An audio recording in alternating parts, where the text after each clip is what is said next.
Hello, everyone, and welcome to another Cinemateq live stream where I am going to shit all over your Letterboxd profiles. Oh yeah, I'm not just going to be lighting them on fire, I am going to be setting them on fire with kerosene, and then to put them out, I'm just going to shit on all of them. It's going to be great, except for maybe one particular problem. A problem, maybe, that I should address, or at least tell you all about right off the bat. You see, last night, I was having such wonderful dreams about locking you all in your homes and then lighting them on fire. You understand the theme that I'm going for. But then I think I was dreaming way too much about burning your houses down, because then at 5:55 a.m., a false fire alarm goes off in my building and we all had to evacuate. And yeah, I don't know if you know this about me, but TJ's not waking up at 6 a.m. every day. Good gosh graciousness, no. So not only am I motivated to absolutely destroy every single one of you, but I'm aggravated because I'm sleepy. So this is gonna be a good one, I think. Either that or I'm going to pass out about 2 hours in. I also don't look as bright as I usually do.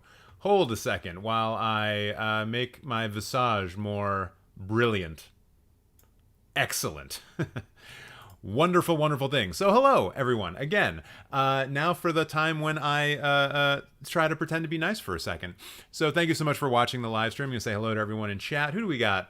Who do we got in here so far? Before the bell even rung, we had Davenstein and Ella and Tyler and Tim and Jared and Chikos, or Chokas, hello. And then Zero Vision, thank you for joining us after I roasted you that one time. Nocturo's here, Eli's here, Chung King is here, Cyrus Films. Hey TJ, how you doing? A little tired, honestly. Motion One Picture, hello. Jack, hi son. I don't know how I'm supposed to respond to that. Hello, Knox. Hello, Dewman. Hello, Timmy. Hello, Planet Bazaar. Hello, Riccardo. Hello, Crossfire. Hello, Stephen G. Watched on TikTok for my first time in a YouTube Live. My God, TikTok actually works. People migrate from one to the other. This is an incredible moment for me. I always thought TikTok was a pointless exercise that was just gathering data for the Chinese government. Maybe there is an upside after all. Gabe saying hello, and it looks like that's what we got going on so far. What do you think of the changes to the Letterboxd rating system and the top 250 list? I was made aware of the changes by people in my lovely Discord. Please join the Discord if you haven't already. But I don't know how. Like, I don't know what they changed. I don't know what happened. So that's something I'm going to have to investigate further. Maybe that's something we can do during this live stream just so we can find it out. But there's something else that I need to bring to your attention before we get into the roastings, and that is a thing that started just yesterday, which is the Cinemateq Top 100, baby. Yes, I have talked about it in the Discord. I think I've talked about it on live stream as well, and it's finally happening. Every single person in this community is eligible to vote for their top 10 favorite films, which then, when taken all together, we are going to make a list of the top 100 films of all freaking time, baby. And to help kick this off, in between every roast, I'm going to be filling out one film from my own ballot. So if you want to fill out your ballot as I'm filling out mine, and I know some of you have already filled out your ballots, check out the link in the description box. You can go fill this ballot out right now. And I'll be talking a little bit more about this as we go through the live stream. And I guess, first of all, I need to say thank you to Zach coming in with the super chat already. Well on our way to having another live stream where we don't actually get through the roasting list at all. But Zach, you got to tell me what I'm doing, who I'm roasting with that super chat. You can't just come in here, give me some money, and then walk away, although I guess actually you can if you want to. Oh my God, we already have another super chat coming in from Motion One Picture. It's happening again. I can't control this, but I also love that it's happening. Speaking of super chats, though, there is a little bit of unfinished business left over from last week, because as you guys know, the people who have been watching these live streams consistently, I did a surprise live stream on Friday, or at least a new live stream on Friday, and it ended abruptly because my streaming service just crashed. I don't really know what happened. And I was in the middle of roasting HaytamMovieFan. And there's just some things that I usually do with a Letterboxd profile that I wasn't able to do to Haytam. So maybe we should just finish that off so I don't feel like a bastard for taking their money and not giving them what they wanted. So I think we were just looking at the films. We were in the last part of the roast, and I just want to see if we can get everyone's blood boiling a little bit, because I know that y'all are not very happy with with these many different personalities that Ayumi, a member of our community, has been putting in front of us. So what were those half-star films? Ah, yes, all the M. Night Shyamalan movies, except for the supposed good ones. We also have Science here at a half-star. Bullshit. That's a dumb opinion. Cannibal Holocaust at 1 star. How about it's one of the most important Italian films ever made, and I know that's saying something. A very important found footage film, and it's so totally gross that people were arrested. So fun. So fun. You also have Your Next here at 1.5 stars. This is maybe one of the only independent slasher films you're ever going to see that will actually restore your faith in independent horror cinema. I know that there's a lot of really good people out there making good horror films on the cheap, but nothing comes close to this little pearl of awesomeness. This alone, I think, saved my opinion of horror films in and around that time, in that time period. Such a good horror film. And to have it down here at 1.5 stars, along with films like Possession and Man Bites Dog, a literal Criterion Collection film. Jesus H. Christ, I think we're dealing with children, or in this specific case, a dumb 20-year-old. And what else do we got going on here? Ah, yeah. They go basically from 0 to 100. You go from Possession at 1 star to Poltergeist at 5 star, which I'm not going to say anything bad about because Poltergeist is sick. But then you also have like Mother and It Chapter 1 and Goodnight Mommy. Way too high of ratings for these films, especially when you have classics like Possession just diddling around here on the bottom. Bullshit. Also, Green Room. This has a version of Nazi Punk's Fuck Off in it that totally rules, and they play it in front of Nazis. So, the balls on these kids to play that song in that instance. Hell yeah. Very violent movie. So then what do we got on the top end? I don't think there's going to be much that surprises because we've already seen a bunch of it. Yeah, we know you love The Lodge. Big whoop-de-fucking-do. No one cares. And then there is, Flight of the Navigator. Maybe my 7-year-old self would have agreed with that. But then I watched films for 30 more years, and I realized that there was more out there. And then you have other such ridiculous things as Revenge at 5 stars, Drag Me to Hell at 5 stars, Dr. No at 5 stars. We know that the only good Sean Connery James Bond film is From Russia with Love, and even that's not 5 stars, which I can see is what you gave it. And then to end it all off with a climax, perhaps, you have Climax at 5 stars, and you loved it a lot. And I don't know about you, but I don't like seeing 8-year-olds get electrocuted to death. So maybe we're just different types of people. So that's all done. That's all stowed away. Great for us. And it's now because you gave me a super chat, or at least a Yumi did, that I would recommend something from your watch list, except I can't because you only have one film here, and it's something called There's Something Wrong with the Children. Something directed by Roxanne Benjamin that probably hasn't even come out yet. That's great. Who is Roxanne Benjamin? She directed Southbound, Body at Brighton Rock, Final Stop, and XX. I have not seen any of these, although I've heard of Southbound.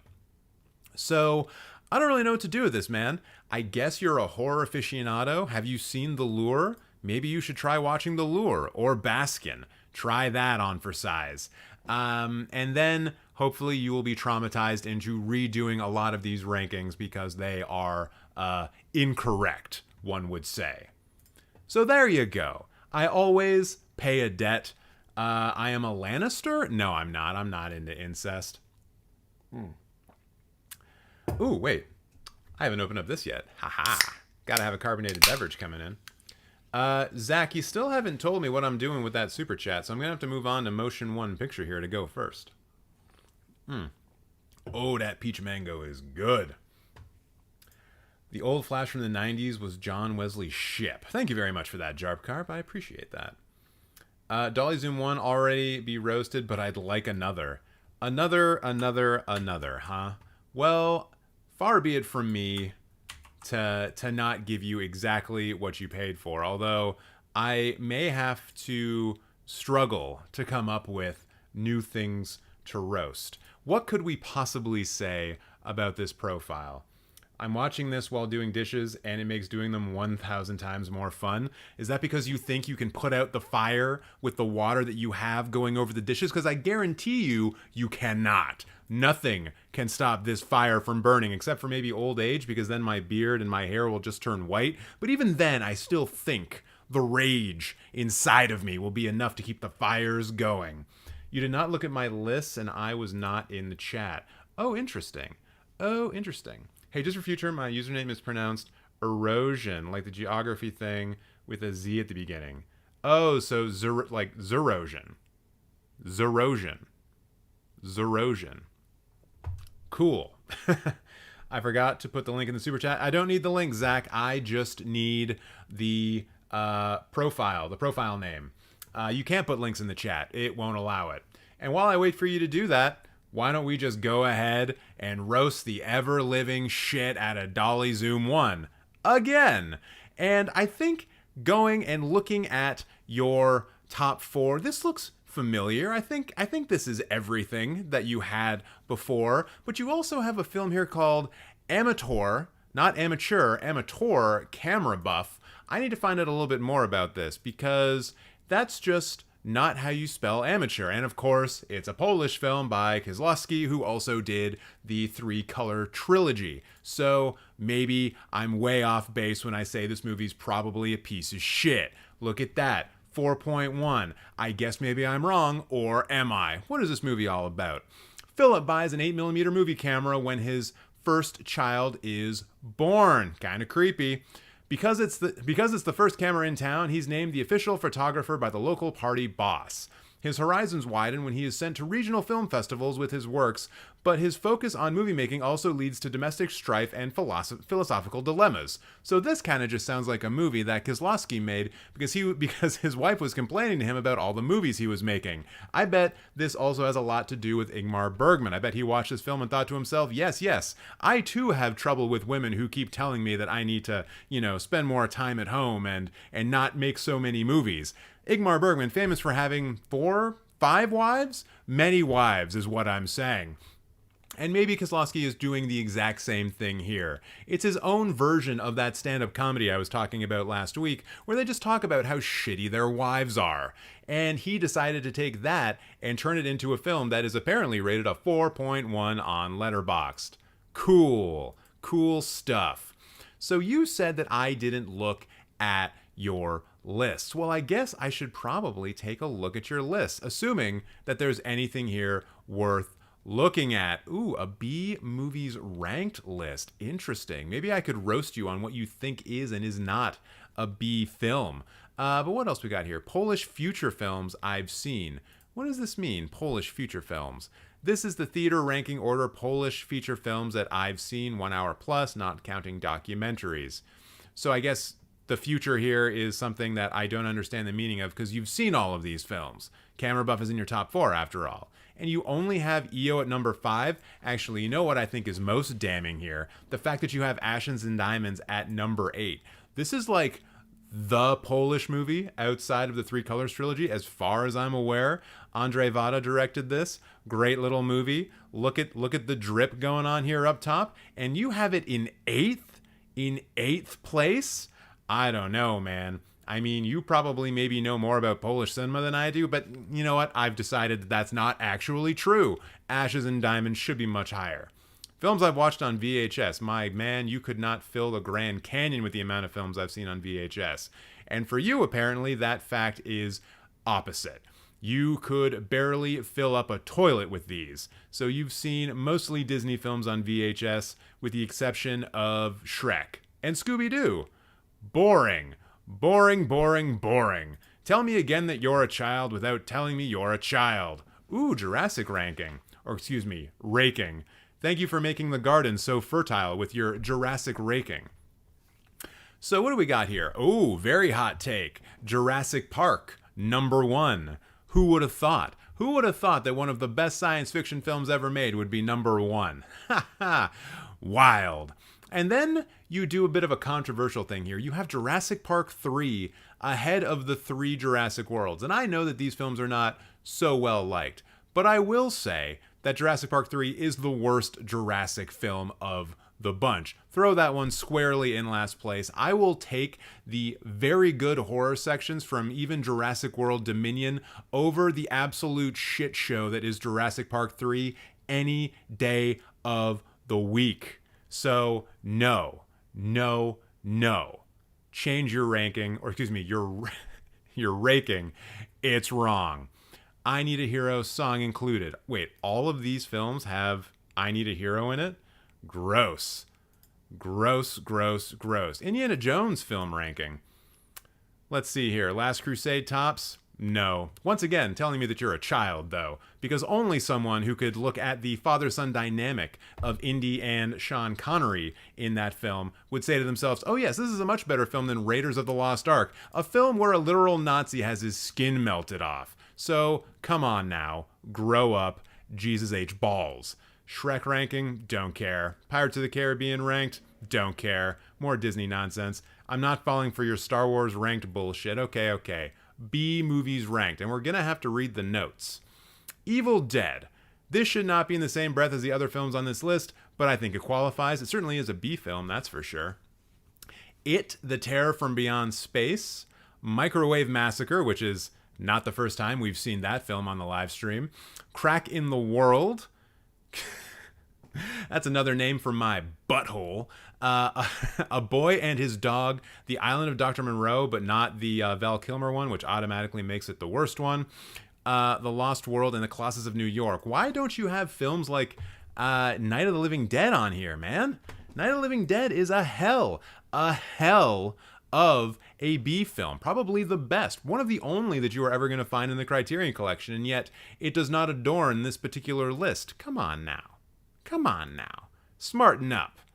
And how many more lists we got? Ooh, one more page of lists. My ranking of the Harry Potter films. Who cares? We all know that Azkaban's number 1 and everything else can eat my shit. And then we have I Love Poster Change Feature, what? Cornetto Trilogy? Well, at least you had the good sense to put Hot Fuzz over The World's End, although I personally would also put Hot Fuzz over Shaun of the Dead. So that's a no as well from me. You're like 0 for 7, my guy. Terribleness. I hope you feel as embarrassed as your profile picture makes you out to be. Timmy Turner with no face. So embarrassing. So then, what else do we have here? Aside from Stephen G., who is apparently a first-timer, coming in with another super chat. Thank you so much. I'll be getting to roasting you in just a moment. But what else can we do here? What else can we look at? I mean, you did super chat, so I do need to give you a film recommendation based on your watch list. Hey, look at that. It's got the lure right there. Good for you. But I'm not going to suggest that one. You've already heard me talk about it. I've also talked about High Noon recently, so I'm not going to talk about that one either. Got to find a good one, though. A real good one. Ooh, who can forget the cinematic masterpiece known as Scooby-Doo WrestleMania Mystery, with Scooby-Doo leaning against something. I can't tell who that is. I can't see him. So what else can we pick out here that's good? I'm a Fugitive from a Chain Gang. That one's supposed to be good, but I haven't really seen it, so I don't want to go for it. This one, Deep End, I just thought that was Deep Red, and maybe it was like a weird spelling of it, but no, it's just a different movie. Ooh, The Running Man, Time Cop. That'll be good. Nope. Ooh, you know what? Just based on these, Close Encounters of the Third Kind. Maybe Steven Spielberg's maybe a top 3 film from him if you can get away from the children who saw E.T. when they were 5 and can't stop talking about E.T. One of Spielberg's best films easily, and one that you should definitely watch, especially if you're into science fiction cinema. Deep End is great in my top 4. Well, I guess we'll find out about it when I roast you eventually, assuming you're in the list. And hey, do you want to get roasted on this live stream? Well, go ahead, make a Letterboxd account. I assume you already have one, and then go down into the description box below, click on the link for the list, and just leave a comment on that list, and I will get to roasting you eventually. If you don't have the patience for that, then just throw in a super chat, and you get to jump the line, which is what DollyZoom just did. It's what Steven Gerrard, Liverpool legend, getting in the chat. Thank you. And Zach did that as well. So Zach, did you give me your name? Zach97 is the profile. Hell yeah, Zach. Thank you very much.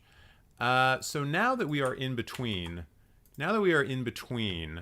I am going to just set that up real quick, but I am also going to put in my very first pick for the Cinemateq Top 100 ballot. And like, y'all should know what I'm doing here. So I guess just before I do that, I will explain what's going on here.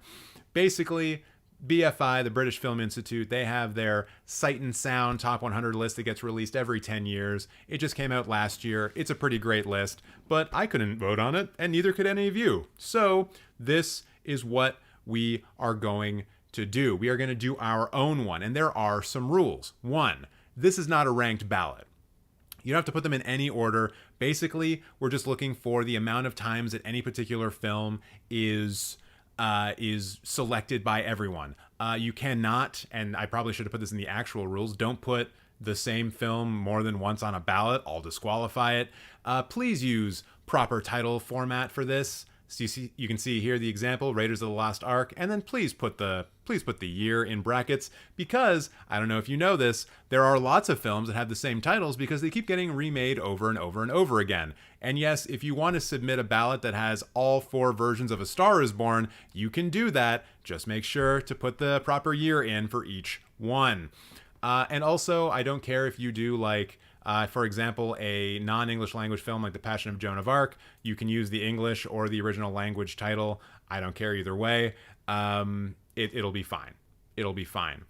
You can submit feature films and short films, but please, no music videos, no TV series, no YouTube videos, or other non-film visual media. We don't need any of that garbage here, and I will just delete it if you put it in on your ballot anyways. And also, have fun. Do it. Or else. Just like you need to be hitting the like button. Or else. I know where you live. Don't forget.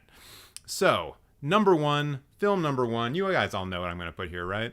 You know what I'm going to put here. Get in the chat. Tell me if you think you know. What's going right here? What's number 1 film? And I'll just use this opportunity to say hello to people in the chat. Riccardo's here. Poco Rosso, 1.5 stars is a crime. Yeah, probably. I feel bad for the lead guy in Green Room. Yeah, he had a bad time. I'm watching this while doing dishes. You did not look at my list, and I was not on the... Oh, yeah, we already went through that.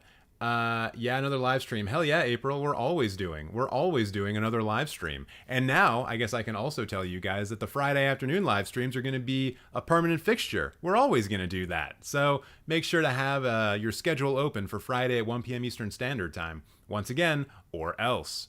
TJ want to play pool. Hey, it's James Woods, my old coworker, who I used to regularly defeat in pool. Hello, James. How are you?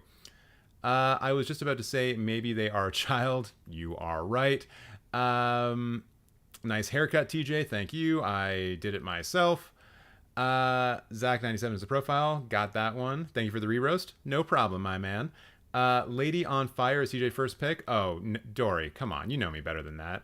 Lesbians? Why would I put lesbians first? I guess you're talking about Portrait of a Lady on Fire. It should be Transformers the movie. No, Brent, unfortunately, that will not be in my top 10. Click. God damn it, Jarp Carp. No. Zerosion's the first one who actually get it right. Good God. And no, Eli, it's not going to be Blade Runner 2049. Although those emojis looking pretty nice. I'm just going to assume it's Blade Runner. Yep, good one. Apocalypse Now, almost. It's Pride Month. It has to be lady. It's the rule. I mean, maybe that's the rule, but I'm a rule breaker. So there we go. Blade Runner. Boom. Ooh, also 1982. Almost broke my own rules right off the bat. That would have been embarrassing. I'm going to blow this up a little bit. Y'all can see it a bit better. Yeah. 9 more to go. What will they be? And you better all be filling out this ballot below. And if you want to, link in the description. So, So, hey, look, it's Zach. I can't even look at it. I just got to go roasting for it because I flipped over too easily and I forgot what I was doing. So let's just do the roast of Zack. Apparently, he's the pro version of Zack. I can't believe that Apple is charging more for you. And what do we got going on here in the profile picture? Is this someone from a Tarkovsky film? She looks very depressed, so that could be the case. Or maybe it's a woman from a Lars von Trier film, also depressed. Could be the case. A poet is someone who can use a single image to send a universal message. This coming to us from Andrei Tarkovsky, the great Soviet filmmaker. And I'm wondering, Zach, what do you think that putting this in your profile is going to do for you exactly? Give the films that you put here more importance? Or maybe you're just trying to lean really hard into being a basic Criterion bitch? I guess we'll find out in just a moment. So you're from Parma, Italy. There's a Parmesan joke there that I could easily make, but as a vegan, I'm not going to. And what else can we see about you? You've seen 2,300 films, not bad. It's only about 1,500 less than me, but hey, there's only one cinephile supreme, as we know. You've seen 219 films this year. It puts you on pace for what? 450 on the year, Zach? That's about as much as I plan on watching in this entire year. I think since you live in fields of Parmesan, maybe you don't want to go outside because it's a little bit too salty for you, but I would still recommend attempting to touch grass when you have the opportunity. My God, 65 lists. Do you do anything else here? So what do we get down here in the favorite films? Was I right about the basic Criterion bitch comment? Well, let's take a look. Cleo from 5 to 7, Mir, Hazard, Balthazar, and La Note. And you know what? I think all of those films are in the Criterion collection. Couple that with an Andrei Tarkovsky quote in the bio, and I think for absolute damn sure we've got ourselves a basic Criterion bitch. But not only that, a very pretentious one. Imagine putting these 4 films in your top 4 and then thinking to yourself, you know what? No, I haven't quite nailed how pretentious I actually am. I know, I'll find a generic quote from one of the greatest filmmakers who ever lived and just put it into my bio so people think that I'm more intellectual than I actually am. I had no idea that Ben Shapiro was in the chat. Congratulations, everyone, we've nabbed our first celebrity. Sort of. Shitty celebrity. Fuck Ben Shapiro. So what have you been watching recently? Zach, if that is your real name. The Kiss in the Tunnel. This looks like something that was released in the 19th century. Yep, I was right, 1899. The Kelskat Trio. No idea what that is. The Lives of Others, which I have heard is a very good film, and which I guess you decided was only worth a 4-star. What has this film got on here? It's like a high 4, isn't it? Yeah, it's a 4.3. It's 165, Zach. 165 on the Letterboxd Top 250. And, thank you for this review that I can't read at all, and it kind of looks like maybe you're taking a note from a telegraph, you know, Morse code maybe. I don't know. It also looks German, and you're from Italy, and your name's Zach. So many things are not adding up here. And then what do we have left here? Ooh, a film from 1936. The Facts in the Case of M. Valdemar. This one coming to us from Umbaldo Meneghetti and Gianni Hopili. What is this film? It's a 12-minute short. Looks kind of creepy. Are these your hands, Zach? Is this a photo of you, perhaps, standing over your papa?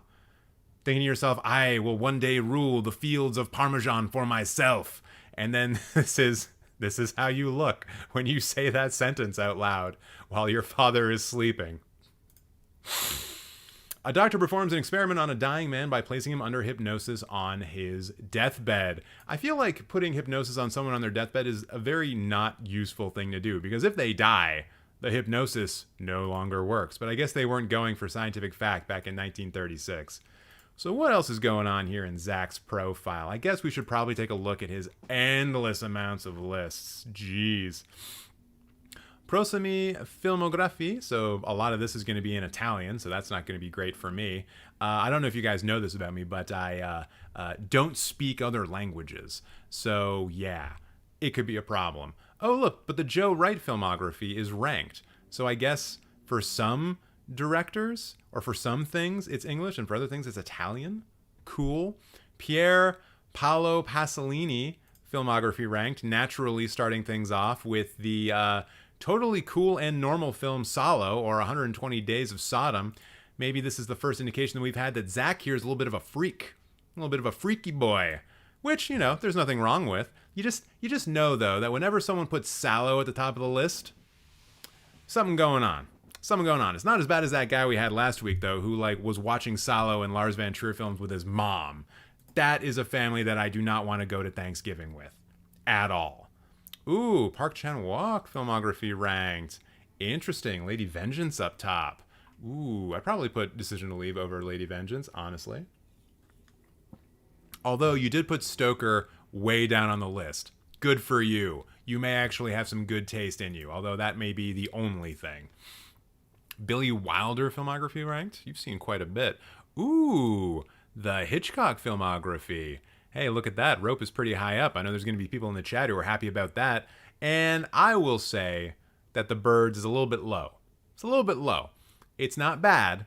I enjoy seeing it when it's that high in people's lists, especially when it's a full-ass list. But I think The Birds is a little bit low. I take back what I said before. Your taste is bad. It's bad. I don't like it. Also, I kind of like Dial M for Murder, even though the last time I tried to watch it in a movie theater, some asshole wouldn't shut up. M. Night Shyamalan filmography ranked. Yo, you put The Village #1? Someone get a Yumi in here. She's going to be pissed about this. Her and her multiple personalities. They're not going to know how to handle this. The Village over Sixth Sense and Signs is 4th. And also The Happening is 5. Classically, terrible film, The Happening is 5. How many bad films has this man made? Okay, I think Unbreakable down there at 11. That's kind of bullshit. That's kind of bullshit. I think that should maybe be a bit higher up. But also, you know, The Sixth Sense and Signs high up is cool. What is The Visit? When did this film get made? 2015? Did he actually direct this? Or is it just like produced by?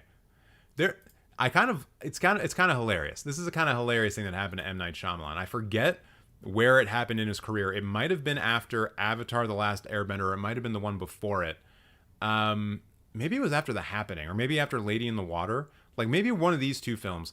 As soon as like that film came out, they stopped advertising when a film was directed by M. Night Shyamalan. So like when I think After Earth and The Last Airbender came out, you didn't know that. Like that was not in the materials. It was not in the trailers. They were not doing those cool things where it was like a new vision from M. Night Shyamalan, the master of horror, or whatever. Like they just didn't do it at all because his name was so toxic. Like people hated him.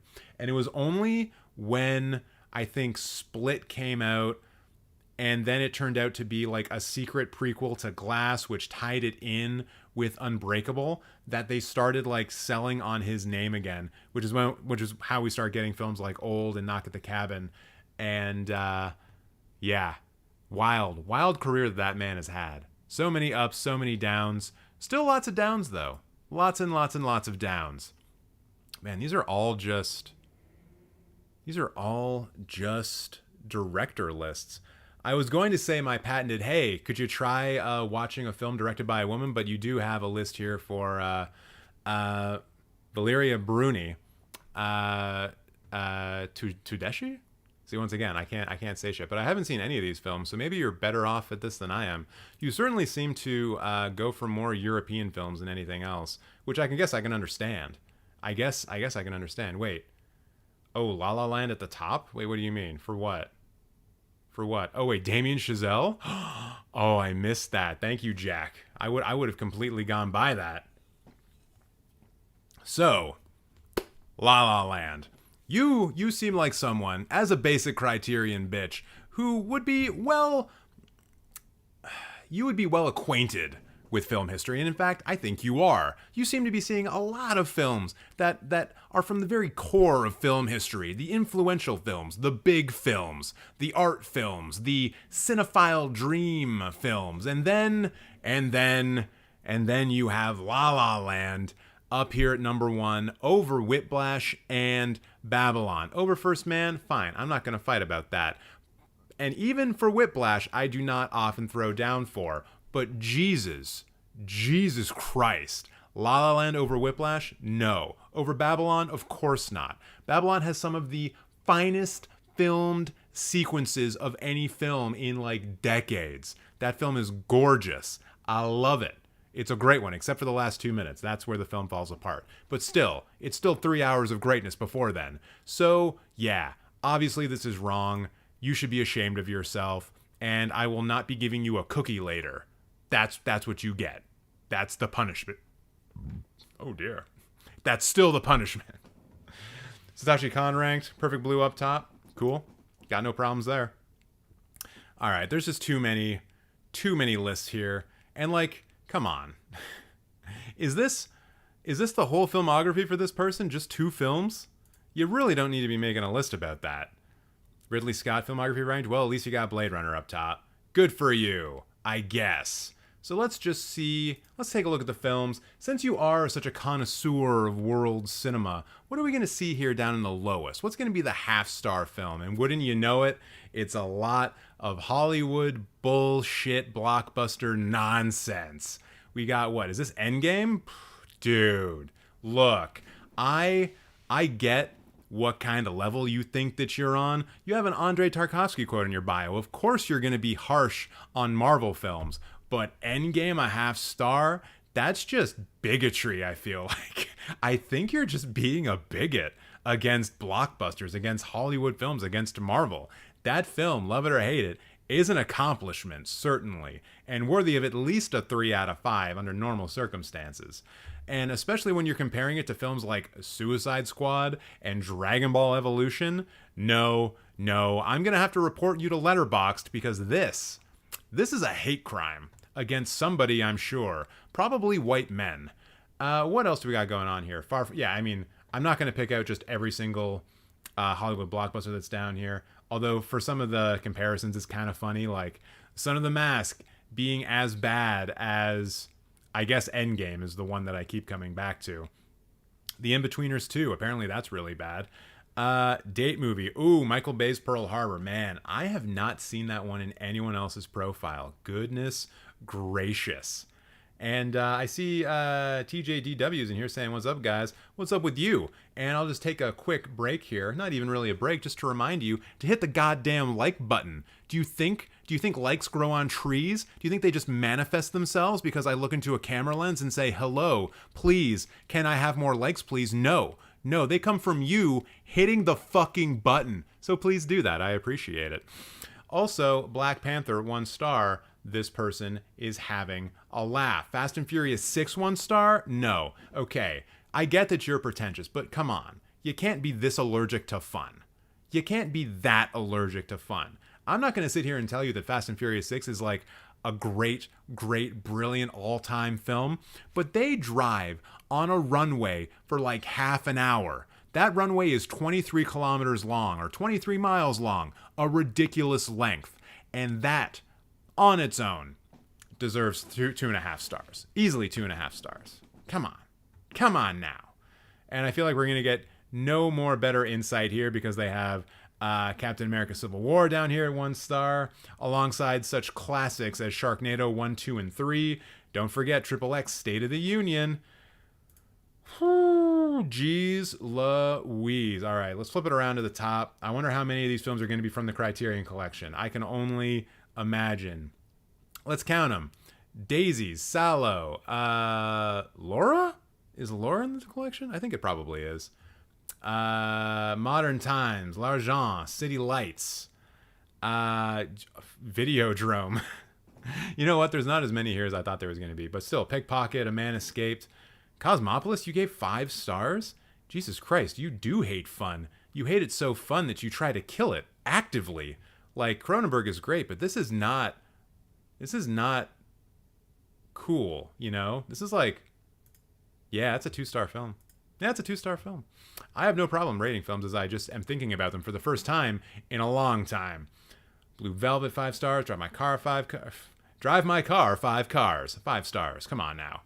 Rashomon, Chungking Express, The Wind Rises. I just rewatched this on the weekend. I saw it at TIFF as part of their Miyazaki retrospective, a small one. And you know what? See here how I had rated it, 4.5 stars. After rewatching it, I think it's probably closer to a 3, maybe a 3.5. I didn't realize how poorly women are represented in this film. It's egregiously bad, laughably bad. Like, people behind me when the film was done were laughing, and I think it had a lot to do with how the main female character was utilized in this film. Like literally ridiculous. The kind of thing where you can't even excuse it by saying, well, they were trying to depict the times in like the 1930s, and I guess sometimes women who had tuberculosis would just come in from the place that could heal them so they could lie there in a bed and not be attended to by their husband who worked too much, because that would allow him to focus. His way of focusing was ignoring her on her deathbed. And yeah, it's fucked. It's a weird thing. It may even be true, because I think this film is trying to show us like a real person who existed, or at least showed us the advancement of aviation in Japan leading up to and during World War II. But still, it just leaves a bad taste in your mouth. Kind of like Annette and that weird little baby that's in it. That weird baby that they don't even show here because they have enough sense not to show it. There's like, yeah, Annette is a 5-star once again. Weird, wild, and I'm not having any fun, just like you don't have any fun at the movie theater. That's probably the worst Miyazaki film. I don't know if it's the worst one, but I am certainly now reevaluating it in my mind. Okay, Zach, let's take a look at your watch list. Let's see if we can get you to watch a fun movie. What are the odds that you have a fun movie in your watch list? You have 251 pages in this watch list. Good grief. There must be a fun one in here somewhere. I think we may have to... Oh, wait. Is that Macross? Do you remember Love? Wait. Explores the outer limits. Da-da-da-da. Is this... Ooh. Maybe. I don't know if... Oh, wait. No, you've got Stage of Siege. Yeah, I'm just going to do that one. That's easy. Actually, Barren Blood. Get some Baba into your life? Sure. Who could say no to a face like that? You should watch Barren Blood. Apparently, I've watched it, and I don't recall seeing it, but it is a Mario Bava film. It is a giallo film from the early 70s. It's Italian, so you should have fun with that, I guess. And yeah, there you go. Watch that movie. Cool. Great. Glad we did that. So thank you very much, Zach. And thank you very much to Eric for the super chat. You are going to be next up on the list after we roast Steve Eng 427. I've been told that people who are coming up next often feel a lot of anxiety about what's about to happen to them. Please let me know, excuse me, if you are also feeling that amount of anxiety. And while you're thinking about that and while you're responding in the chat, I think I need to put in my second favoriteest film of all time. Ooh. And I'm going to show it to you guys too. Let's go down here. And also, what are people saying in the chat? Riccardo coming in with a super chat. Thank you so much, Riccardo. You're going to be next up on the list. And thank you so much again, everyone, for supporting this channel. It means a lot to me. No, Endgame is the endgame for plot holes. Sorry, Son of the Mask greater than Endgame. What? Did we already talk about the Letterboxd re-rankings? I don't really know what to say about them, and maybe that's something I'll investigate a bit further, but I also don't want to delay too much, because we got a lot of roastings to do. This guy's my nemesis hating fun? For real. That's probably the worst Miyazaki film. Ponyo is probably the worst Miyazaki film. There are lots of Miyazakis, but yeah, I think I would prefer still The Wind Rises over Ponyo personally. I am feeling quite anxious, LMAO, as you should. I just commented on the list. Thank you so much, Jennifer. I appreciate that. I can't wait to roast you in potentially 2 to 3 months. There is always the looming dread of the potential of a Yumi dropping another super chat. You know what, Jack? I know that there are some people in the chat who are not about it, but I think it's fine, and I think it's hilarious. Honestly, that's something that these live streams need. I think a little bit of connective tissue going throughout them. And although we've got the chat here doing a great job of that, every hero needs a villain, you know, which is why none of you will be surprised by my pick for for my second most favoriteest film of all time, Portrait of a Lady on Fire. How do you guys like the sound of my new keyboard? And that's a film from what, 2019? I think. Yeah, I think it's 2019. Hold on, let me just double check. Portrait of a Lady on Fire, 2019 film. Yep. Cool. So there we go, 1 and 2. And if you want to fill out your Cinemateq Top 100 ballot, link is in the link is in the description box for you to use right now. They make Letterboxd scores way better. How did they? Okay, I'm curious now. Actually, wait, did they talk about this on Twitter? I feel like this is something that you would announce on Twitter. Letterboxd. When did they do this? Today? Jennifer Lawrence, We May Never Recover. Ooh, there's a trailer for Luca Guadagnino's new film. I have to check that out eventually, but not right now. Jaws, Jennifer Lawrence episode. Did they actually announce anything about this? Yesterday, I think. So Nicole Kidman's birthday was today. Happy birthday, Nicole Kidman. Happy birthday, Paul Dano. Also, you guys don't need to follow me on Twitter. This site sucks. You can if you want, but like I don't post here at all. Favorite chats. First few favorite chats. Blah, blah, blah, blah, blah. Happy Father's Day. So that was a little while ago. All right. You scrolled past it. I did? How? Directed. Eyes Wide Shut. Happy Birthday. The Blackening. Paul Dano. Today we've updated. Oh, okay. So I guess let's talk about this for a quick second. We've updated our weighted rating calculations. How? Introducing a fairer approach to weighting to better reflect the Letterboxd community's global consensus on each film. Today we've made the most significant change to our weighted rating calculation since we launched in 2011. They've been up since Letterboxd has been around for 12 years? What? I thought it didn't exist until I signed up. This means that, as of now, our official top 250 looks a little different with a new number 1, as do several of our other official lists. We're doing this because, as our platform membership has grown, we've become more susceptible to ratings distortions, some orchestrated, some not. Ratings distortions happen whenever the weighted average fails to capture the sentiment of our whole community for a film. The Letterboxd weighted rating is a score that film fans across the globe have come to trust. It's our responsibility to make sure it continues to be accurate and fit for purpose for a decade on, and some future proofing built in. Read on for the whys and more of what's changed. The previous approach. Up till now, we've applied a weighting to our computed average for each film, essentially to ensure that films can't jump to the top of the charts with only a handful of high ratings. I mean, that makes sense, but obviously that would not work in the case of Across the Spider-Verse, since so many people watched it and rated it a 5. Films with fewer member ratings were weighted more to our overall platform average than those with a higher count.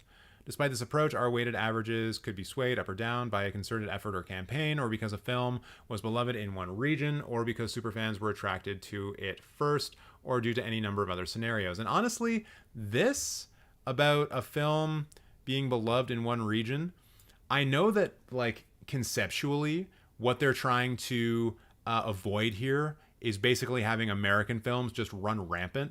But I think as the platform grows, it would have been kind of cool to see, you know, like Indian films, for example, creep up the top 250 as more and more people from that country were voting on the films that they themselves were seeing, which oftentimes people in the West don't get a chance to see or don't bother watching.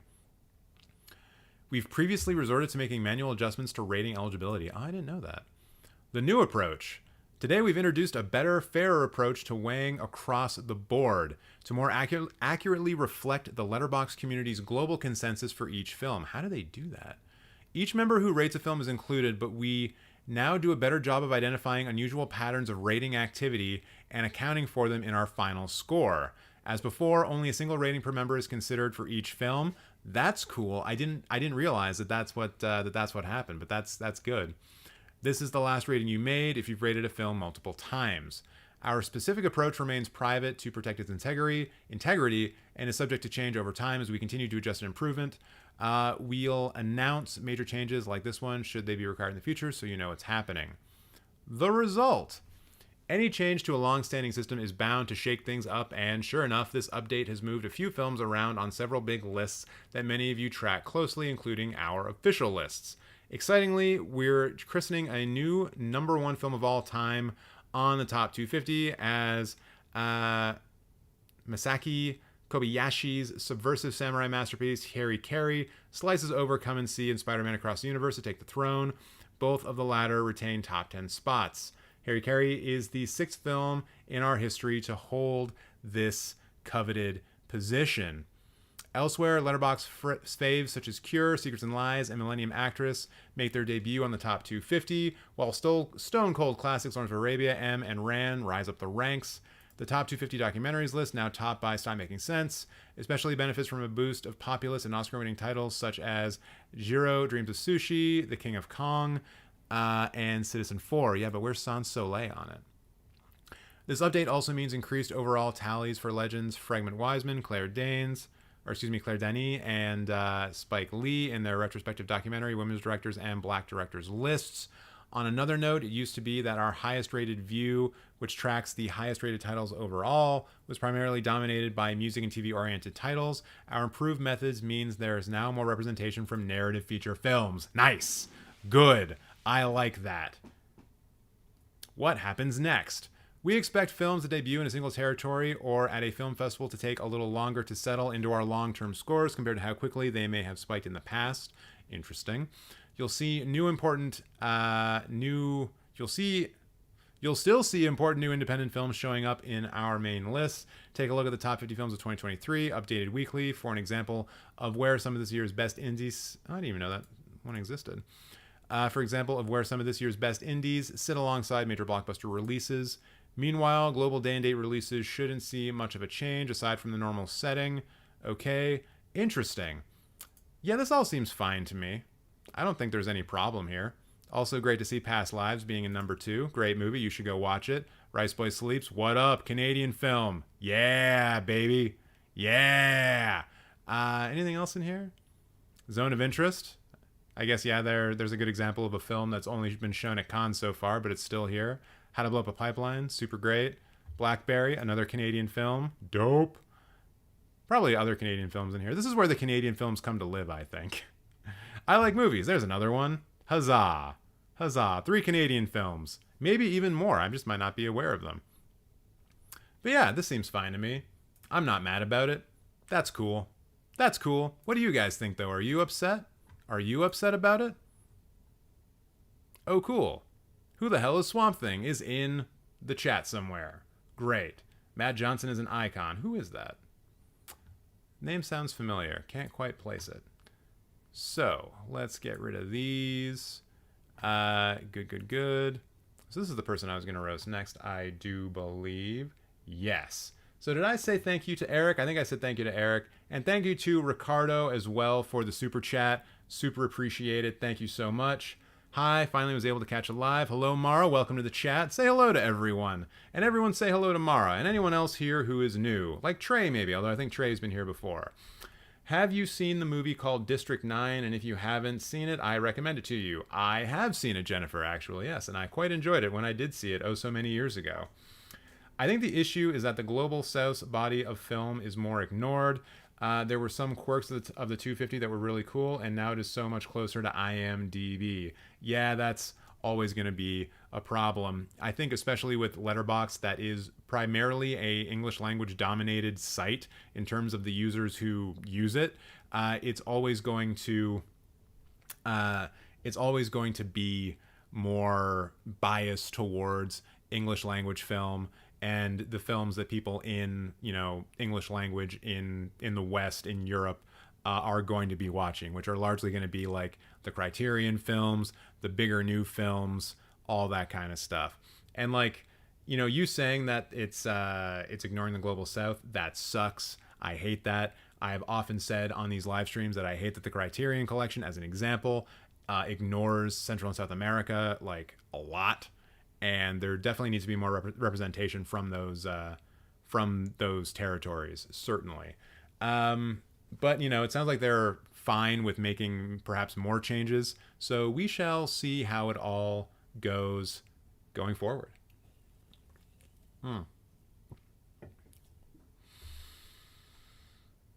When I went to see Across the Spider-Verse, the crowd was cheering at all the wrong moments, like when they showed the different Uncle Ben deaths.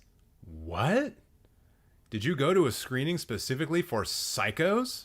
Psychotics? Jeez. I get people's concerns, but I don't think the newer changes are a big deal. You can still look up things like highest rated Brazil films. For sure. But you can't just ignore the prestige that is bestowed upon a film when it's able to make it into one of the big official lists like the Letterboxd Top 250. That's a big thing. Kind of like how the roast of Stephen N427 is gonna be a big thing. It's gonna be the biggest thing that ever happens in Steven's life. Steven or Steve? I'm gonna call you Steve. I don't know why, you look like a Steve to me. And it looks like, Steve, you've got Mulholland Drive as your #1 favorite film of all time. And not to mince words or anything, but you kinda look like a teenager who only likes Mulholland Drive because of the lesbian nudity sex scene stuff. Sexy films are sexy, that's true. Although maybe you could have found one that was a little bit less traumatic in other ways. What else do we have here in the top 4? Day for Night, Under the Skin, and First Reformed. Hey, speaking of sexy films with some trauma going on, yeah, this is one of those. This is definitely one of those, Steve. Although I will say I am excited for Jonathan Glazer's new film. But that's not the point here, Steve. That's not what we're here to talk about. Wait, what did you say about this? The greatest science fiction film of the 21st century. Chat, what do you think about that sentiment? Is there a science fiction film better than Under the Skin that came out in the 21st century? Would love to know your opinions on that. And then we also have First Reformed, hopefully the film that let you know that the Catholic Church kinda sucks. Or maybe it's the Protestant Church? One of the churches. Most of the churches. I'm not a fan of them. My mind has officially changed upon a rewatch. In fact, I truly believe this is one of the best films of the 21st century. I'm amending your review as I go. Anything that is truly able to capture the realistic nature of this world is something that should be revered. You should definitely sit down and watch Andy Warhol's Empire. Just watch the Empire State Building for 8 straight hours. If you want to, revere reality like you claim to. I admit I still have a bit of a difficult time connecting with it entirely due to its exploration into Christianity, considering I am an atheist. There you go. However, this film is able to tackle multiple subjects as one, and it is written so incredibly sound that it is truly difficult for me to take anything away from it. This film is confident from start, and Schrader's brilliance cannot be underscored. I just wish he wasn't so much of a shithead, He was one of the people who came out and was like, hey, that new Sight and Sound Top 100? It's a woke list now. And he was all doing all kinds of finger wagging. I also saw a tweet from him today where he was talking shit about the WGA and the strike that's going on right now. And it's like, dude, you're a fucking writer. Get on board, man. Support your local unions. Anyways. Oh, we got Day for Night. I always forget about Day for Night. Yeah, it's Truffaut. I should put that in the watch list. But don't think that you get one up on me there, Steve, because you've seen a film that I haven't, a Truffaut film no less, because I'm sure there's going to be lots of other interesting things we can see in your profile. Kind of like the fact that you saw a film called 247 Degrees Fahrenheit. For those of you who are not American and who use real measurements, this is approximately, I think actually 247 degrees Celsius. I think at some point they get pretty close together. 4 friends travel to a lakeside cabin for a carefree weekend, but the fun turns into a nightmare when 3 of them end up locked in a hot sauna. Real question for the chat. Would you prefer this, or would you prefer to be stuck in a submarine that is lost somewhere in the ocean? Just trying to be topical. Every minute counts and every degree matters as they fight for their lives in the heat up to 247 degrees. That actually sounds real bad. I would not want to experience that, which makes me wonder why you would want to experience that vicariously through this film. I also like how you gave it a 1 star, yet gave us no review of it. I guess it was just that bad, and maybe you don't know how to pick them quite so well as you thought. Then we also have films like Crazy Stupid Love, A Bronx Tale, and Casablanca, which you gave a 4 star. You also have no idea how to rate Gran Torino, probably because just like how you were uncomfortable with the Christianity, you are uncomfortable with the racism in this film, maybe. A Grain of Sand, no idea what that is. Ooh, what's your most popular review? Ooh, only 8 likes, Steve. That's just like so many likes less than my most popular review. But as we all know, the Cinephile Supreme cannot be beaten. What is this excellent review that you put together? Now, normally I would say I want my money back, but considering I didn't have to go to a theater to watch this, I'm winning. What an absolute flaming, and I genuinely mean flaming, pile of garbage. I have expectations set so low for Marvel in the plot writing department, but this truly broke the glass floor of the glass floor basement. Man, they should probably stop using glass for foundations and elevators. Plot is genuinely all over the place, and the dialogue felt like it came straight from a 4-year-old's mind. I think it very well may be Marvel's best comedy to date. The horrific CGI and the one-liners really reinforced it. A $200 million budget with this sort of final product is quite laughable as well. $200 million. It becomes even worse when you It becomes even worse when you realize they could have made $10-20 million films that probably would have been a lot better. Yes, I am a hating motherfucker. I hope this truly becomes the beginning of the end of a money-obsessed franchise. Oh, how young we all were back in May 2022 when we thought that anything could truly bring the MCU to an end. Although, actually, the writer's strike is doing a kind of good job of delaying them. So maybe it will be unions that will rid us of the MCU plague. Looks like you also got high marks for your Moon Knight review, but we don't care about that because nobody watched Moon Knight because no one appreciates Oscar Isaac like we do, the true cinephiles. So what kind of list do we got here? A whole bunch of lists that very easily could just be replicated using filters on this site, so that's kind of useless. Ooh, ranking the Alien franchise. I'm going to have some opinions about this. You have Alien Covenant as number 2?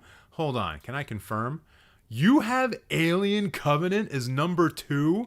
I can't remember in which film the supposed scientists were more fucking stupid. In Covenant or in Prometheus. But it's one of those two, and I think they're stupid in both anyways. And there's just something about a film where they tell you that these are like the best and smartest and brightest people, and they keep just doing the most stupid, terrible, shitty things. Like, you just can't do that. I understand that there are moments in a narrative when it may make sense to give someone plot armor or to have a convenient thing happen so the plot can move along. But you cannot give me a narrative about the smartest people in the room acting like a bunch of fucking clowns. That doesn't work. You have to rewrite your film. You need to do something different. Ridley, thank you. But at least you did put Alien number 1. I personally would probably put Alien 3 in second place because I'm a weird guy who likes, I think, the alternative David Fincher cut. I can't quite remember. But I haven't seen Aliens in a long time, and it's just not, I don't know. Last time I saw it, it just didn't do it for me. Maybe it was the transfer I saw. It was a bad version of it, so maybe I need to rewatch it. I also find the director's cut of it to be a little long, despite the cool stuff they put in it. So let's do this properly. Alien 1, Alien 3 and 2. I'd probably still put Aliens in 3, honestly. I would put I'd put Resurrection 4. I'd put Resurrection 4, AVP. I'd put AVP 5. I would put Prometheus 6, Requiem 7, or excuse me, Covenant 7, Requiem 8 in last. That's how I would do it. No way, AVP number 1, baby. Eli, you're fired. You're out of here. Please clean out your desk and go home. Your services are no longer welcome. I do not approve of this list. Brent, I kind of thought that you wouldn't. Criterion Collection so far, 17 films. Pitiful. Do better. Buy more. Consume. Physical media, though. What's going on up here? These are all the films that you own physically. Oh, that image is from The Green Knight. There's someone in the community who just has this as like their profile picture, and I never knew where it was from, and now I realize it's from The Green Knight. That's cool. So all my physical media in one place, Blu-ray 4Ks and Criterion, which are the same thing, by the way. So we got Nope, Triangle of Sadness, Worst Person in the World, Dune Part 1, Twin Peaks, yeah, baby. Parasite, Sound of Metal. A lot of Criterion here. A lot of basic stuff. Yep. It's about what I expect. Where's the real juicy stuff here? Where's the wild-ass stuff going on in the lists? Harry Potter ranking, Denis Villeneuve ranked. You put Incendies #1 for Denis Villeneuve. You don't see that very often because obviously he has better films than that. Like, come on. Dune, Sicario, Prisoners, all better than Incendies. And Incendies is great. Incendies is a great movie. Also, Arrival? Where the fuck is Arrival? Wait, is it Arrival that I'm thinking about? Yeah. No, yeah, I always get it confused with that one Charlie Sheen sci-fi film, which I think might also be called Arrival. But this movie, you switched out the goddamn poster and it screwed me up. But yeah, for this list, it'd probably be Dune 1, Sicario 2, Arrival 3, Prisoners 4, Incendies 5, and then I haven't seen Enemy Maelstrom August 23rd, so those would go somewhere. And like Blade Runner 2049 is quite good, but I think it's honestly a weaker film for him overall. It feels too much like it's trying to be a blockbuster when it should have tried to be just another really sick Blade Runner film. You know? And of course, I am not going to be falling in to the Star Wars trap. We don't do that anymore around here. We don't need to yell any more than we have to. So what about the films? What do we got going on here that might be objectionable? So, starting off strong. Bad movies like Sausage Party, Baywatch, Green Lantern, Batman and Robin. Very normal takes to have. Makes me think that you just get all of your film opinions from other people. But hey, sometimes the followers need to follow. And I think a lot of you are probably thinking to yourselves, oh, now TJ's going to talk about how he's the alpha male or the alpha cinephile. But no, we don't use that kind of language around here. We're not insecure little bitches. Cinephile Supreme's the name. Talking shit about Andrew Tate is my game. That fucker. So let's continue on here. Samurai Cop, half star. Might be a no funner. You might be a no funner. That's a new name for people who don't have fun. Let's see. Norbit, Breaking Dawn, Hawkeye the series, Snatched. What? What even is that? It sounds like a softcore porn that's terrible. What is that? Oh, yeah. Attack of the Clones. Good. Yeah, these are mostly takes that I would expect. Free Guy, that's a little harsh. 1 star for Free Guy, that's a little harsh. I think that's a little harsh. I don't know. What do you guys think in the chat? Is that a little harsh? Hold on a minute, Bohemian Rhapsody at 1? Yeah, I have no problem with that. Bohemian Rhapsody is a shitty movie. Terribly edited film. And I know they were doing it because they had to, but at the same time, you don't get anything from me because like someone else did a really bad job of making a movie. When you're rating a film, you're rating the film, and the editing is part of that. And the editing is bad. I don't care why it's bad. It's still bad, and it shouldn't be. So I'm going to talk shit about it. Annihilation at a 5 star? My man, there are way better Alex Garland films than this. If I don't see Ex Machina up top, I'm going to be upset with you. I'm going to be upset with you, Steve. So we also gave David Cronenberg film The Brood 5 stars when it definitely is not a 5-star film, but you also gave 5 stars to La Jetée and Persona and Mulholland Drive and The Matrix. So some things are correct, but also many other things are incorrect. I don't know what's going on here. Hey, wait, did I call you a basic Criterion bitch? Because I think maybe you might be. I'm just looking through this and I'm like, oh yeah, that's Criterion, that's Criterion, that's Criterion. Oh shit. Yeah, you are a basic Criterion bitch. I knew it. They're everywhere. Why are we overrun and infested? I'm an Annihilation stan. Have you even read the book, though? Have you read the trilogy?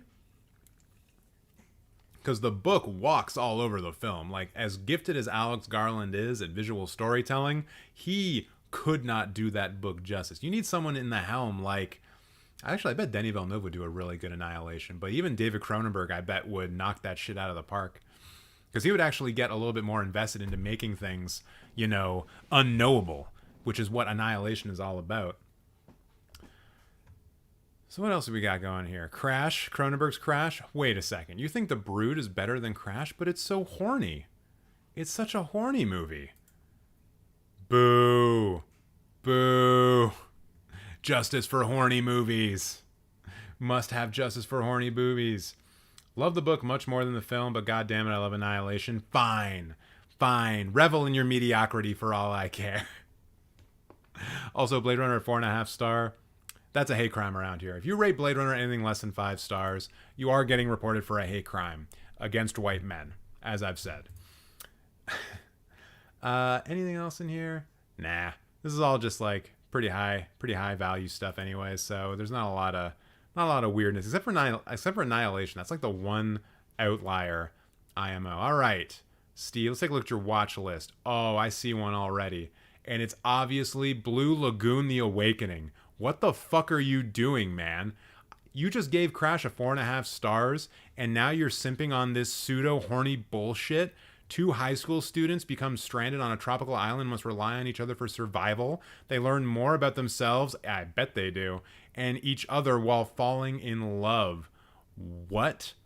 I wonder if the dog's name was Indiana. Oh, Breton? Breton? Ah. Don't you just hate names where it's like, oh, you have rich parents, you know? Hate names like that. I much prefer the old biblical names, like Thomas. But yeah, okay, so what I'm actually going to recommend for you is not Blue Lagoon. In fact, there's a lot of films I want to recommend here. But I'm going to go for one that's a little bit of a curveball maybe, and that is American Movie. For those of you who haven't seen American Movie, please make it a priority. Please make it a priority. This is a documentary about making a movie, and these are the 2 guys making the movie. And I think what ended up happening is very similar to The Man of La Mancha, that the guy who directed 12 Monkeys, his name slipped my mind right now, but it was the same kind of deal where making The Man of La Mancha initially was so fraught that they made a documentary about how bad the experience was, and that went on to be like a very famous documentary, very good documentary as well for anyone who's looking to get into filmmaking. And this is kind of like the small budget indie American version of that, and it's fun. It's kind of like FUBAR, but instead of getting drunk and riding around on bicycles, they're trying to make a movie. That's the big difference, I think. And maybe that's the reason why this is American Movie and FUBAR is a Canadian movie. So yeah, please watch American Movie. It's a good one. I didn't see any Canadian films pop up here, else I would have probably said something about those. I'll watch American Movie tonight. Thank you. You goddamn well better. And I expect a book report on my desk in the morning. Thank you very much. So there you go, Steve. There is your roast. I mean, I already talked about Green Room earlier in the live stream. I can't just keep repeating myself. That would be annoying, I'm sure. So that was the roast of Steve, and then we had Eric get in on the fun with their super chat. Although, Eric, did you give me your profile name? Guys, you gotta give me the profile name, or else I'm not gonna know who to actually roast. So either Eric or Riccardo, please get in the chat and let me know your Letterboxd profile name. Otherwise, I can't do shit. And I'll have to do the crazy unthinkable thing of actually getting a little bit further into the list.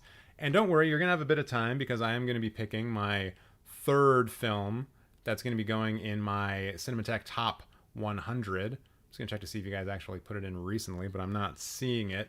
So yeah, Eric and Riccardo, please, pretty please, put your GD Letterboxd names in there. Mine is the same as YouTube name. Cool. What about you, Eric? Is it the same for you? All right. Just realized this may be my last time catching the stream on Tuesday since I picked up more hours in my job. Don't worry about it, Jack. These streams will always be available to you for you to watch. Even while you're working, you can watch them back. So it will be sad not to have you in chat, but I also understand that making money is an important thing. So don't sweat it. Don't sweat it. So now it's going to be my number 3 film. My number 3 film. What's that all about? Well, I think a lot of you probably know what it is. Let me know in chat if you do. 20th Century Cinema saying, hey TJ, how come Top Gun is in your favorites list that you don't have it in at a 5-star rating? I don't think it's a 5-star film. So when I look at favorites, the top 4 favorites, I don't read that as being what do I think the top 4 films of all time are. That would be a different top 4 for me.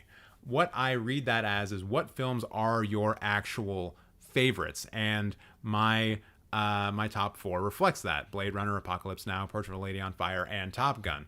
I love Top Gun, but it is an imperfect movie for sure. I think I probably have it rated as a 4-star to a 4.5 star, but it's not a 5. It's not a 5. I wish it were, and maybe on certain days I would say that it is, but like in my heart I know that it's not. I still love it. I think it's a great movie, but it's not in my it doesn't get a 5-star because I don't think it's a perfect film or like approaching a close. I don't think it's good enough to be a 5-star, honestly. And no, the Muppets movie and Top Gun are not going to be film number 3. It's actually going to be Apocalypse Now from 1978. 1978 maybe? Hold on, let me just check this quickly. 1979. Boo earns TJ. Don't you know? Don't you know when films came out, man? What is this? Oh, you mean this? You mean this? Faux Hucker 69? Nice. This is the Cinemateq Top 100 ballot. You can fill it out by clicking on the link in the description box below. Tell me what your top 10 films of all time are, and then in a couple of weeks I will reveal what the Cinemateq community has decided is the top 100 best films ever. We already have, well, I mean, as of this morning, I think we already had like 40-ish people get in there and let me know what their favorites were. I can actually just check to see if that's gone up any since we started this. Wait, what is that? Oh, okay, it's nothing. It's fine. I saw a red thing and I was like, uh-oh, something bad's happening. Responses, 61. 61. Good work, everyone. That's like 15 or 16 new people getting in since the start of this live stream. Hell yeah. And I will say I was a little bit worried at the beginning of this, and I'm going to tell you why. So with this top 100 list, there's a very real chance that with the amount of people who actually fill it out, we get to a point where there's like, maybe 60, 70 films that get more than one vote, right? We're already, I think I did a count earlier today, we're already like over 50, which is good. But that then means that there's likely going to be 1,000 other films that are going to be tied for last place. So I was worried that this top 100 was actually going to have to be cut off at like, film number 55 or spot number 60, because there's no way that I was going to then just put 1,000 films tied for last place as part of this list. That would be stupid. That like it's not a top 100 at that point anymore. So the more people we get to actually submit a ballot, the better off we'll be and the better the list will be. I had some of my friends filling out. Nice. If I make an edit on the list, will it be noticed? Yeah, you can edit your entry until voting closes, which I believe is on July 4th. I think the 4th is when voting ends. All right, so I'm not seeing Eric in the chat giving me his thing, but we're gonna try the trick of just putting in Eric's name. Wait, where did Eric go? Let's just try Eric. Eric Sebastian. Where did it? Sebastian. Eric Sebastian de Oliveira. Nope, that's a different one. It closes on Independence Day. Correct. Should I swap out Beauty and the Beast for Wizard of Oz? Do what you want, man. Live your life. I'm not the boss of you. I know I'm the boss of some of the people in this chat, because that's how they like to view our relationship, our parasocial relationship. So we are going to go on to Riccardo next. We're still going to wait for Eric.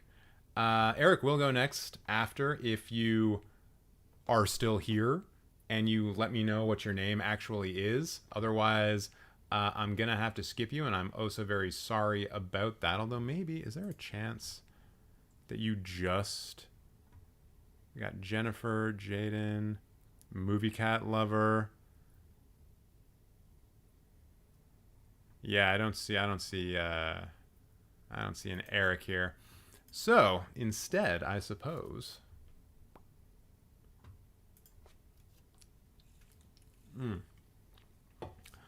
I suppose we'll move on to the roast of Riccardo. And I love how Riccardo is just coming in hot right now, looking like a pathetic bowl of pasta. What are these? No yolk? Whatever? I bet... No yolk noodles? I bet your family is ashamed of you. Also, you call that bolognese? I do not call that bolognese. Jeez, I wonder what kind of great film takes you're gonna have. I watch films and do stuff, says Riccardo. Good for you. So do 8 billion other people on the planet. Top 4 are the last 4 films that I watched that I rate a 9 or 10, which in this instance would be 4.5 to 5, because we are in fact on Letterboxd and not somewhere else where the rating system is different. You've seen 615 films, which is not a lot, but you are coming in hot with 123 films this year, which means you are on pace to watch more films than I will this year. But I assure you, that does not mean you're better than me. And you have only 3 lists. My God, Riccardo, what are we going to do with you with only 3 lists?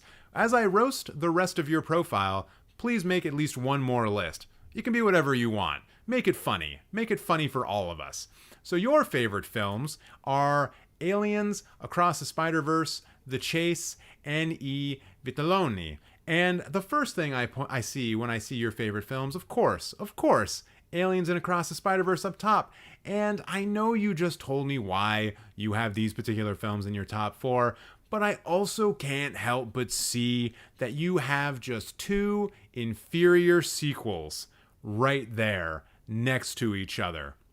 And I just don't understand why people give in to recency bias so quickly. Maybe you were doing an Aliens watch through and that was the last Alien films that you've seen. In fact, right there, you gave it a 4.5 star out of 5. And you were like, oh no, this is actually like a really great movie that's better than the original, sort of, even though it's definitely not. And then you just did the same thing with Across the Spider-Verse. Come on, we all know Into the Spider-Verse was a better film. Across the Spider-Verse is a little bit overlong, even though I didn't want it to end personally. It does have some issues with it, but hey, what film doesn't? But that doesn't mean that it should be going in your top 4 over Alien and Into the Spider-Verse, man, come on. And then there's The Chase, a movie that I am not familiar with because it was directed by Arthur Penn, someone who I have not seen any movies from. Wait, I've not seen any Arthur Penn films? That doesn't sound right. I must have. Wait, Penn and Teller get killed. Is Arthur Penn related to Penn, the magician? What? I should probably watch Bonnie and Clyde and Night Moves at some point, eh? Should probably get around to that one. TJ. The escape of Bubba Reeves from prison affects the inhabitants of a small southern town. Oh, so it's like that Jean-Claude Van Damme film where he exposes himself to a child. Cool. Always love bringing up Nowhere to Run when I can. And then I Vitelloni. I believe that is a Fellini film. One that I haven't seen because even though I'm the cinephile supreme, I also suck. We are the hollow men in this last of meeting places. We grope together and avoid speech, gathered on this beach of the torrid river. This is the worst way that you could ever promote a film. And I know, Riccardo, this has nothing to do with you personally. You didn't write this. This is not your fault, but it is in your top 4. So I have to wonder, why Why would you allow this to happen? This obviously must be your fault. It must be. 5 young men dream of success as they drift lazily through a life in a small Italian village. Ah, I see. You think this film is autobiographical to your own life, you lazy bum. Fausto, the group's leader, is a womanizer. Riccardo craves fame. Oh, and now we understand why you came through with the super chat. You don't actually want to get roasted. You just want to get mentioned by such a high-profile influencer like myself. Well, I'll tell you what, Riccardo. Your wish is granted. Alberto is a hopeless dreamer, and Morlado fantasizes about life in the city, and Leopold is an aspiring playwright. There are too many people in this friend group. 5 people? 5 people? I'll tell you what, as soon as you get into your 30s, your friend group turns into like 3 at best, and you barely ever see them. So this is not realistic, and therefore, you shouldn't have it in your top 4. Boo, boo. Also, what I will say boo to is only giving Starship Troopers a 3.5 star. Easily a 4-star film. Easily. And I know that doesn't sound like much of a jump, but in my books, it's a big one. I'd even consider giving this one 4.5. Starship Troopers is great. I would have to rewatch it, but I think I would be okay giving it a 4.5. But I'll leave it at a 4 for now. Just for now. We'll see. And what else we got going on here? I really want to look at more of your all of your popular reviews, although it seems like maybe you guys don't have popular reviews. You're not cool like the Cinephile Supreme. That's okay, though. I won't hold it against you, except in a roast. So for Paris, Texas, you said that it was powerful stuff. Wow. Thank you so much for your nuance and insight into Wim Wenders' classic film. Great one. I love that. Ooh, we get a bit more words for Barry Lyndon, which you rated 5 stars. This is what perfection looks like for me. Every shot is truly beautiful, and the acting is insane. Maybe not the right word to use in this context. I would say that the acting in Possession is insane because they are actually acting insane. I think the acting in Barry Lyndon is calculated, let's say. Not exactly chaotic, although perhaps a little chaotic. There is nothing out of place in this film, which is true of pretty much all films. It's dramatic, ironic, the battle scenes are amazing, the quieter scenes are also amazing, you get immersed in a distant world, and you wish to stay there for as long as possible. I don't know, I think the film kind of makes it seem like living back then kind of sucked, even for the wealthy, although I guess they were a little bit better off than the peons, which I suppose is always true. That's always true throughout history. Let's take a look at these lists. We still only have 3 lists. Cinema Oriental?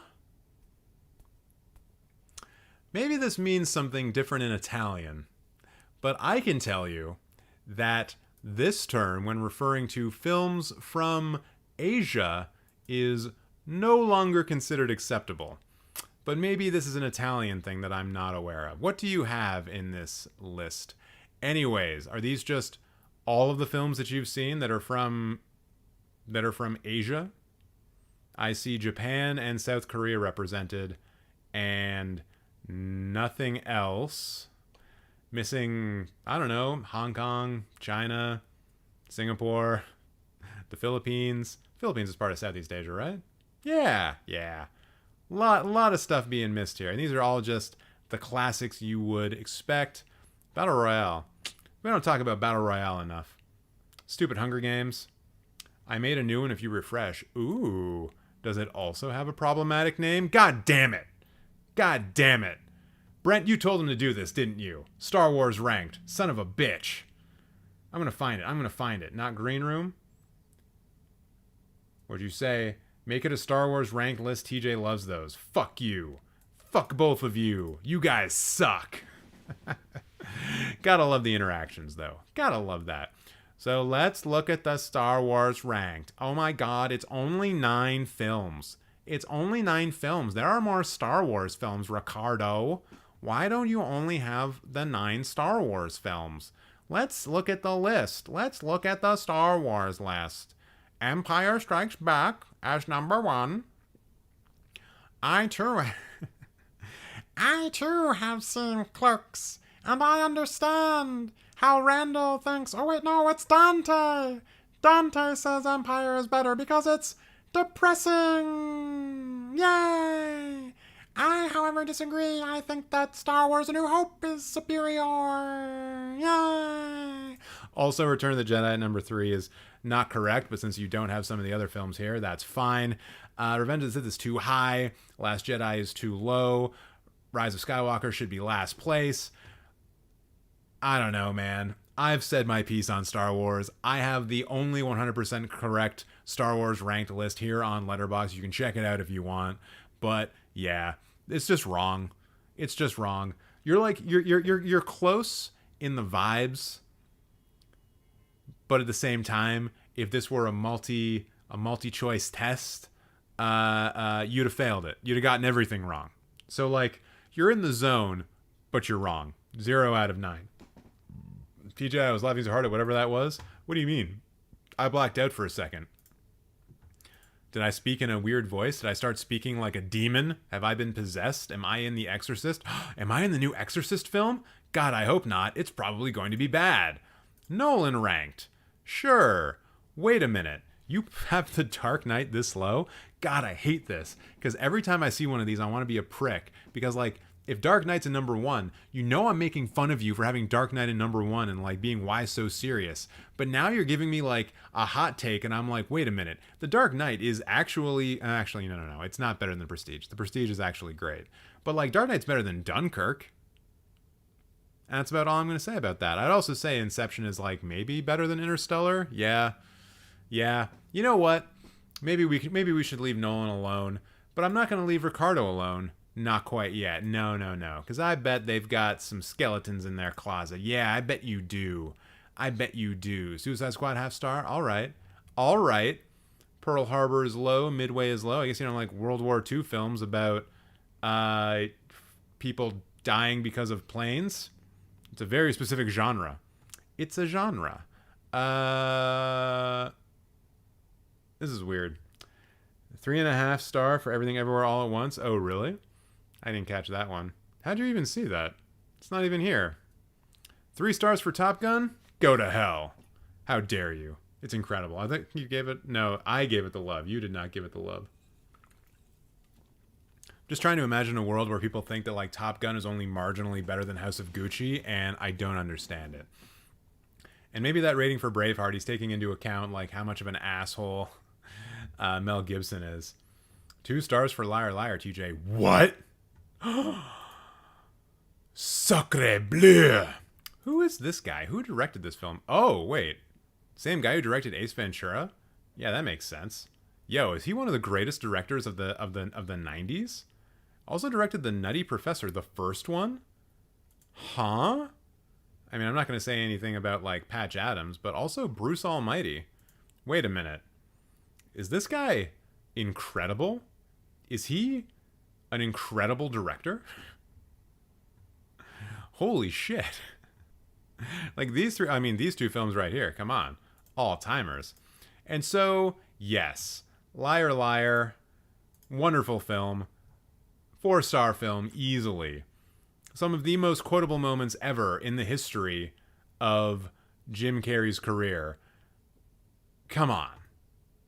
I don't even know if you're like allergic to fun or anything. Like, I don't think you are. This seems somewhat reasonable until I see things like this. Like, come on. Oh, wait. Avengers Infinity War? Like, I'm not going to be an MCU stan, but that's like a 3. What did I rate this? 3.5? 4? Oh, I haven't rated it yet. I'd say that's probably like a 3.5. Nah, you know what? I think that's a 4. It's a well-deserved 4. It's actually a pretty good movie. I think that's the highest MCU rating you're ever going to see me dole out. I already kind of regret it. Maybe it's more of a 3.5. But I'm feeling charitable today. And the best outtakes ever, even better than Jackie Chan movies, and occasionally more dangerous. Deadpool at 3. I mean, you know, that's probably what I would give Deadpool. Because it's like, to me, it's an average 2.5-star film that I like. So I would bump it up to 3. That's probably what I would have it as. It's like not a great film outside of just Ryan Reynolds being funny. And like, if you don't think Ryan Reynolds is funny, if you're one of those people, this movie is going to be fucking terrible for you. You're going to hate it. And I do think that Deadpool 2 is even a step down from that. So actually, yeah, just do my due diligence here. This is now making me reconsider giving Deadpool a 3 and Deadpool 2 a 2.5. It's making me reconsider the 3 stars that I gave to The Flash. This is why I hate doing ratings. So what else do we got here? That's kind of high for the Sicario sequel. That's like a 2-star film at best. This is great. I can get to rate some of the films that I haven't looked at in a while. But yeah. Oh wait, Age of Ultron. This movie's bad, dude. It's like a 1.5 star. That movie sucks. And it could have been so good, but it wasn't. What we got here at the top here? Criterion shit? Yeah, naturally. Although not that much. Wind Rises at 5. Ooh, everyone in the chat, get angry at that. And while you're there, please like the live stream. Vertigo, 4.5. Obviously just as good as Aliens and Heat. Sure, if you say so. Cinema Paradiso, Mulholland Drive, Parasite. Yeah, big old David Lynch, Stanley Kubrick fan. Film bro material for sure. No Country for Old Men. Hey, where are the films directed by women? Finally, I've been able to use that line. Where are the films directed by the women? The Eight Mountains. Didn't this just come out? Yeah. It's not directed by women. But still. That's a new movie. Good for that movie. Throwing a lot of 4.5 stars around here, too. I don't even think you've seen that many films. How many films have you seen, Riccardo? 600? Jesus. And you're rating all of these films 4.5. Not very discerning, Riccardo. Not very discerning at all. But it's just basic stuff. You guys are boring sometimes. Where's the guy who was watching snuff films with his mom? Let's get more people like that in here. That'll really spruce up the place, really tie the room together. Yeah. All right. Watch list. Yeah, I like that guy. We all like that guy. Really did tie the room together. Oh, yes. I love it when I go to like the first page, the very first page of a watch list, and I see a film that I desperately want to recommend that you watch. So for this one, it's not going to be these Greg Araki films or Past Lives or even The Third Man or All the President's Men. No. Also, Pather Panchali, the Apu trilogy, could easily be that. But it won't be because you need to watch Failsafe. This is a film by Sidney Lumet that has a interesting history when taken in consideration with Dr. Strangelove. But it is a wonderful, fantastic film from the mid-60s. It's a Cold War film. It's all about, maybe or maybe not society destroying itself. You can see here I've given it a 4.5 out of 5. Absolutely a must-watch film. I wish more people have seen it. Only 21,000 have seen it compared to... I wonder how many people have seen Dr. Strangelove. Dr. Strangelove. Yeah, 470,000. So like 20 times as many people have seen this over Failsafe. And I think that's a tragedy. They're a wonderful double bill, and you understand why Stanley Kubrick, after seeing Failsafe, demanded that his film be released first. And I will never forgive him for that, because I think Failsafe could have been such a impactful film in the film space of the time. But unfortunately, Kubrick got his big old Kubrick dong out and said, no, I go first. He was not a very generous lover, is what I'm saying. So there you go, Riccardo. There's a roast for you and a selection. And now, have we seen or heard anything from our good friend, Eric? Because I do not see them still in the chat. So I guess we're just gonna skip him, unfortunately. I'm gonna do a quick check, though. Maybe I'm gonna refresh this list.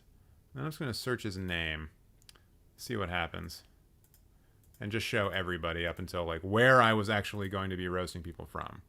There we go. That's probably back far enough, right? Right? Maybe a few more. Maybe a few more. Maybe a few more. Oh my God, there's so many. There's too many people. All right, there, we're good. So, let's see if we can find him. Eric. 0. Cool. What about just Gonzalez? 0.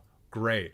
Well, I'm sorry, Eric, if you're watching this back. If you leave a comment with your Letterboxd name in it, I'll make sure that you go first on Friday, which means we are actually going to be getting into the list unless another super chat comes through. But before we even do that, I need to pick another film. We already have 3 films in here: Blade Runner 1982, Portrait of a Lady on Fire 2019, and Apocalypse Now 1979. What's number 4 going to be in my top 10 films of all time? Ooh, I wonder. Maybe I'll take a drink while I contemplate. If you have seen and loved every Sidney Lumet film so far, prepare for a good goddamn time. Are there any films that have been submitted multiple times that you didn't expect to see? I would need to look at the actual list, which I may do here in a second. Also, no, I'm not going to do that because I don't want to tell you guys any of the results. I'm very conscious of like biasing the results, and I don't want to do that. Where can I find the forum? You mean the Discord? The link is in the description box below. So for my next film, we are going to be doing Zed from the very nice year of 1969. This is a French-Algerian film, a political thriller. Highly recommend. Incredible film, incredible performances, everything. Where can I find the Google form? You can also find that in the description box down below. So, yeah, there you go. And yes, film number 4. And, my goodness, I guess Mara T heard me and said, no. The list will not get any further down because I will be... Oops. Almost showed things that were not supposed to be shown. But yeah. So I guess I will be roasting Mara T. Thank you so much, Mara. I appreciate that. And as always, I appreciate all the support that you guys offer me. It's a big help to the channel. And if you can't super chat, I'm so very sorry. But that's okay. Because you can support the channel in other ways, including liking videos, liking live streams, commenting on them, and when I release a new video, just watching it, maybe even a couple of times. Encourage your friends to watch. There will be a new video coming out tomorrow, actually. It will be a review roast for a movie that came out this past weekend, so that's going to be fun and poignant and interesting because it's not even so much of a roast because I actually agreed with a lot of what the shitheads were saying. And it's difficult for me to do a review roast where I'm not 100% behind the film. It's for The Flash. I'm doing a review roast for The Flash. And you know, it's difficult because I saw the potential in that film, but it just had a lot of things weighing it down. I think I ended up giving it a 3 out of 5, which I'm thinking maybe should be a bit lower. Maybe to even it out. Will the review roast be over in a flash? Come on now. Thanks for doing this, TJ. Always wanted to see you do a Sight and Sound.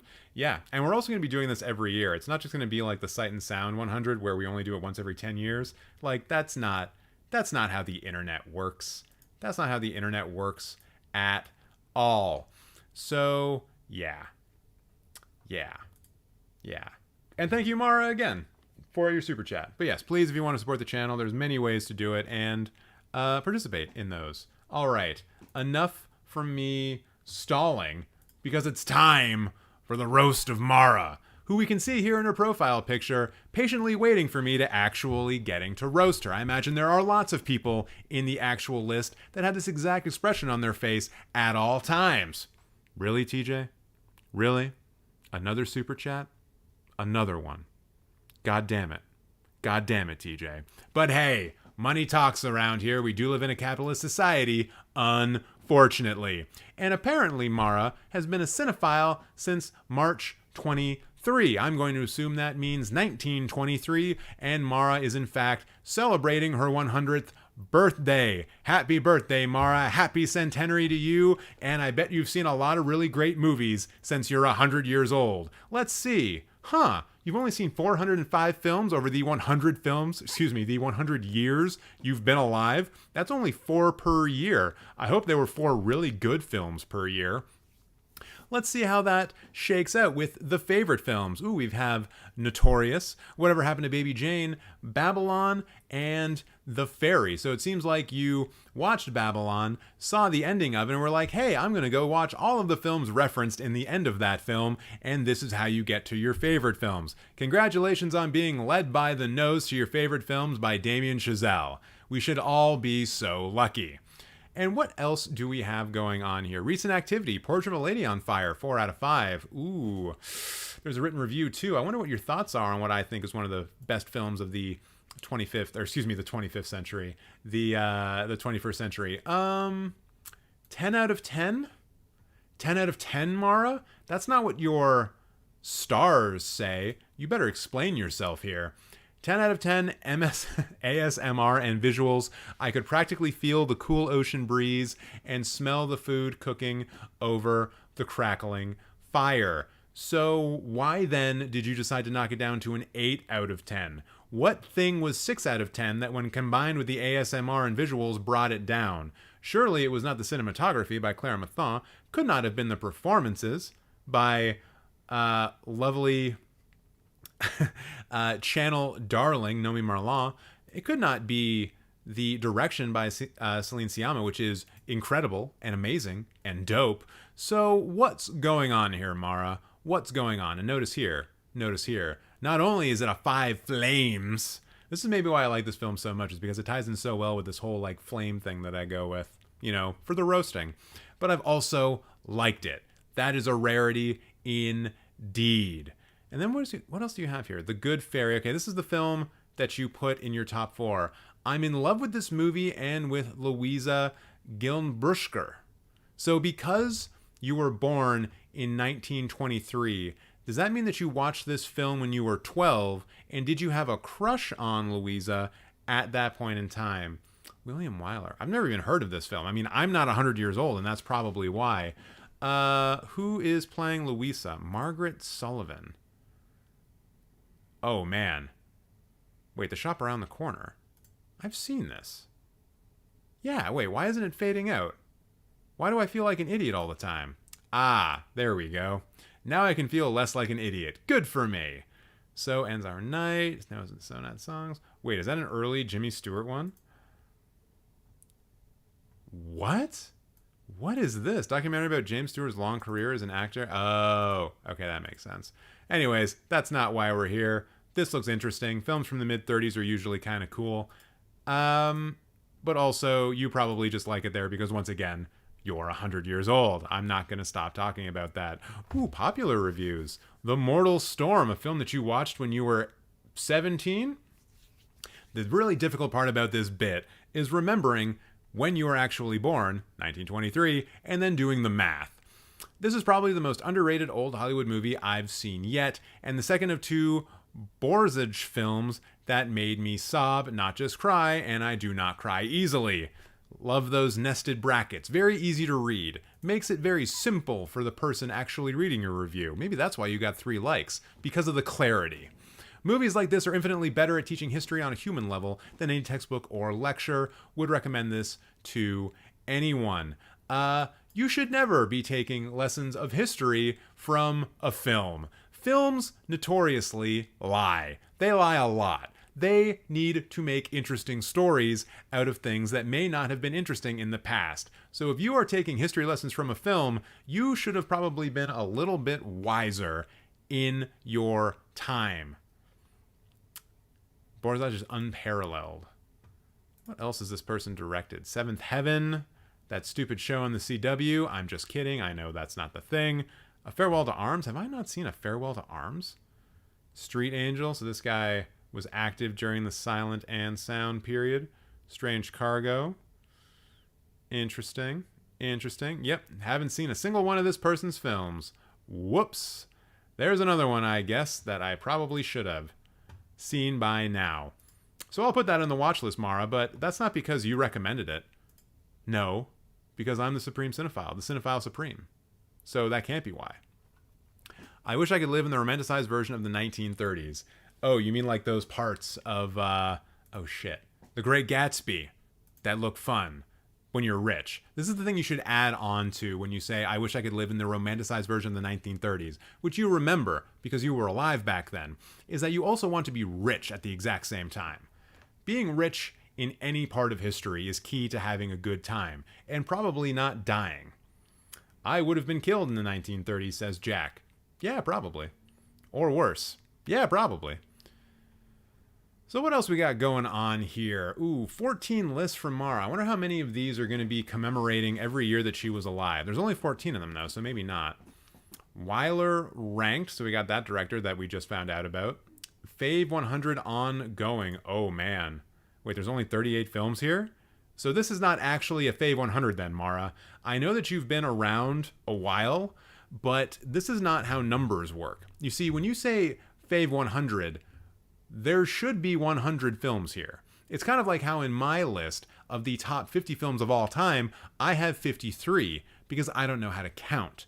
And you seem to be suffering from the exact same ailment, except worse. Maybe it just has something to do with your advanced age. Not trying to be ageist, but that could be the reason. Not necessarily in order to qualify for this list, movies must be rewatchable and have been rewatched or watched and enjoy as an adult, no childhood or nostalgic faves. Well, hold on then, Mara. Not necessarily in order. Why is it a ranked list?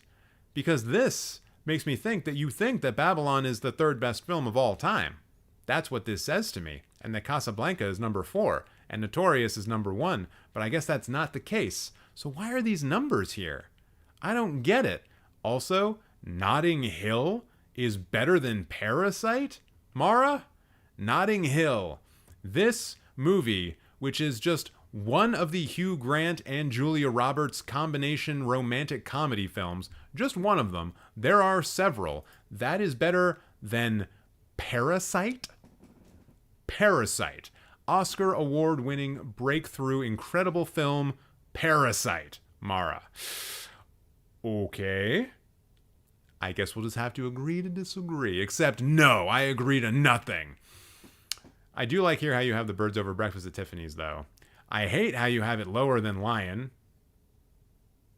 And other films that I have seen. Although a lot of these are actually kind of good. I need to turn this filter back off so you guys can actually see what these movies are. Now Voyager. This is a metal song by the band Nevermore. But you don't care about that. Hitchcock ranked. Wait, more, what did you see? I haven't seen enough movies to have 100 faves. Then why do you have a Fave 100 list?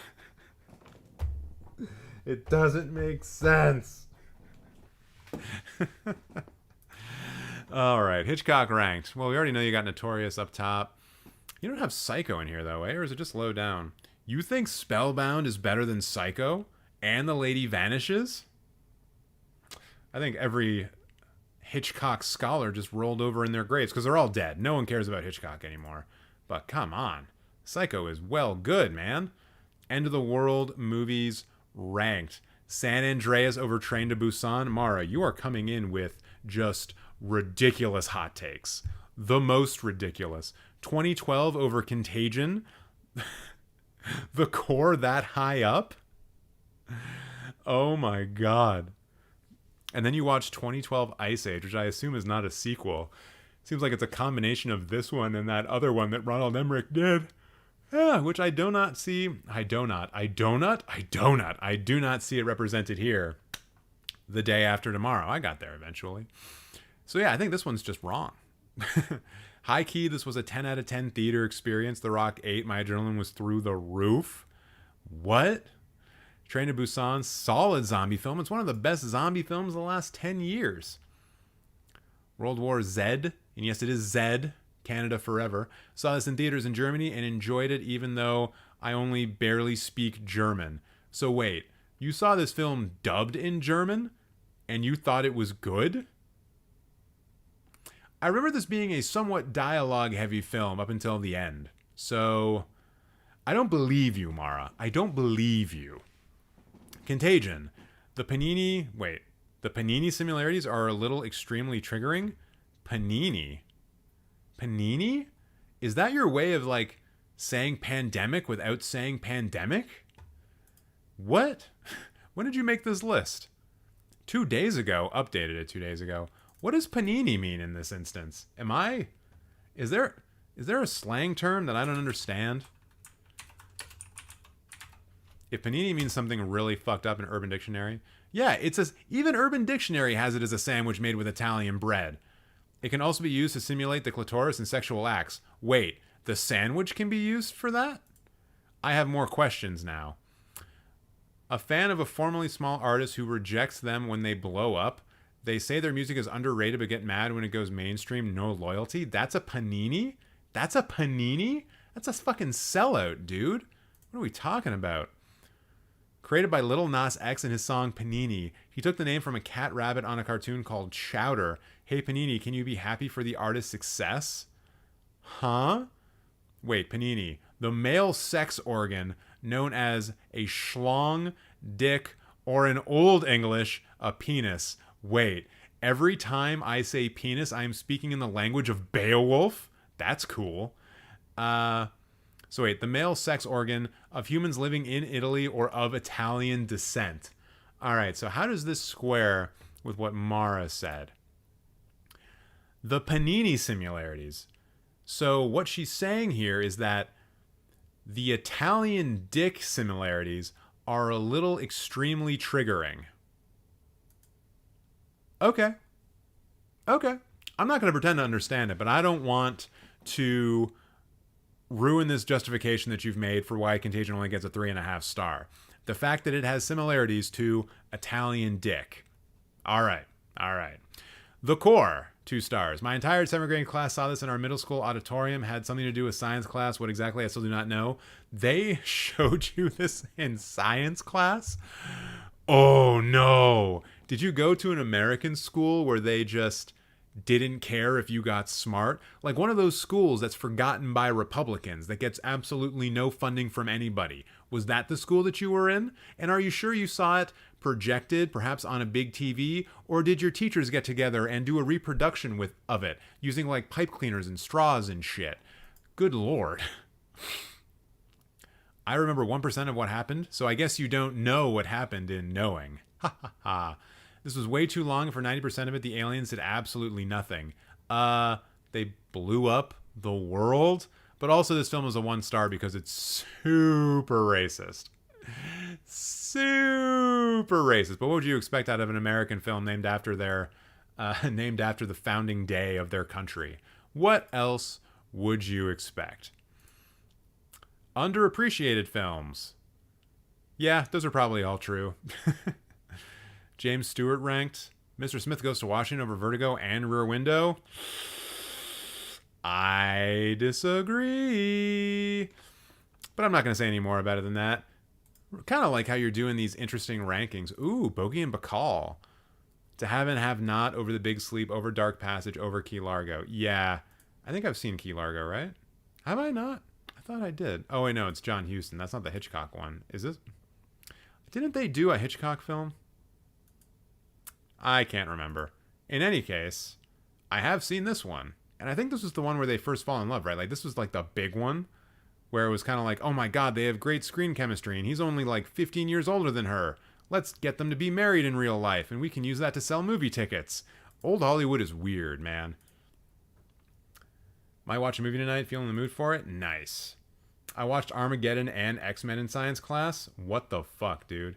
The only thing that really gets close to that in my mind is when I was TAing a science class in high school, and the teacher was like, you know what, guys, let's just watch Iron Monkey instead. And this, Iron Monkey was like one of those films that made it to the West because Crouching Tiger, Hidden Dragon was so popular, and they were like, oh, what other wushu films can we bring to the West? And Iron Monkey was one of them. And I seem to remember it being kind of good. Does it have anything to do with science? No. Nothing close. Not even a tiny little thing. But I kind of like the fact that I watched Iron Monkey in a science class with a bunch of 12-year-olds who had no idea what was going on, which was par for the course considering it was a science class for grade 9 kids. Also, Wilder ranked by enjoyment. What kind of enjoyment, Mara, are you getting out of Sunset Boulevard? That movie's depressing as fuck. Some Like It Hot in the Apartment, I get. Those are actual comedies. But Sunset Boulevard, that ain't nothing you should be enjoying. That's something that you should be... Well, I guess enjoying, you could be doing it. But it's got to be more of like... It's gripping, you know? It's not like a funny out loud, haha, fun time kind of movie. Also, A Foreign Affair. Nice. I'm thinking of A Foreign Correspondent. Double Indemnity. So low, I guess on enjoyment side, but still. Barbara Stanwyck, she's the best. And the dude in this, I love the dude in this, Fred McMurray. I wish he was in more things. I mean, he probably was in a lot of things, I just haven't seen them. 7 Year Itch and Sabrina real low too. Although I guess if you haven't seen a lot of Wilder, what are you going to do? How much Wilder have I seen, actually? Can I even be an authority on this? So I've seen... Oh, you haven't seen Witness for the Prosecution, Mara? Shame on you. It's so good. It's got Tyrone Power in it. His name is Power. Tyrone Power. It also has Charles Laughton and Marlena Dietrich in it. Get on it. Get on it, Mara. That's probably going to end up being my film recommendation for you. I guess maybe you're getting more recommendations than other people. Is that fair? Who knows? I think it probably is. I don't really want to look at the films that made you cry. I guess I maybe should. Because I don't cry. I don't cry during movies, so I won't really be able to relate to this at all. Queen's Gambit? The chess show? Why? Did someone, like, castle their rook or something, and you were like, oh, dang, that gets me every time, and then the tears came out? I don't remember there being any heavy crying moments in that film. And this one, what? Really? I forgot that Sarah Gadon was in this. She's Canadian, don't you know? But this is like, what part of this made you cry? It's a TV series. The Queen's Gambit is not a film. Also true. But they didn't say films that made me cry. Mara's just saying made me cry. Oh, ranked by how much I cried. How are you gauging that, by the way? Do you have like little contraptions you can put under your tear ducts that like trap the amount of liquid coming out? Because I think that would necessarily bias the TV shows against films like The Mortal Storm and Titanic. As long as Titanic is, it's not as long as The Queen's Gambit or 11/22/63. So, yeah, I'm going to have to call a little bit of bullshit on this, Mara. I don't think that you are actually able to measure this, unless you are. And that's wild if it's true. I feel like they would like A Star Is Born any version. Probably. I wonder if we're going to actually see that in their films ranking. Let's see. Lowest first. Imagine Star Is Born is like right there. Ice Age 2012. Whoa. You gave Vertigo a half fucking star? What the fuck, Mara? And you gave it a heart? Did you review it? What is this? Explain yourself in the chat right now. Right now, Mara. You can't just get away with this. This is one of those hate crimes I was talking about against white men like me. I need a drink. I need a stiffer drink. Jesus. What? Why? How? It's like one of the best films ever, man. What? Is this like some contrarian bullshit? Okay, TJ, but Joker is 1.5, so it balances out. Okay, like, sure. I guess, but like, no. No! I'm so mad I'm turning Australian. I don't get it. I don't understand it. It's... Nah. Nah. I don't... Nah. Ugh. Nah. Like, this is the fucking remake of Rebecca. The remake of Rebecca, and that's worth one extra star over Vertigo. A remake of a Hitchcock film is worth more than a genuine bona fide Hitchcock all-timer? Yeah. Not to mention the Les Miserables musical, the fucking live-action remake of The Lion King, fucking Ants, The Pelican Brief.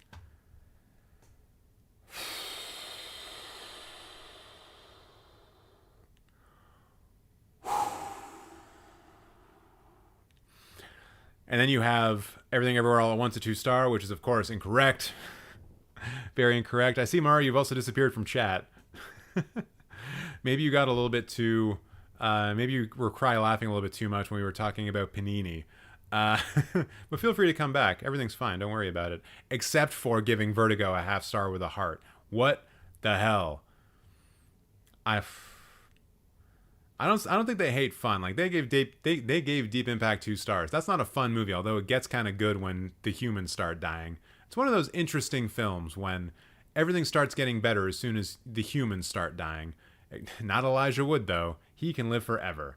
Oh, you're still here? Great, because we have more conversations we need to have. Like how The Core, Mara, is rated above Vertigo. What the fuck? What in the literal ass is this? Let's see the high ones. Let's see what is, I guess, what? 5 times better than Vertigo? I guess Aliens is 5 times better than Vertigo. How about Time Lapses of the Future? 5 times better than Vertigo, I guess. Actually, no. 10 times. 10 times better than Vertigo. Gaslight. 10 times better than Vertigo. An Ingrid Bergman documentary. 10 times better than Vertigo. Babylon. Shawshank Redemption. Fucking Notting Hill. 10 times better than Vertigo. What the hell? Also the fact that you have Notting Hill at 5 stars over like The Shining and Mildred Pierce and Parasite and Psycho and Arrival and just all of the movies. All of the movies. I see Riccardo here is really excited to see Aliens at 5 stars, but no. No. So Australian now. Oh my God. You know what? I can't do this. I'm just gonna get to the recommendation. This is making me too mad. You triggered me. You triggered me. You haven't seen Jurassic Park.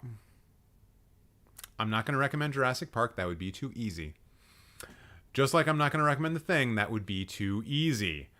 I did mention this before. Yeah, Witness for the Prosecution. You would love Witness for the Prosecution. Please watch Witness for the Prosecution.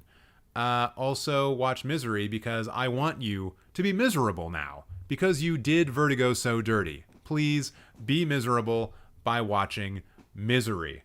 You would probably also really like The Lady Eve, but I'm not going to officially recommend that one. Yeah, that's it. Oh, you only have 2 pages of a watch list.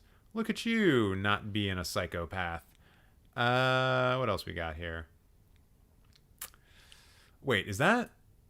No, it's a Weiler film. I thought it was something else. Something cooler, but I guess not. Ooh, L'Aventura. Yay, existential dread. We love that here.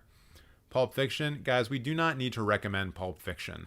The point of these recommendations is to get people to watch films that they wouldn't necessarily watch unless they were like, threatened or goaded into it.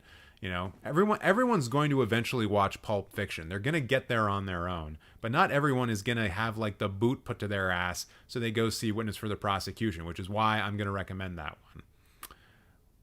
So there you go, Mara. You totally fucked me up with that Vertigo nonsense. Congratulations. Not many people can do that. All right. I'm going to need a little bit of water here. I think most people usually see Brokeback, don't they? Eventually. Recommend The Room? No. No, I'm recommending good movies. So let's see here. I guess it's time for me to put in film number 5 after Zed. Do I know what I'm putting in there for that? Yes. Yes. Who would like to guess what film number 5 is going to be? I mean, she seems to have watched a lot of straight romances. That's true. Hey, Mara, have you ever considered watching the heterosexual film The Doom Generation by Greg Araki? I watched that yesterday. Very homosexual romance film. I recommend that you watch that one as well, even though it's not in your watch list. So, film number 5. Who thinks they know? Who thinks they know what film number 5 is? I bet you don't. It's not Pulp Fiction or Mary Poppins. I know those weren't your guesses, but I don't like live streaming where I stop talking. And no, it will not be Top Gun. In fact, I will tell you guys right now, Top Gun is not going to be in this top 10.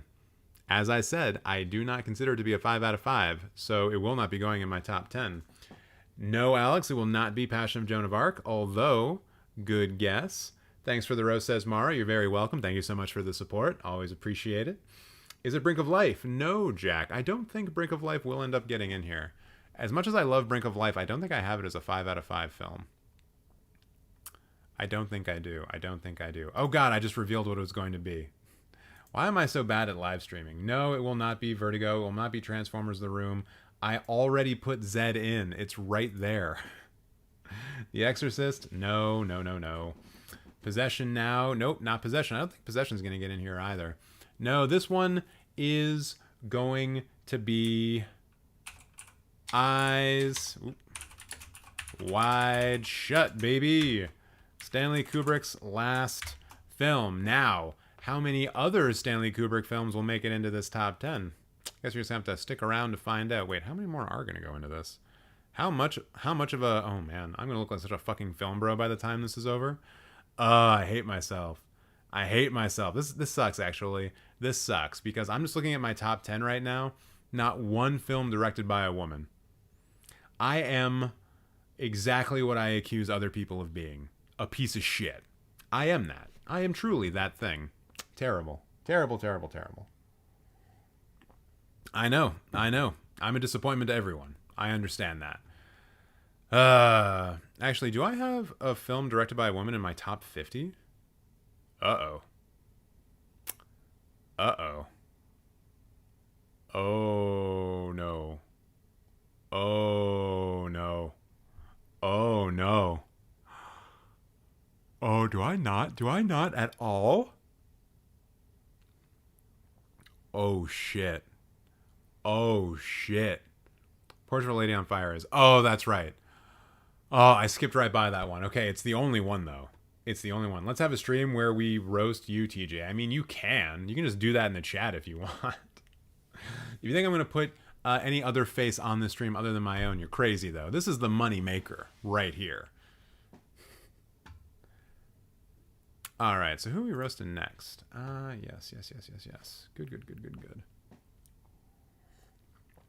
Let's take this moment. Rocco's face is the moneymaker. How dare you? Also, that's correct. Let's take this moment to have a brief little break, a bio break, if you please, and I will be right back. I'll be right back. Well, I'll be right back. I'll be right back, Dan. Richard, do you mind to step aside and let's talk? I'll be back in just a second. I'll be right back. Don't get dressed. I've got to leave this room. I'll be right back. No, don't you leave me here, you... I'm coming right back. I give you my word. Be right back with a search warrant. There, I will be right back. I gotta see this. Was it something I said? How about the words, I'll be right back? I'll be right back. Leave her running. What? I'll be right back. I'll be right back. You understand? Hey, buddy, you pay for the drinks. I gotta go to John. I'll be right back. Gotta introduce Mr. Thick Dick to Mr. Urinal Cake. Oh, jeez. Never, ever, ever, under any circumstances, say, I'll be right back. Because you won't be back. I'm getting another beer. You want one? Yeah, sure. I'll be right back. Well, I'll be right back. I'll be right back, Dan. Richard, do you mind to step aside and let's talk? I'll be back in just a second. I'll be right back. Don't get dressed. I've got to leave this room. I'll be right back. No, don't you leave me here, you... I'm coming right back. I give you my word. Be right back with a search warrant. There, I will be right back. I gotta see this. Was it something I said? How about the words, I'll be right back? And we're back, and it seems like people in the chat do not like the euphemism bio break, and they are saying that every time someone says it, they die a little bit inside. Says what? Bio break, bio break, bio break, bio break. Lots of biology being broken in this break, broken out of my body, like a prison break, for bios. So much fun to say the term bio break. It's kind of like that old show in Canada called Body Break, except in this case we're talking about bio. Bio break. Ha ha ha ha. All right, from now on I'll just say that I'm going to throw a piss. Is that better? It's an unnecessary sequel to Biodome. True. Rocco, what are you doing? Do you want to come make an appearance before I roast someone? Oh, you do, huh? You do? Or don't you? Do you or don't you? What do you want to do? I can't just pat you. Ugh, here we go. Oh my god, it's an unexpected Rocco visit. Jack coming in with the super chat for Rocco's cat food. Thank you so much. He appreciates it. Not like he needs much cat food. Look at this. Look at this tum-tum. Look at how much my thumb can go in there. This cat is not wanting for food, I can assure you, but I appreciate it anyways. Thank you so much. Also, Jack, do you want me to roast your profile? Perhaps a different profile? Whatever you want, man. Within reason. Rocco, they want to know how you are, how you're doing. Stop looking so depressed. You're not a depressed cat, are you? All right, well, thank you, Jack, anyways. I guess we will just say that was directly for Rocco. Rocco, that's your $10. Yeah, well, your $7 after Google takes their share. Mwah. Oh, look at this guy. Look at this guy giving me the death stare. I think this is probably my favorite thing where Rocco looks at me and he's like, I could fucking kill you right now, but I'm not going to because you're kind of scratching me, and also there are too many witnesses. I really do enjoy this threat. Oh, hey. Oh, hey. Oh, hey, buddy. Ooh. I love how you're leaning away for your safety. Yeah. He's also kind of pushing my head away with his left paw. I know what's going on here. Like, I can block this paw with this hand, but also, like, I know what's going on. I know what's about to happen to me. He looks like Thackeray Binks. Rocco, did you know you look like a famous black cat named Thackeray Binks? Ooh. Ooh. Yeah. See, now I can get closer in. Uh-oh. He's not pushing you, he's positioning you. Oh, no. Oh, God. Ah! Oh. You gotta go exit. You gotta exit left today. And that was Rocco. It's kind of weird saying that just a black cat looks like every other black cat. Like, they all don't look the same, guys. It's not cool, is what I'm saying. People have been canceled for less. So, speaking of getting canceled, let's roast someone who's probably not even here. Yoad something. It's your turn. So let's fucking go. And of course, we got to look at the profile picture, and I imagine this is what you look like every time you see a naked woman. Inquisitive, not sure if you're in the right place. Also, maybe like just looking like James Gandolfini normally. He's got a nice watch on, not gonna knock it. So what do we got going on in your bio? This is my only account, the rest is old bullshit. What do you mean by the rest is old bullshit, Yoad? How can there be other old bullshit? Did you have multiple accounts and then you just collapsed them all into this one? Maybe you were some kind of troll in a past life and you had many accounts that you used to downvote things. But now that Letterboxd has gotten away from that, they've changed their algorithms to prevent people like you from using those kinds of mechanisms, from fucking with shit, that you're like, oh no, now I must only have one account. There is only one reason for it. And that doesn't make sense to me. Let's see who your favorite directors are, Yoad. David Lynch. Ooh, Mulholland Drive. Okay, that's good. Wong Kar-wai. Not in your favorite films. What the fuck? Hayao Miyazaki. Okay, Spirited Away. There we go. Martin Scorsese. Taxi Driver. So let me get this straight. Yoad. You have Perfect Blue here, directed by Satoshi Kon, in your top 4, but you don't have Satoshi Kon listed in your favorite directors. And on the flip side, you have Wong Kar-wai listed here, and yet no Wong Kar-wai film in your favorite films. I smell some bullshit. Can't sum up my obsession with cinema in a few sentences, and yet here you are trying. So you won't read anything like that here. Well, that's my vision, and that's why it's special. Hold on. This sentence makes no sense in the context of the rest of this. Well, that's my vision, and that's why it's special. Is this a quote from a film? Vision acuity? What do I need to know about taking care of my vision? It sounds like an inspirational quote that would have something to do with the movie, like not Mulholland Drive, but that one where the frogs rain down out of the air that I cannot think of in this exact moment. I'm so sorry. Except I'm not. I'm never sorry. I can't be. Oh, I thought I almost had it. I was about to say Mulholland Drive. Magnolia! There we go. Yeah, Magnolia. It sounds like something that someone would say in Magnolia. So what do we got here going on in recent activity? The Blue Angel.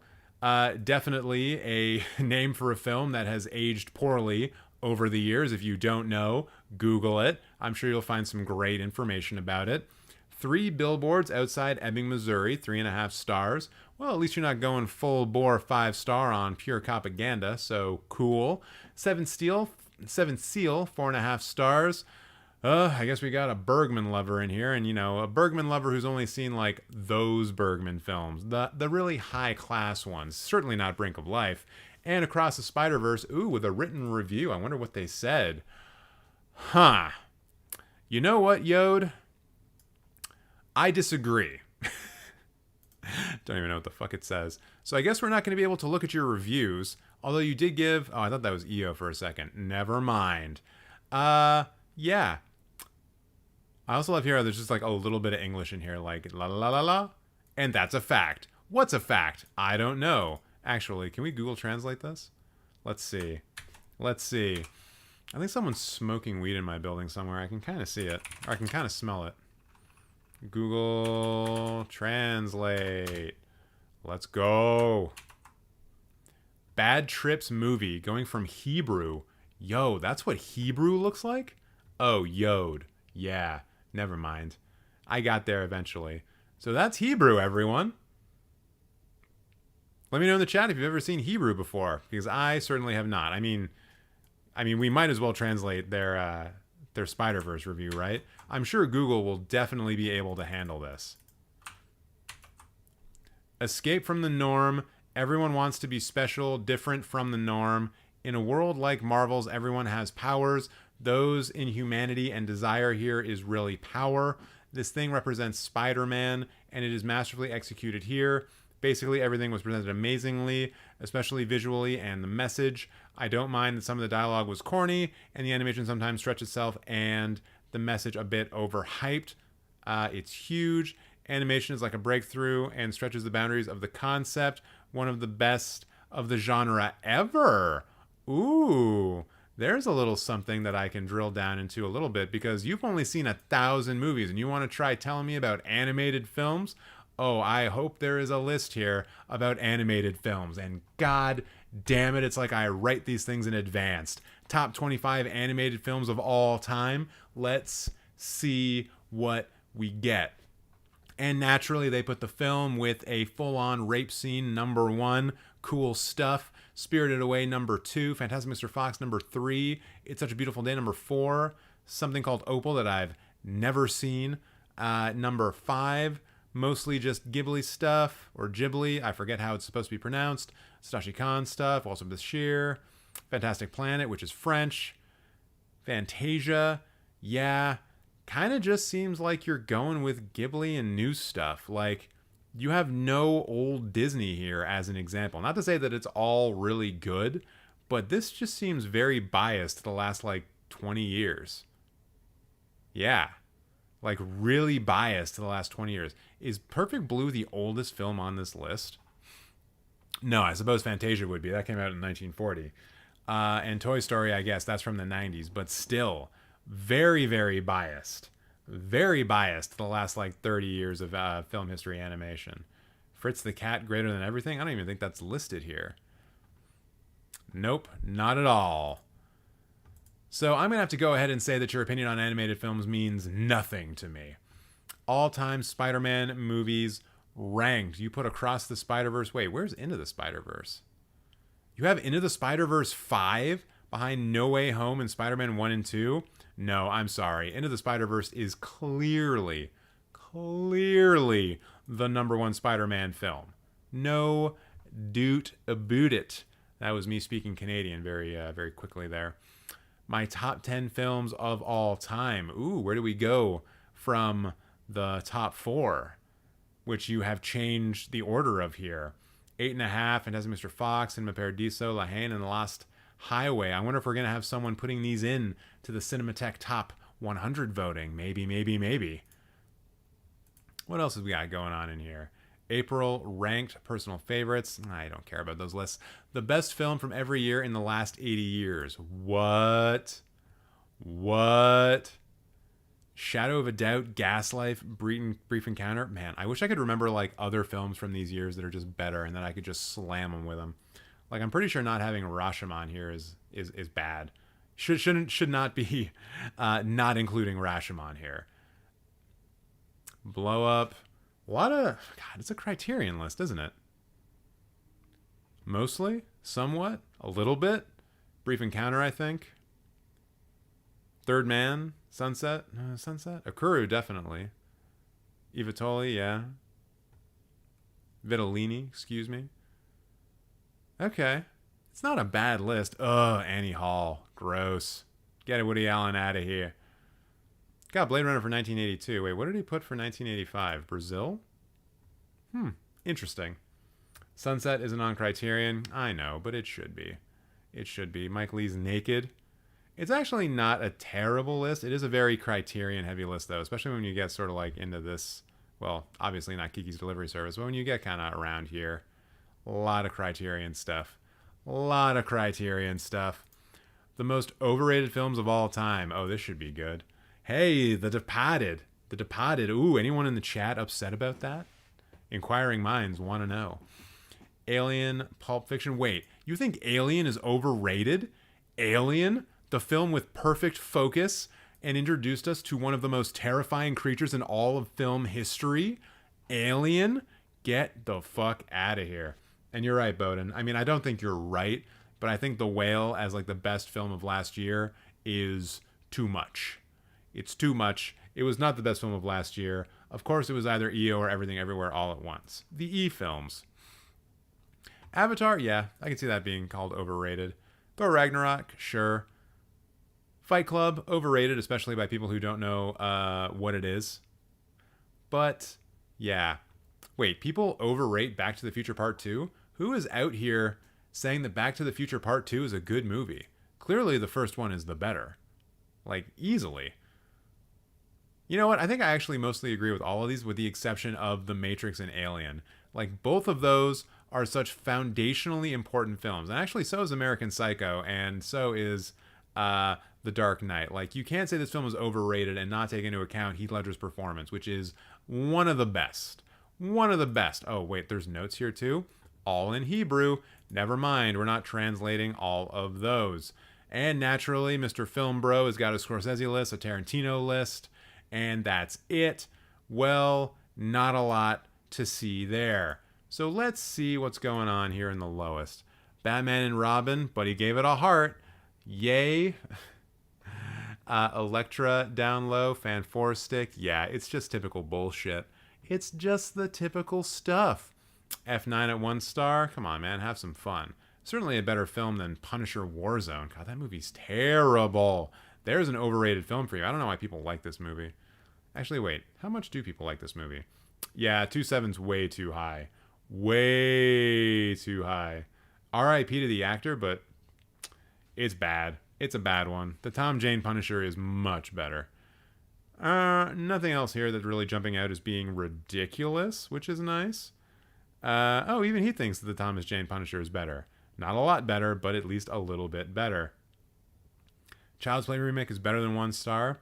I can't speak to that. I've never actually seen it. But yeah, this just seems normal. Willing to bet we're going to see a lot of the all-time classics in the highest rated on the 5 star. Yeah, I mean, it's just going to be like their best films of all time list, right? Like, why would it be any different? Barry Lyndon, Seven Samurai, Akiru. Yeah, basic stuff. Where I guess Seven Seal and Across the Spider-Verse are on the same level. Battle of Algiers, Conversation. Yeah. Ooh, we got a Hebrew film here, or at least a film that's in Hebrew. The Closed Notebook. Huh. Berserk, Cowboy Bebop. I love Donnie Darko, man. I don't care. Oh, get that out of the 5 star. Have I rated this yet? I probably won't. I haven't seen it in a long ass time. Yeah. Yeah. Also, Scream is a bit too high. And we're not going to recommend a film for them because they didn't do a super chat. But I think that's kind of all I want to say about Yoad, you know? I think that's all I want to say about Yoad. I want to get back into doing my next film in the Cinemateq Top 100. Oh, yeah. Oh, yeah. Can you guys guess what it's going to be? Can you guess what it's going to be? Wait, The Room 5 stars? Did they have The Room as 5 stars? Did I miss that totally? Because, I mean, like, that's obviously... Oh, they did. Oh, my God. What the fuck, guys? You can... It's okay to admit when a film is bad. You know? You don't need to just, like, rate things that are fun or funny or good theater experience is high. Like, you can still say a bad film is a bad film. This is a bad film. It's gross. But anyways, what's the next up? Anyone? Anyone care to guess? Anyone care to tell me what my 6th most favoritist film of all time is? Actually, no, not favoritist. Films I think is the best of all time.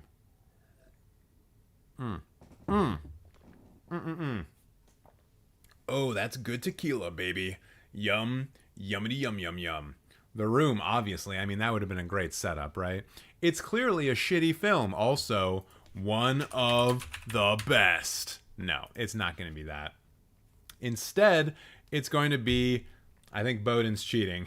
I think he's remembering back to when I showed the list. But yes, it is Sans Soleil, one of the all-time great documentaries. In fact, I think the greatest documentary. And I wanted to give it some love because it is so incredibly incredible. And you can quote me on that if you want. So there we go. We only got 4 left. I wonder what's possibly going to get in the last 4. I know that you guys are brimming with anticipation. And oh my God, we actually moved forward in the roasting list for the first time in like 2 weeks. Memories of Murder? Maybe that'll make it in. Mara, no. Unfortunately, I have good taste, so I will not be putting Notting Hill in my top 10. You can, though, by going down and voting for it. Ooh, Jack, you became a member for a month. Thank you so much. Appreciate that. You can use all of those great emojis. So, what's going on here with this next person? All right, I mean, we might as well just go right into it and wing it. Wing it like a cool person would. And that's me, a cool person. So here we have the roast of teufelpunpun, a name that is so cute, I feel the need to crush you under my foot. And when I look at your profile picture, I see a boring person who's concerned about things. Hooray! This will be a great roast because you are a boring person who's concerned about things. And you hail from the Sunshine State of Hell, US, which probably means Florida. I believe Florida is the Sunshine State, although maybe that's California. I don't know. I think I would prefer to live in California than in Florida right now, so I'm going to assume that this is Florida and use that against you. Let's take a look at your bio, teufelpunpun. I'm going to call you Tefel. I'm going to call you Tefel from now on. You are 17, going to have some great takes, I'm sure. All-around cinephile. You've only seen 620 films, though, so I don't think you can actually be calling yourself that, especially at that age. And apparently, I'm pretentious and so are you. And I am offended, honestly, by this statement. You're pretentious and so am I? No. I'm pretentious and you're not on my fucking level. So don't even try it, kid. Now, what is this list? What is this list? Is this going to be a bad thing if I open it up? Oh, it's an anime list. Ah, yes. Look at all these pretentious anime takes. Or is this manga, actually? Plans to watch? No. It's actually just anime. So, yes, there you go. A very pretentious person who is into... Wait, what? Apparently they're into very pretentious animes like Panty and Stocking with Garter Belt. That's the name of the show? God, anime is wild, man. Wait, are there going to be other things in here? I wonder if they watch hentai. Berserk, Monogatari series, 2nd season, Ping Pong the animation. What? Oh, they literally just play ping pong. Okay. Honestly, though, that kind of looks like a pretentious anime style, so maybe this person actually is more Maybe they actually know what's going on in their own lives better than I do, but we'll see. So what does Mr. Pretentious here have at the top in their favorite films? We got Come and See, Gummo, Fallen Angels, and The Revenant. And you know what? I think I understand why they're calling themselves pretentious. They're probably one of those people who sat down, saw The Revenant, and say, hey, you know what's really good acting? Eating liver. That is how you act properly, by eating a real liver. Give this man an Oscar. He ate a liver. And then you have Fallen Angels, a Wong Kar-wai film, which probably actually, is a bit pretentious. I mean, the lead character is smoking a cigarette in the poster, so pretentious. Sure. Gummo, that could be the film that you tell people that you watch so they no longer talk to you ever again, which would be something that a pretentious person would do. Man, maybe we're actually onto something. And then we have Come and See, the film that everyone raves about but no one has actually seen, which would make you pretty pretentious. What do we got going on here in the recent activity? Oh, thank Jeebus, they ranked La La Land lower than Whiplash. That's it. That's the last nice thing I'm going to tell you. What is up with this movie called Gothic? Is that Joan Severance? No, it's Gabriel Bryan. Ooh, wait, it's Gabriel Bryan. Wait, where's Gabriel Bryan? He's not any of these three people. Unless that's him, and he's like changed a lot over the years. We also have Natasha Richardson playing Mary Shelley. All right, that's cool. Living in an estate on the shores of Lake Geneva, Lord Byron is visited by Percy and Mary Shelley, together with Byron's lover, Claire Claremont, not to be confused with X-Men writer Chris Claremont, and aided by hallucinogenic substances, they devise an evening of ghoulish tales. However, when confronted by horrors ostensibly of their own creation, it becomes difficult to tell apparition from reality. Yeah, that sounds fun. I'm into that. Especially if it's got Gabriel Bryan in it. I love me some Gabriel Bryan. Let's take a look here. What are their most popular reviews? Ooh, 1 and 2 likes apiece. Barely even worth talking about. Pastoral, To Die in the Country. I have no idea what I just watched, but all I know is that this director has severe mommy issues and the cinematography is a god with the camera. Honestly, this could be the review for Beau is Afraid, and no one would be able to tell the difference. The Revenant is an hour too long. Man, I really do dislike those takes on films, unless it's really deserved. Like John Wick Chapter 4. Literal moments in that film you could have just said, just remove that, and nothing changes. All it is are action sequences. In fact, maybe that's something I'm going to do one day. I'm going to take John Wick Chapter 4, and I'm going to cut it down to size and make it more manageable. Oh, also, I forgot, but it looks like our boy Tefel here has told us what the rankings actually mean, which is, obvious. If a film is not rated, I either forgot, still comprehending, or haven't seen it in a while. You know what's interesting here? Wait, if the film is not rated.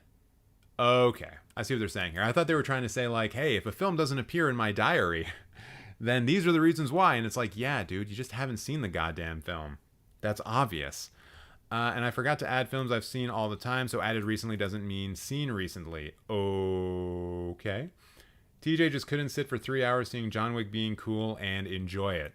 No, of course not, because there's just literal moments in it that you do not need. The Osaka sequence is a great example of that. It's 10 minutes too long. There's literally a spot where John Wick leaves a room and you could have cut out of that and gotten out of that sequence, but they just decide to show him going into a different room and doing all of the things again. Just all of the same action beats and sequences with like the jackets that can stop bullets and the knives and the fighting and the punching and stuff. They just do it all again. But doing the stairs again, that was special. That kind of makes sense narratively in the context of what they're doing, right? They're trying to show how difficult that road is for John to get to, how ridiculous it is. But the Osaka sequence in particular, you could easily shave 10 minutes off of that, and the film would not be affected in one iota. Not one bit. But we're not talking about John Wick Chapter 4 right now. We're talking about teufelpunpun. And apparently they have 3 lists. Ooh, small amounts of them. What is this going to lead us to? Top 50 films. My personal 50 favorite films? The Devils. Ah, Ken Russell. You're a Ken Russell fan, aren't you? Not saying there's anything wrong with that, but there's something wrong with that. And by extension, something wrong with you. Eyes Wide Shut, because you're horny. Midnight Cowboy, potentially because you're horny. Cinema Paradiso, I hope not because you're horny. Starship Troopers, probably because you're horny. But I'm a Cheerleader, probably because you're horny. Funeral Parade of Roses, probably because you're horny. Green Room, probably because you like seeing Nazis get killed, and there's nothing wrong with that. Sleepaway Camp, Suspiria, Platoon, Menace to Society. You don't often see that in a top film of all time list, nor the original All Quiet on the Western Front. Paris is Burning, all right. Mind Game, hey, I saw that film recently, and it was super dope. And Bode in the chat just saying Fritz the Cat greater than everything. I guess that's fine for you. And yeah, it is a bit of a decent variety, although I don't remember seeing any of my favorite films, therefore it's a bad list. Movies that are too boring to finish. You thought Dogville was too boring? That's a good movie. Irreversible? Yo, I hope you stopped watching the film before that one part. Because, if you're going to eject from Irreversible, you got to do it before that one thing. Jojo Rabbit in a 50 list, oh my god. Yeah, that's a little weird. Also, Under the Skin is great. Under the Skin's a good movie. Films that I've started but I couldn't finish because they were so damn slow, disgusting, uninteresting, not shot to my taste, pretentious, or just wasn't feeling. But you're pretentious. You're supposed to like pretentious films. And I'm pretentious too, according to you. You can't just change the rules. Some after 10 minutes, some after more than 6 months. Maybe one day I'll return and finish them possibly. Well, don't keep us in suspense too long. And also, according to Jack, Woman in Dunes is not boring, so how dare you? And they've got a favorite queer films list. I suppose for all of you last week who were asking me for a queer films list, this one. And add in the Dune generation. When I was talking about how it was a heterosexual film earlier, that's an inside joke for anyone who's ever seen it. It's not exactly a heterosexual film. Shiva Baby, so good. So good. Love that movie. I really do need to see Funeral Parade of Roses. It's in my watch list. I'll get to it. That image, though, that's a great image. Get out of there, menu. Really, really good image. Kind of reminds me of Persona to a certain degree. It seems like it's as iconic as, the double shot from Persona of Bibby and Ullman. Watch it this month, TJ. You have to. Is it on Criterion? I don't have any way of watching it except for Sailing the High Seas, so maybe I'll try to do that. Maybe I will try. All right, let's take a look at the films. What do they got going on here on the low end? On the low end, your rating lowest first. No, not my rating lowest first. Their rating lowest first. My Sweet Satan half star. What even is this? Me and him were friends, best friends. What? A group of directionless, bored, drug-using teenagers get involved in a cult, resulting in a murder. Jim Van Bieber. Who the fuck is this? All right. Guy making a living in a bunch of cult films that no one's seen. Cool. Same, probably. Oh, wait. It was directed by this guy. So he's just directing himself in a bunch of movies. What? Only 1/2 star. That's true. A lot of other... Well, and only 3 stars with 1 star. Excuse me, with 3 films with 1 star. August Underground, Phantom, and My Honor Was Loyalty. Haven't seen any of those. This is interesting. I haven't even heard of a lot of these films. Halloween at 2.5 stars is incorrect, obviously. Having it better than Avatar, though, that's not bad. The Purge. In the realm of the senses, I thought that was supposed to be a good movie, although I haven't seen it. Yeah, it's way better than a 2-star film. I kind of figured, although once again, I haven't seen it. So wait, what films are definitely better than Charlie and the Chocolate Factory that are also ranked 2.5 stars? Enchaîne Andalou, obviously. I guess with trash numbers here, we know this person is actually into watching, real wild films, I guess. Maybe that's why Halloween is only a 2.5 star, because they're just into way freakier shit. Motel Hell. Deliverance. Elephant. That's way better than Charlie and the Chocolate Factory. That's a great movie. Henry, Portrait of a Serial Killer, Lesson Zero. The Lighthouse at 2.5 stars? All right, now I can't take a single part of this person's profile seriously. No, no, no, no, no. All wrong. All wrong. Hey, wait, is that Fritz the Cat? The 9 Lives of Fritz the Cat. There you go, Bowden. Is that what you were looking through? You gotta watch garbage. I mean, you don't have to. You don't have to watch garbage. So what do we got up here at the top? So wild to me that this guy's just like ranking films 2.5 stars that are like wild, weird, garbage type Euro trash films. And then he's just got Jojo Rabbit at 5 stars. Gotta wonder if maybe they were watching just a bunch of terrible films in a row and then they got to Jojo Rabbit and were like, oh, thank God. Oh, thank God. This film's a 5 out of 5 just compared to everything else I've been putting myself through. But still, though, this is mostly a profile where you got some interesting stuff that you don't see in a lot of other people's 5 out of 5 films, you know? Actually, wait, where do the 5 out of the 5 ends? Everything Everywhere at the 5 star? I'd love to see that. But then you also have, like, Frankenstein's Army from 2013. The fuck is this? Immediately, this does not look good. But also, maybe it rules. What is Dead May Never Die. Toward the end of World War II, Russian soldiers pushing into Eastern Germany stumble across a secret Nazi lab, one that is unearthed, and begun experimenting with the journal of one Dr. Victor Frankenstein. Oh my God. The scientists have used the legendary Frankenstein's work to assemble an army of super soldiers stitched together from the body parts of their fallen comrades, a desperate Hitler's last ghastly ploy to escape defeat. Wow. Wow. Much better the second time around, says that person. What is the rating here? 2.9. Inherent Vice is so low. I haven't seen Inherent Vice, so I don't know. I can't say anything about that. Starship Troopers, 5 stars. Funny Games, remake, 5 stars. Euphoria, the TV show, seasons 1 and 2, I guess. Night and Fog, that's good. That's a good 5-star one. Yeah, weird. Not a lot that I'm mad about, though. Oh, man. That fire alarm's starting to catch up with me. Is the Muppets there? I don't see the Muppets anywhere. Although I have a hard time picking these out sometimes. But you guys know that for sure already. Ooh, that's an interesting title. Poco Poco Pikoten. Poco Poco Pikoten. Haha. I can speak Japanese. I can't. I don't know what I'm saying. Stranger Than Paradise. What is this? Mother Joan of the Angels from 1961. Dang. A Polish priest arrives at a convent hoping to save the Mother Superior, who is supposedly possessed by 8 demons. Oh, is that a nunsploitation film? Yeah, I'd watch that.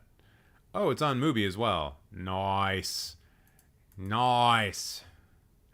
Man, so much do I want to sound like JFK from Clone High, but I'm never going to be able to get it right.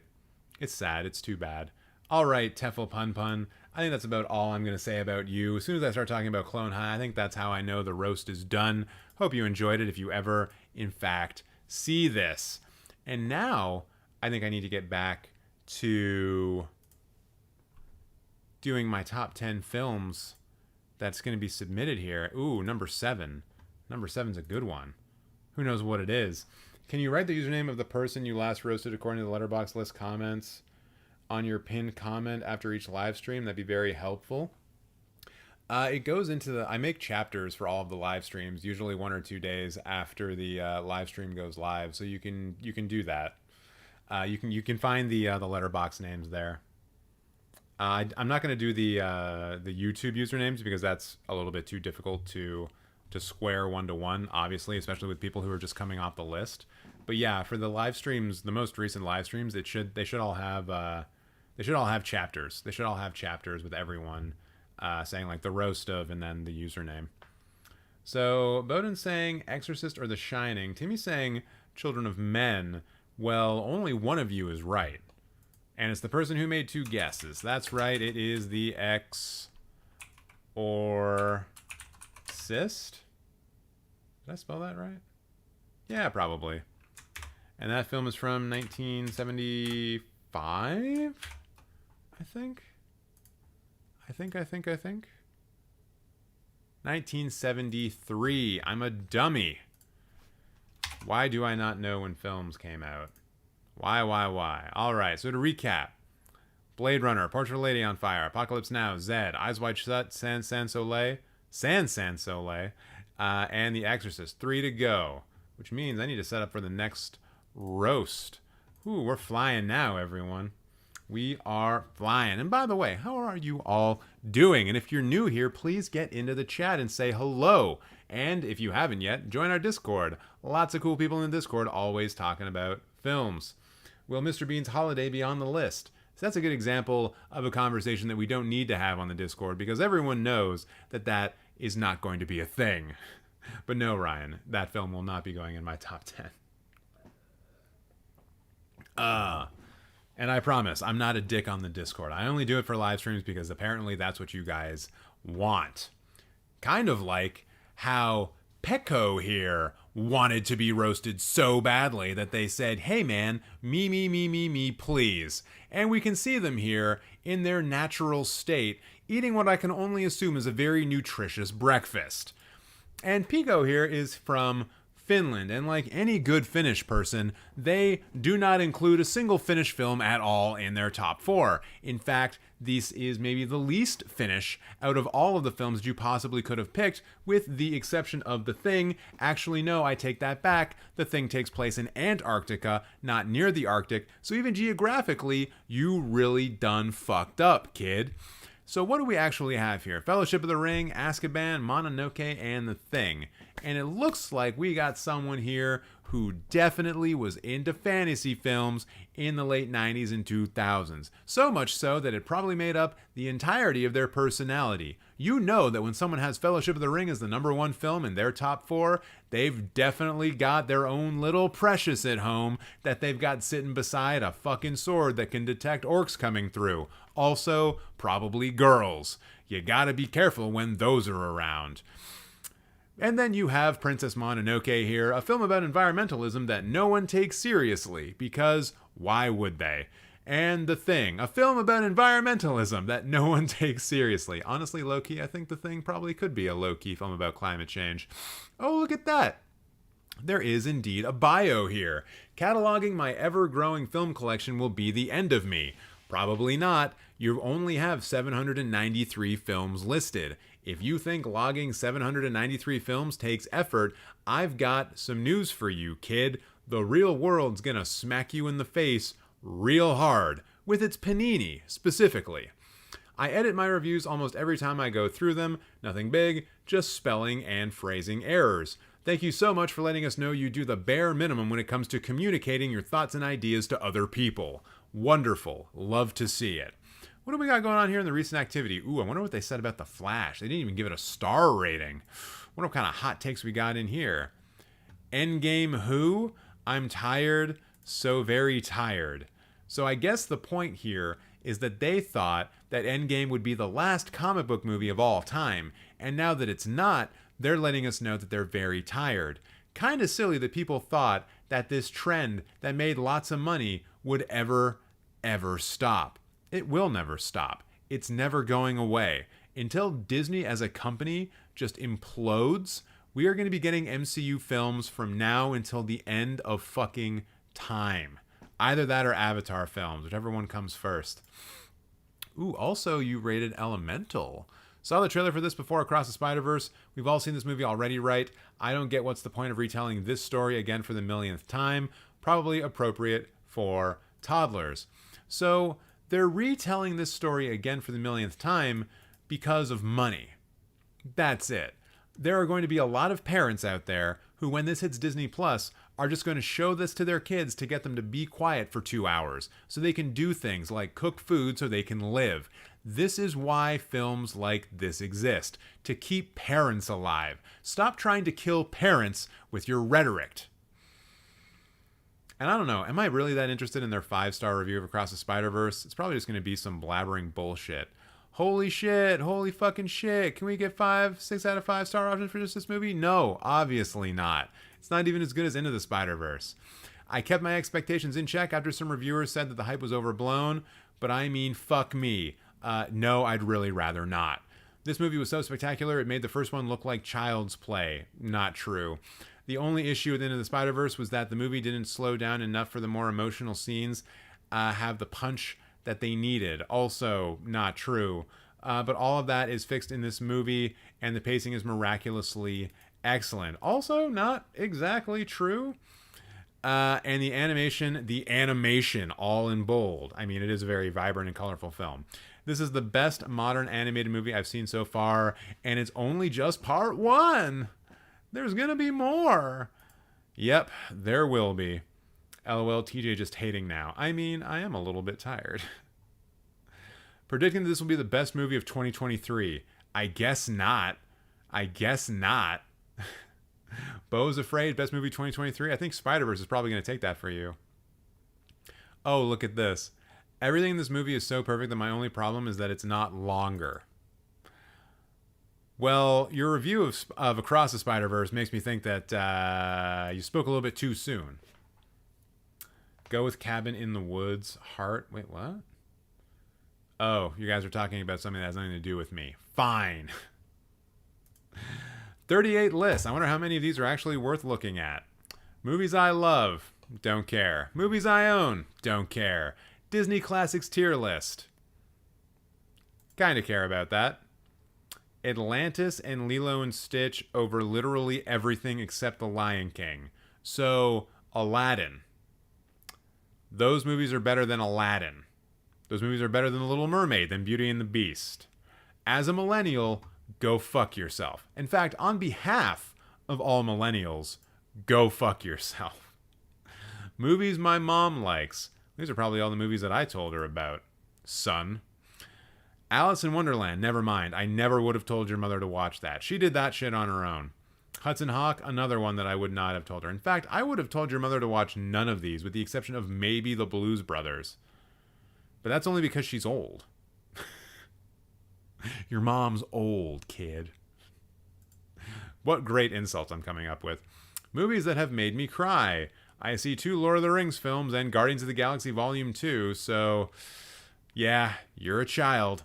MCU ranked 44 films. Jeez Louise. And you have Guardians of the Galaxy Volume 3, number 1? Wait, it's just Guardians of the Galaxy 1, 2, and 3, but in reverse order? Wait, what's the worst one? This shit isn't even out yet. Armor Wars, Shang-Chi 2? The fuck are you doing, man? I was wondering how there was 44 films in here, and now I realize you're ranking films that don't even exist yet. I mean, at least you're not putting them into, like, the actual ranking, but goodness gracious. Goodness gracious indeed. 23rd of the 20s, 22s. Wait, what? What does this mean? 23rd of the 20s? Huh? In order of how excited I am for seeing them. Doesn't even have 23 films in it. And you're excited for the new Exorcist? Ugh. I'm gonna throw up in my mouth. H40, what is this? The 40th anniversary of Halloween, and you haven't even ranked all of them? Oh wait, no, it looks like you have. And you gave Rob Zombie's excellent Halloween 2 the Shaft treatment. You think Halloween Resurrection, wait, where did you put Halloween Resurrection? You think Halloween Resurrection is better than both of Rob Zombie's films? And The Curse of Michael Myers and Halloween 5. Wait, where did you put Halloween Ends? Oh, 5th? Over H2O? Get the fuck out of here, dude. No shot. No shot. Wait, are these actually your childhood favorites?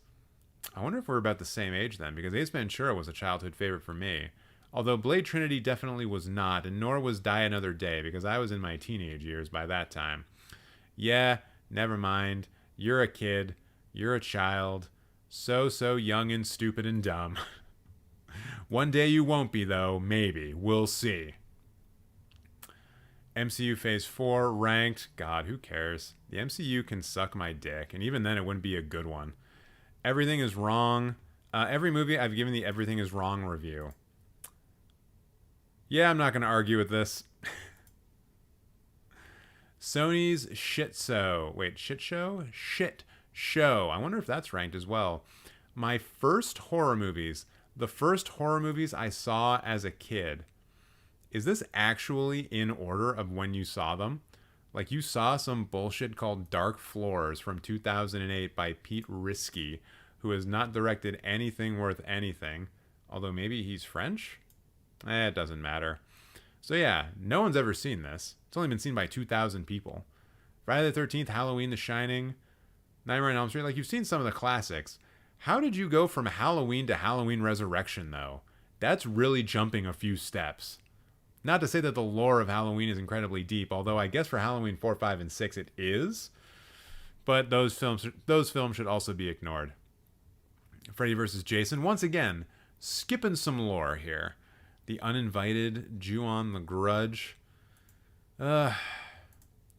Studio IP Pukefest movies ranked. No, thank you. I do not want to puke. HP, not the Lovecraft. Just say Harry Potter. Who are you trying to think is clever? Or who do you think is going to think you're clever by doing this? D's Nuts CU? Oh my god, we are dealing with an actual child. A stupid child. Definitely a James Gunn fan as well, because I got Suicide Squad up top. Followed by Shazam and Zack Snyder's Justice League. Probably like pure cinema, right, bro? It's probably pure cinema. Yeah. Yeah, bro. Yeah. Yeah. All right, fuck this. Let's see the films. Let's see the shit. Let's see the real shit. Let's see fucking Halloween half star, dude. Halloween Resurrection half star. You're putting that shit over Halloween 2 and Halloween, Rob Zombie's Halloweens, and you put it at a half star? The fuck, man? Doesn't make any sense. You're not even following your own logic. There's nothing logical here. The world is not logical. Also, you are putting that film, I am going to say that Halloween Resurrection is a terrible film, but you're putting that on the same level as films like, yeah, I guess these are mostly just other bad films. I think, I can't even say with a straight face that Mortal Kombat Annihilation is better than Halloween Resurrection, although I think it does have a better soundtrack. Dragon Ball Evolution is also bad. Yeah, these are mostly all bad films. What is up with everyone hating Last House on the Left? I only ever see it rated the most low. I've never seen it, but it's considered to be like one of those turning points in horror, you know? One of those films that really started to up the game in terms of, you know, the wildness, the craziness, the death and the destruction and the whatnot. Mostly a lot of other bad films down here. Black Panther, 1.5 stars. Putting it on the same level as Army of the Dead. That's incorrect. That's wrong. You're wrong. So very wrong. What do we got up top? Of course, a fucking David Lynch short called Quinoa. David Lynch cooks quinoa? You must be joking. Of course David Lynch would take 21 minutes to make quinoa. Jesus. I'm thinking of couscous. Never mind. It's not the insult I thought it was. Comet in... Oh, you're so Finnish. Comet in Moominland? So incredibly Finnish. For those of you who don't know, Moomin is a Finnish cartoon character. Desperado, Adventure Time, Klaus, because it reminds you of home, I assume. Apocalypse Now, Roma. Yeah, nothing here is really standing out as like egregious. Egregiously bad. Nothing that I would go out of my way to say is awful. Grave of the Fireflies, 5 stars. I prefer not to speak. Why not, Joshua? I would prefer you to speak in the chat. Puss in Boots a little too high. I mean, it is the second movie, which is great. I certainly wouldn't give it a 5 stars, but I wouldn't be far off. I think I gave it a 4, actually. What did I give this? 4? Yeah, 4. Really good movie. Indiana Jones, Last Crusade, 4.5. No. Raiders of the Lost Ark is the only Indiana Jones film that can even approach that level. Peter No Tail, what is this? Is this more Finnish animation? Man, if I were to ever see this as a kid, like on the Family Channel, I would be disappointed. I would have been disappointed to watch that. A Swedish animated film about a couple of cats. And I like cats. Cats are cool. But that film, that just looks like disappointment. Swedish disappointment, which is a chilly kind of disappointment. Children of Men, yeah. It's all just boring. So boring. I'm going to end the roast there. Peikko, hope you enjoyed it, even though I was mostly just mad at you the whole time. I feel like I have a completely different reading of the movie than everyone else. Grave of the Fireflies? Ah, interesting. Last House on the Left Deserves Love? I should actually watch it. Halloween Ends at 5. Oh, wait, did they really? I didn't even see that.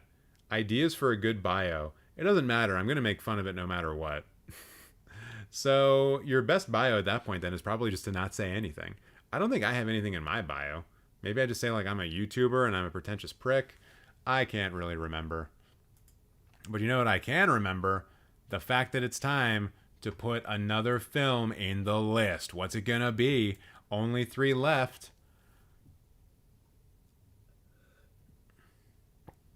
I don't understand the hype for The Father. Largely, I think that has to do with the way that the production design was melded so well with the narrative, and of course, the performances were pretty high notch, top notch as well. So yeah, that's the reason for the hype for The Father. It's also one of the reasons why The Son was so widely panned, I think, because the performances took a big step down, and the production design was just shit. Like, it honestly looks like they walked into a couple of apartments in New York and were like, yeah, we're not going to change a thing about these. And they just shot their movie. Like, it's such a big step down. It's certainly a pandemic film, but also just still a big step down. So not Top Gun? You think Morbius is going to go in here, huh? No, I'm not going to do that. Ratatouille, Airplane, La La Land? Charlie, you know me better than this. I see, though. You're just memeing. You're being a silly pants. No, I am actually going to put into here the Mizoguchi film, The Life of Oharu, from I think 1952. I think. Let me check. Yay, I got that one right. Hell yeah, baby. All right, only 2 spots left, which means we're doing at least 2 more roasts. So if you want to get your profile roasted, then it's got to be super chat or death, I'm afraid.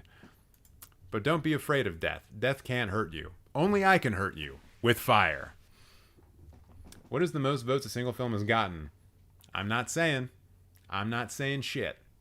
Until the actual final tally is released in a couple of weeks, you guys are not going to know a single thing about the films that have been voted for so far. I am not going to bias or influence this process in the slightest. Although I will tell you how many votes we now have. Ooh, we're up to the very nice number of 69. Hell yeah. Hell yeah. Actually, can I? Yeah, I'm just going to check one thing.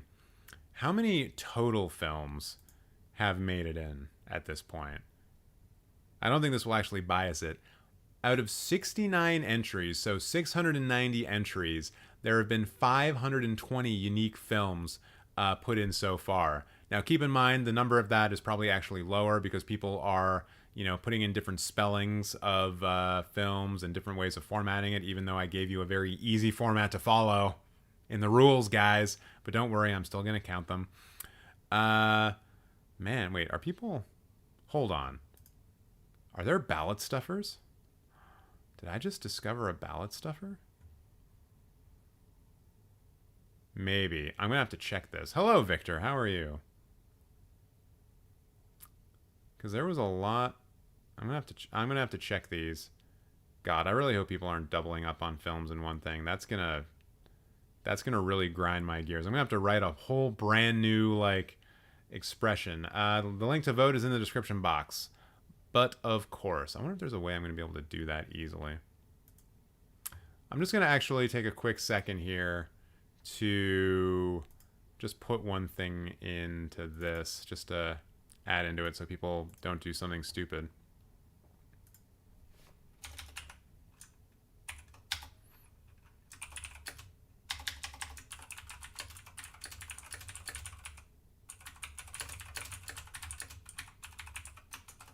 Films cannot be repeated on the same ballot. I'm going to put that all in bold.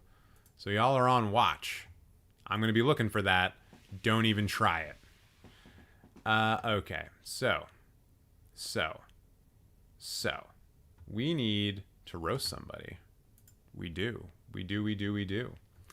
And the person that we are going to be roasting is very interesting. It's a very interesting person. Just kidding, because this is the Roast of Don Critique, someone who probably doesn't even know how to critique films because they've only seen 89 fucking films. Hey, guess what? I'm kind of feeling like Lucy Liu in this photo because half of my brain has been removed because now I have to rate someone who hasn't seen any goddamn movies. I had probably seen 89 movies by the time I was 7, probably even younger than that. So what am I going to do about this literal child? Well, let's see what they have to say about themselves. They're 19 years old, so I guess not legally a child, but mentally probably a child. Oh, and they're a cinema enjoyer, but they don't actually watch movies. Cool for them. Sucker for a corny horror film, Giallo watcher, modern film skeptic, whatever the fuck that means. There's all kinds of great modern films, bro. Critically acclaimed, watch list embodies the power of a hydra. I don't even know what that means.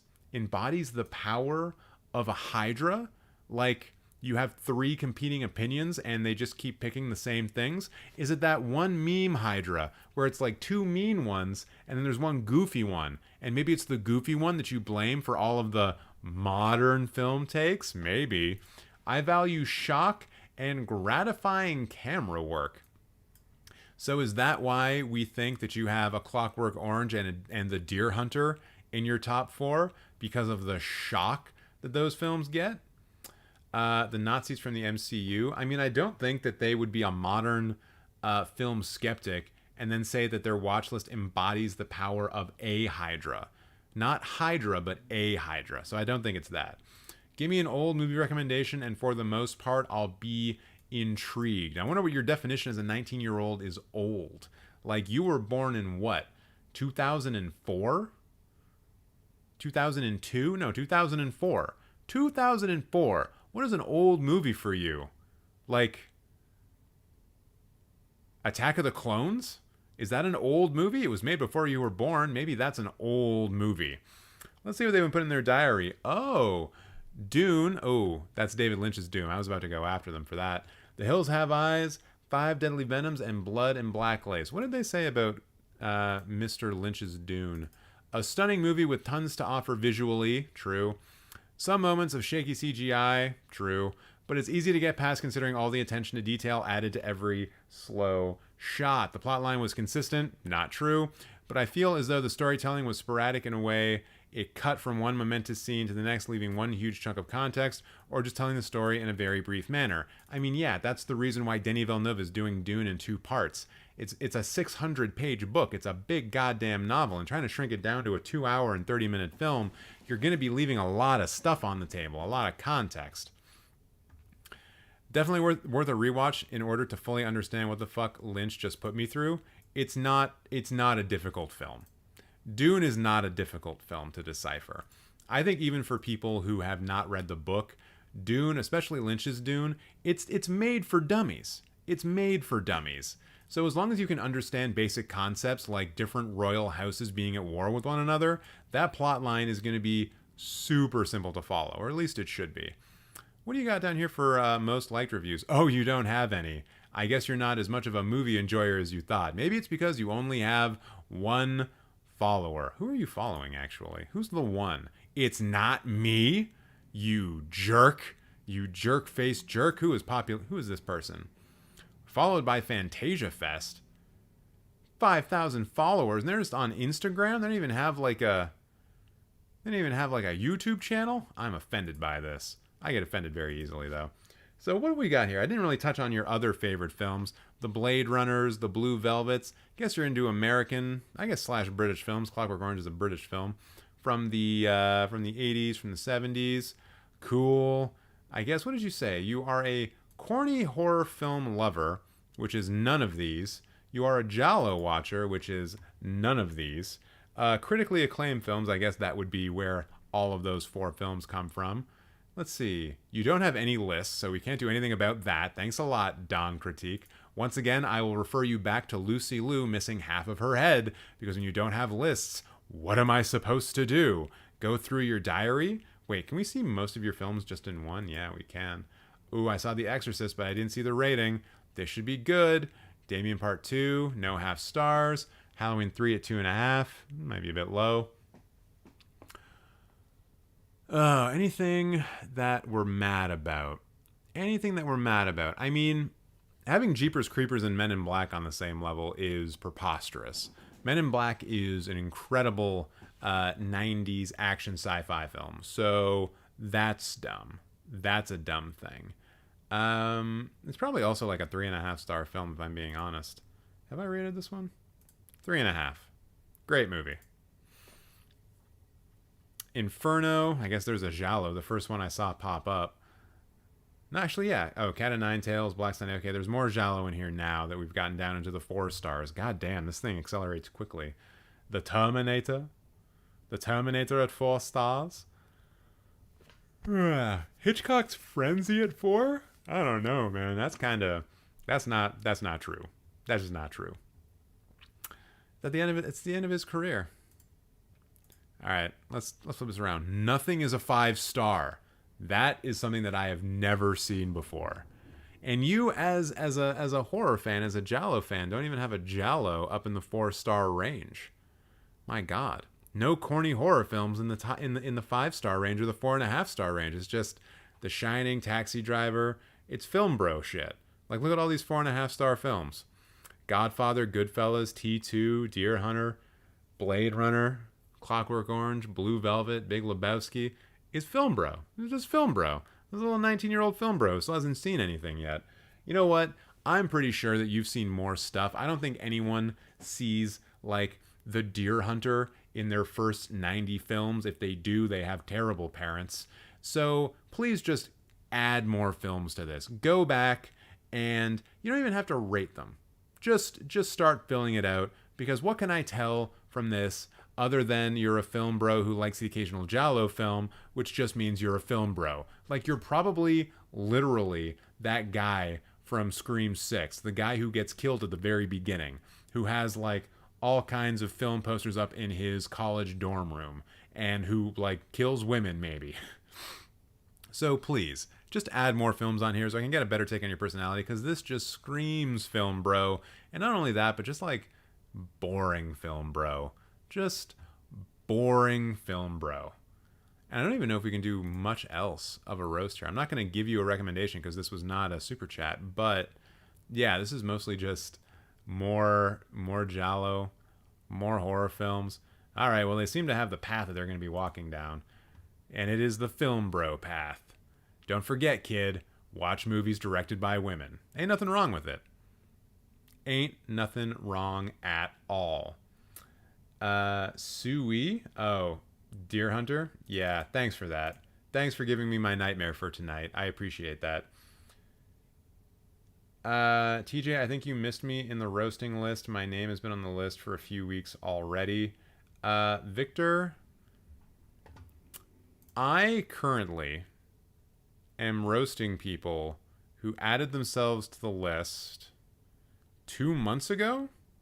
2 months ago. So if you added your name to the list a couple of weeks ago, I ain't at you yet. Sorry to say. There have been a couple of live streams where I've made no progress on the list because people kept super chatting super hard. So yeah, I wasn't able to do that, unfortunately. But I'm getting there. I'm getting there. Okay, next one up, because we're going to be doing this. Film number 9. What do you guys think? What do you guys think? Any guesses? Any bets? Any wagers you guys are taking? Well, I would love to know. Oh, man. I was just about to say my fingers taste good, but that's a weird thing to say on the internet.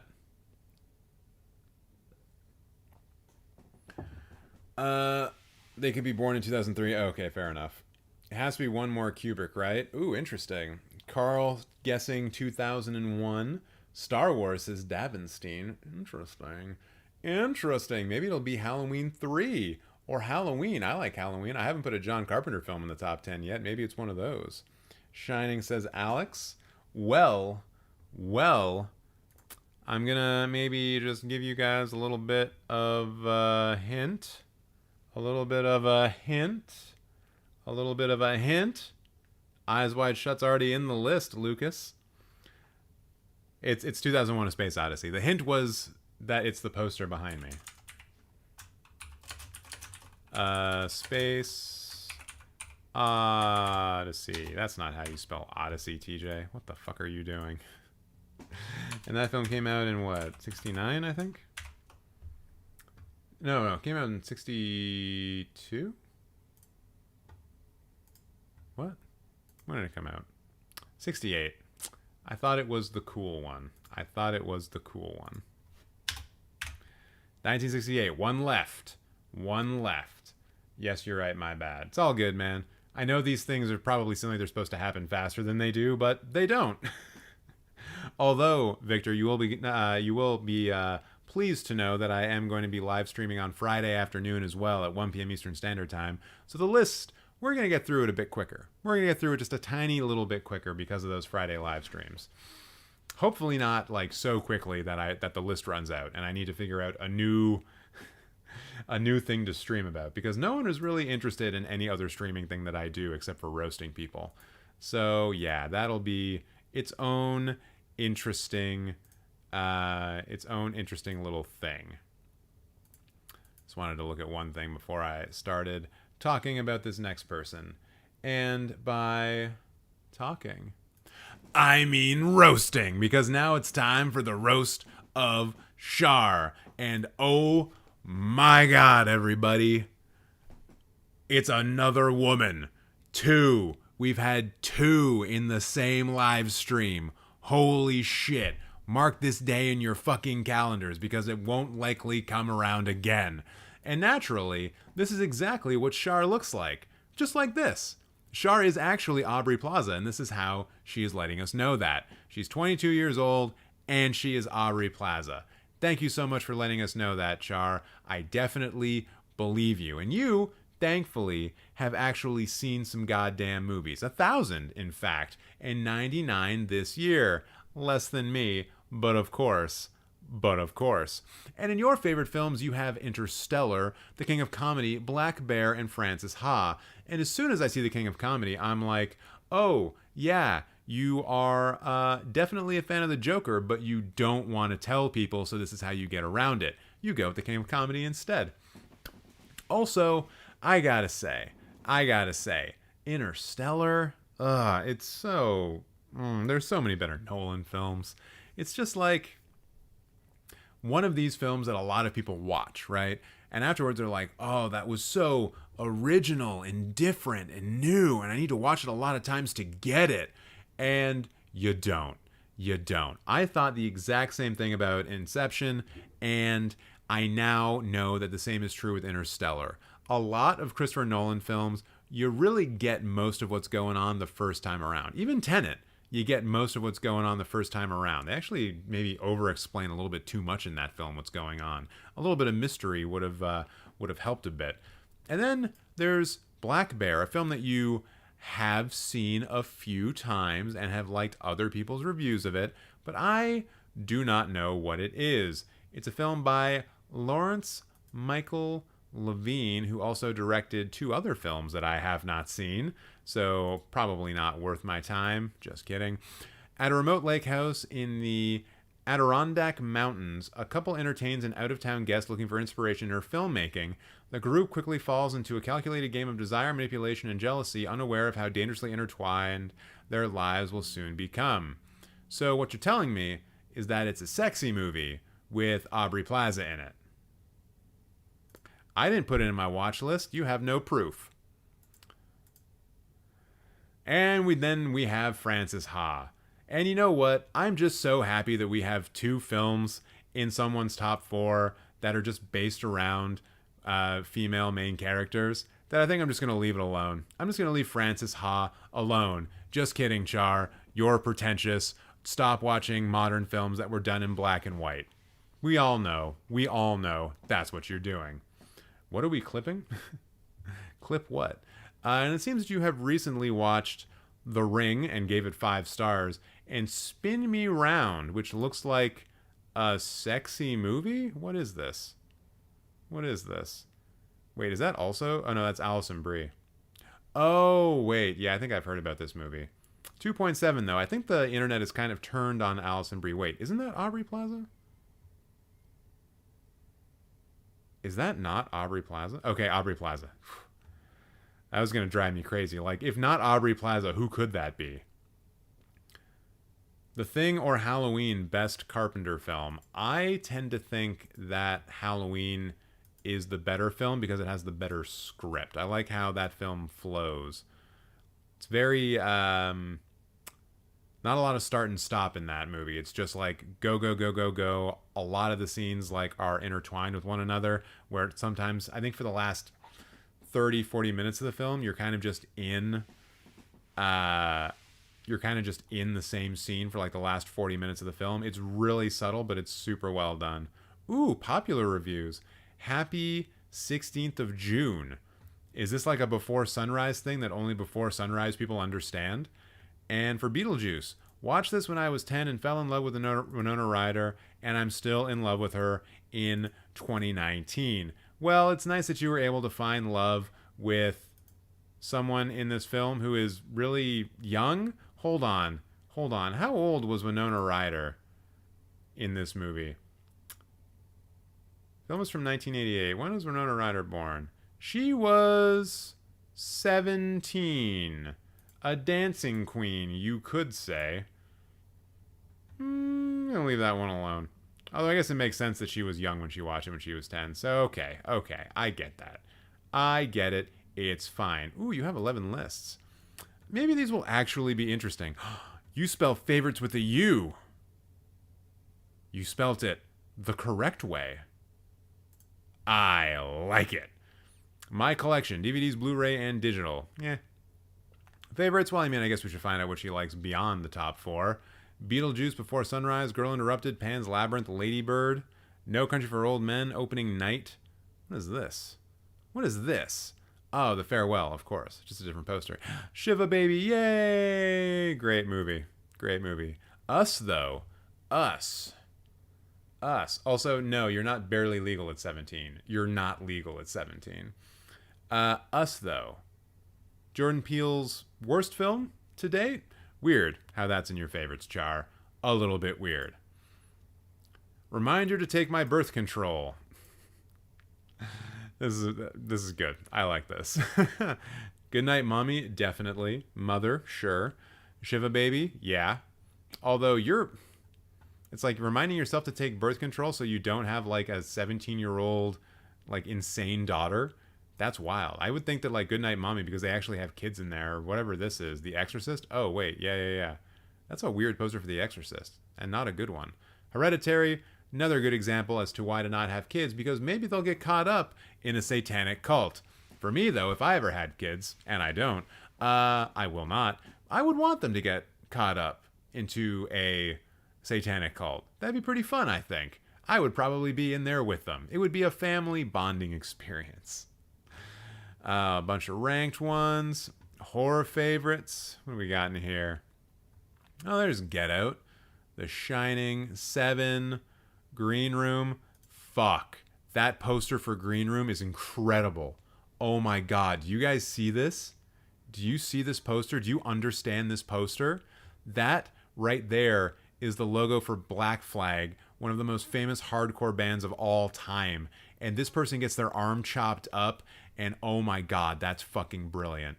That's a brilliant fucking poster. Kudos to whoever did this. They are one of the best. They are goated. They are an all-timer. Also, that's a kind of a cool Psycho poster, although I do prefer the original. You gotta give it up for like 1960s posters, man. I Need a Black Phillip plushie. Yeah, that'd be pretty fun. I'd be into that. Oh, Last Night in Soho. Yeah, actually, some of these are pretty good posters, eh? Don't mind it. Don't mind it at all. Don't mind it at all. Ooh, Scream ranked. Well, you have the first one, number 1, so that's good. Scream 6, number 2. Disagree. Scream 4, number 4. I see where this is going. Scream. Probably the last time I'll catch alive for a while, so could you roast me again? Oh my god, Jack. Of course I will. Scream 6, Scream 4, Scream 2, Scream 3. Okay, hold on. Scream 4 over Scream 6, Scream 5 over Scream 6, and then maybe Scream 2 over Scream 6. But then everything else is correct. And Scream 6 is actually not that bad. So now let's move on to Der Films. Der Films. Der Films. This is hers, right? Human Centipede. What, you don't like watching people eat each other's shit? What's wrong with you? Looks like a lot of more grindhousey type films down here. Hashtag horror. They are watching a lot of the well, not a lot of the grindhouse films, but more of those horror films that you probably wouldn't want to show off to your parents or your friends or anyone. Also, Blonde half star. Nice. Hey, wait a minute. Preservation. I've seen this, have I not? No, I haven't. Never mind. I'm thinking of Backcountry. I always mix up my horror films that have to do with bears in the woods. Not a lot of halves, it's true. Sadness, only a half star. I guess maybe you're not into the more extreme side of horror. That's what I'm getting from this. Human Centipede Part 2, Chernobyl Diaries, Rings, MOM, whatever that is, Mothers of Monsters, Hills Have Eyes, hashtag horror. Like, yeah, that's kind of the vibe I'm getting. But you seem to like this kind of cinema because you watch a lot of it. Also, Halloween Kills at 1.5 stars. Nice. Good work. Happy Hunting, Wrong Turn. Yeah, Battleship. Not a lot of things here that I'm going to complain about. What about on the high end, though? We already know that some of these are going to be here. Parasite is here as well. The SpongeBob movie, because of course, a young person would have the SpongeBob movie at 5 stars. Don't worry, you'll get good taste one day. Rylane, Babylon 5, and that's not even 5-star stuff. Misery, 5 stars. Is probably a little high. I'm not seeing anything like egregiously bad, though. Not seeing anything egregiously bad. Help, The Menu, Banshees. Yeah. It's like I disagree with some of these, but it's not like so bad. It's not so bad that I feel the need to get out of my chair and run around like a mad person and totally, punch walls and stuff and shove Rocco's belly into my face and go brrrr. I do that on occasion, though. Who amongst us hasn't done that to a cat? Gone all Admiral Akbar in their belly. That sounds weird. So yeah, there you go, Char. Not so much a roast, more of a review. But thank you so much for watching the channel. So before we get to perhaps the final roast of Jack, I must do my very last film for the Cinemateq Top 100. And what is it going to be? Yes. Yes. Anyone care to guess? Good morning, TJ, says Thomas. Good morning, Thomas, says TJ. Rocco, it's a trap. Gonna do that in his belly next time. You know what? All that jazz could eventually make it into my top 10, but I haven't seen it recently enough to consider it, unfortunately. That's one of those things with these top 10s, right? If you see a really good film, but it was 10 years ago, it's hard to know how well it stacks up against The Life of Oharu or The Exorcist or these other films. Sallow. It's not going to be Sallow, Joseph. Don't you worry about that. Carl guessing Shining or The Thing. Interesting. Okay, so we've got some guesses in. The Pope's Exorcist. God, I wish. I wish that movie was way better. Although it is kind of fun. No. It will in fact be The Shinning. Because no, we don't want to get sued. And that's coming in from 82, I think. I think. 1980. Man, I'm bad at this. So there you have it. My list, at least for right now, there is a shot that this may end up changing by the time this is done, but probably not. Probably not. No Kingdom of the Crystal Skull L. Dude, that movie sucks. It's so bad. So yeah, here's what I'm doing. My Cinemateq Top 100 ballot: Blade Runner, Portrait of a Lady on Fire, Apocalypse Now, Zed, Eyes Wide Shut, Sans Soleil, The Exorcist, Life of Oharu, 2001: A Space Odyssey, and The Shining. 3 Kubrick films. I guess he's my favorite director? Although, I would never say that out loud. But he's very good. He makes very good movies. So here we go. Submit. And if you would also like to fill out this ballot, link is in the description box below. Please go do that. You have a couple of weeks, but do it as soon as possible. That just makes me feel all nice and good in my tum-tum. And how many responses do we have now? 70. 70 responses. Ooh, I'm going to be looking at those after the live stream is done. I'm going to see what's going on in there. Not going to get all detective-like yet, but I will be soon. So, Jack. What should we be saying about Jack? This is now the third time around, I believe, that Jack is getting roasted. Ooh, actually, wait. Jack has 665. You know what, Jack? You know what? You've donated a lot of times to this channel, and I appreciate it. And I see that you have 665 followers. Well, guess what? Call me follower 666, baby. Hell yeah. Oh, that feels so good. That one is going to live on in everyone's memory. So sick. So sick. Watch a Satan flick. Yeah, you have to now. You got to watch The Witch if you haven't yet. So now I just hold on. I need to just back out of this because there's a way that these roasts work, you know? There's a way. Wait, followed by TJ is Satan. I mean, why do you think my hair is so infernal? I can't even do, I don't know. I'm not good at anything anymore. So Jack, I will do my best. I will do my best. Ooh, that could be interesting, actually. That could be interesting. We'll try it out. Just like we're going to try out the Roast of Jack, Part 3. Not even Electric Boogaloo. Lame. So, what do we got going on down in here? The favorite films has actually changed a little bit. Le Funérailles des Roses. Hey, Jack, I know you're a patron and all, but maybe you don't need to put the French names for Japanese movies in the posters. There's probably something better you could have put down there. See? Look, this one has Japanese kanji. I think that's Tokyo Story. Yes, it is. That would probably be a better way of going about it. Also, what is up with this completely uninteresting version of the Everything Everywhere All at Once poster? Like, of all of the visual awesomeness in this film, you have reduced it down to a couple of rocks by the ocean, which I know is important to the film, but it kind of looks like a travel catalog for a beach that I never ever want to go to. That also happened to have been published 10 fucking years ago. Quit this bullshit. You're better than that. What have you been watching recently, Jack? Ooh, you watched The Exorcist. What did you say about The Exorcist, I wonder? Everyone, look out. This review contains spoilers for a film that came out like 40 years ago. Gonna take a page from Reagan's book and enter a room pissing just to make a statement. Didn't I read that the last time I roasted your little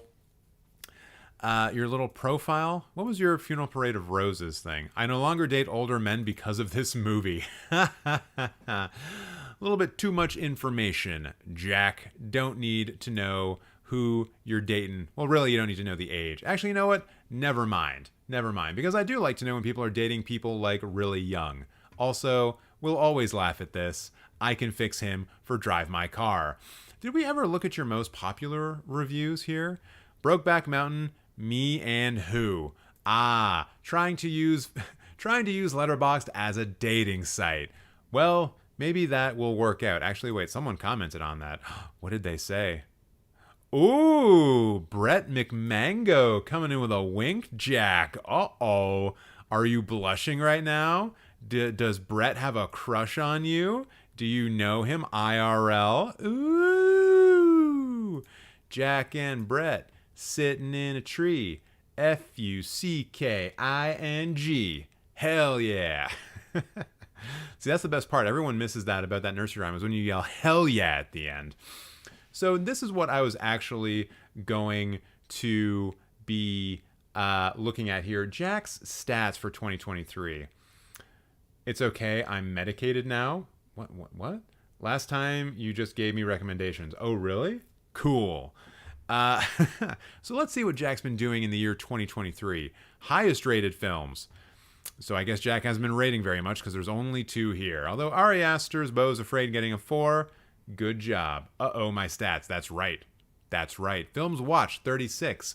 6 average per month. 1.5 a week, Jack. You have enough time to watch me live stream 5-6 hours a week, but you can't watch more than 1.5 movies? If you were to stop watching me, you could literally watch like 3 more films a week. You could get that number through the roof, man. But then again, I wouldn't have one of the most supportive viewers of my audience in the audience, so maybe don't watch movies. Never watch movies. I have one more spot. Should I put Black Hat or Pink Flamingos in your top 10? Pink Flamingos, I would imagine. Although I don't know what Black Hat is. What else is going on here? Ooh, stars. Who have you been seeing the most stars from? Jake Gyllenhaal, Tom Cruise, Patrick Swayze. I guess what you were saying about older men isn't true, actually. Director Ari Aster. Ooh, you've been seeing a lot of films executive produced by Arnon Milchan. Oh, what? He's so bad at films that he produces, like Fight Club and The Lighthouse, TJ said quietly, backing away from the microphone because he understands the mistake he just made. Who is the cinematographer? Okay, Ari Aster's cinematographer. Nice. I can't view my stats, I don't think. Sure you can. Everyone can. Probably. You should be able to. Highs and lows. Women in the Dunes, highest rated. Now, these are just the ones that you have seen. You watched Blonde this year? All right. Most obscure. Head On. Homosexual Rage trademarked. What is this movie about? Full on, all night, come on. 19-year-old Ari confronts both his sexuality and his Greek family. Ari despises his once beloved parents, former radical activists, for having entombed themselves in insular tradition. This is actually an interesting thing that you can point to that I don't know how many films actually deal with this, but there's been this old adage, right, that as you get older, you get more conservative. It's no longer true with my generation. We're the first generation to buck that trend. But I think it's kind of interesting when you can look at people who were at some point social activists back in the 60s or whatever, who then, got a little bit of money and became essentially conservatives because they, want to protect their taxes or whatever. Meanwhile, every single thing that they were fighting for in their teenage and early 20 years is now just left out completely because they no longer think that, universal health care should be a thing, or even gay rights should be a thing. And so, yeah, I think it's a fairly fascinating approach to a narrative.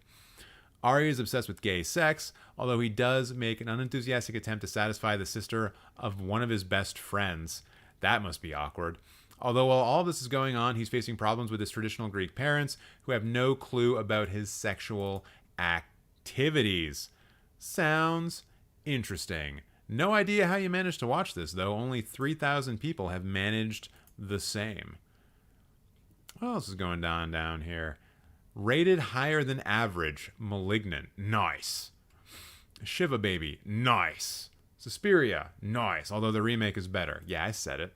Rated lower than average. The Mist. Boo. Blonde. Okay.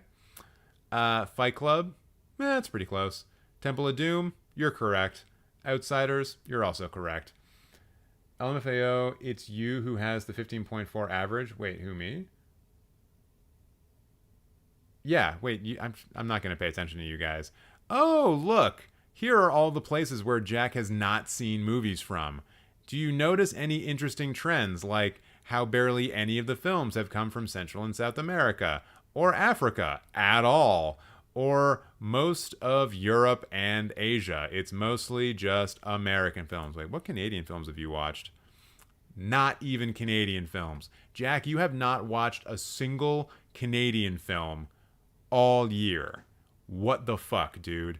How many times do I need to point out Canadian films until I will be taken seriously and people watch the GD Canadian films? Come on. Come on. Also, that wheel thing shouldn't cause that to zoom. That's faulty. That's bad. That's bad. Don't do that. Don't do that. What about for lists? What do we got going on for lists? Personal favorites? What's some new shit, though? Oh, wait. Okay, so this is sorted by updated. When did you update your comfort films? 17 days ago. So this is somewhat new, right? Probably. These altered my brain chemistry. I saw all of these pretty young. Whip one of these bad boys out. I'll probably kiss you on the lips. So is that how dating for you works, Jack? You're just sort of like walking around hoping that someone's going to stumble out of a now defunct Best Buy with a couple of Blu-rays down their pants? I don't know if that's a successful dating strategy, but if it works for you, go for it. So what's up here, October Sky? Yo, that's a movie that I watched while I was in school. And they were like, we can justify this because you'll want to learn how to build rockets. And no one ever wanted to learn how to build rockets after watching it. It's a shame, really. Rockets are cool when they're not used as killing things, killing machines, killing devices, killing devices. Also, Batman Returns. What up, Michelle Pfeiffer? Films to spice up your next church movie night. Yeah, I think we've probably already looked at that. Literally Me. Yeah, we definitely went through this. Have there been any additions, Jack, to this? To the Literally Me. Oh, Drive. Right. Because you're brooding. You're such a brooder who's like just walking around wearing a nice little jacket and who can punch people in the face and kill them with hammers and drive cars real well. Because that's you. That's literally you. I probably made that joke last time. Also, Matilda. I'm trying to think of like the Venn diagram or whatever where the guy from Drive and Matilda overlap. Like what little sliver in the middle do Matilda and Ryan Gosling in Drive have in common? I don't know. I honestly don't know. I'm going to need help with that one.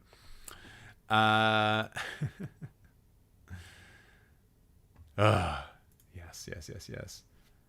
They're quiet rage, to be honest. Oh, so you have quiet rage is what you're saying. You're a quietly raging person. You weren't quietly raging on the last live stream when Ayumi was around. Do you think if we say her name 3 times, she'll show up and throw a super chat down? Ayumi.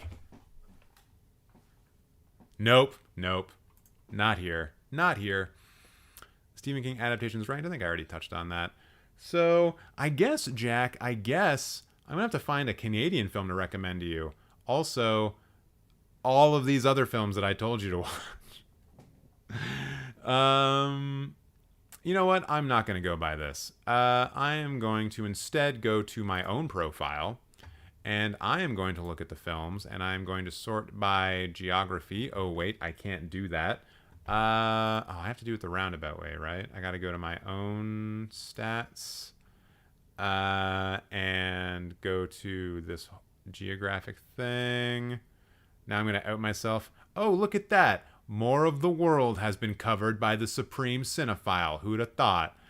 15 films in Canada watched. Hell yeah. But now I want to not do this. Any year, actually. But not all these are going to be Canadian films. Jesus fucking Christ. I hate this site for this. You've logged 84 entries for films? No, I just want watched, my guy. No. Rating, genre, service. Can I... Wait, is there a way to add geography? Hide. Shit. There should be a way to add geography to this, right? Right? Genre, decade. The map feature is so weird. Yeah, they did not implement that well. God damn it. Canada ain't real, they won't show up. How dare you? We are the most real country that's ever existed. The most real.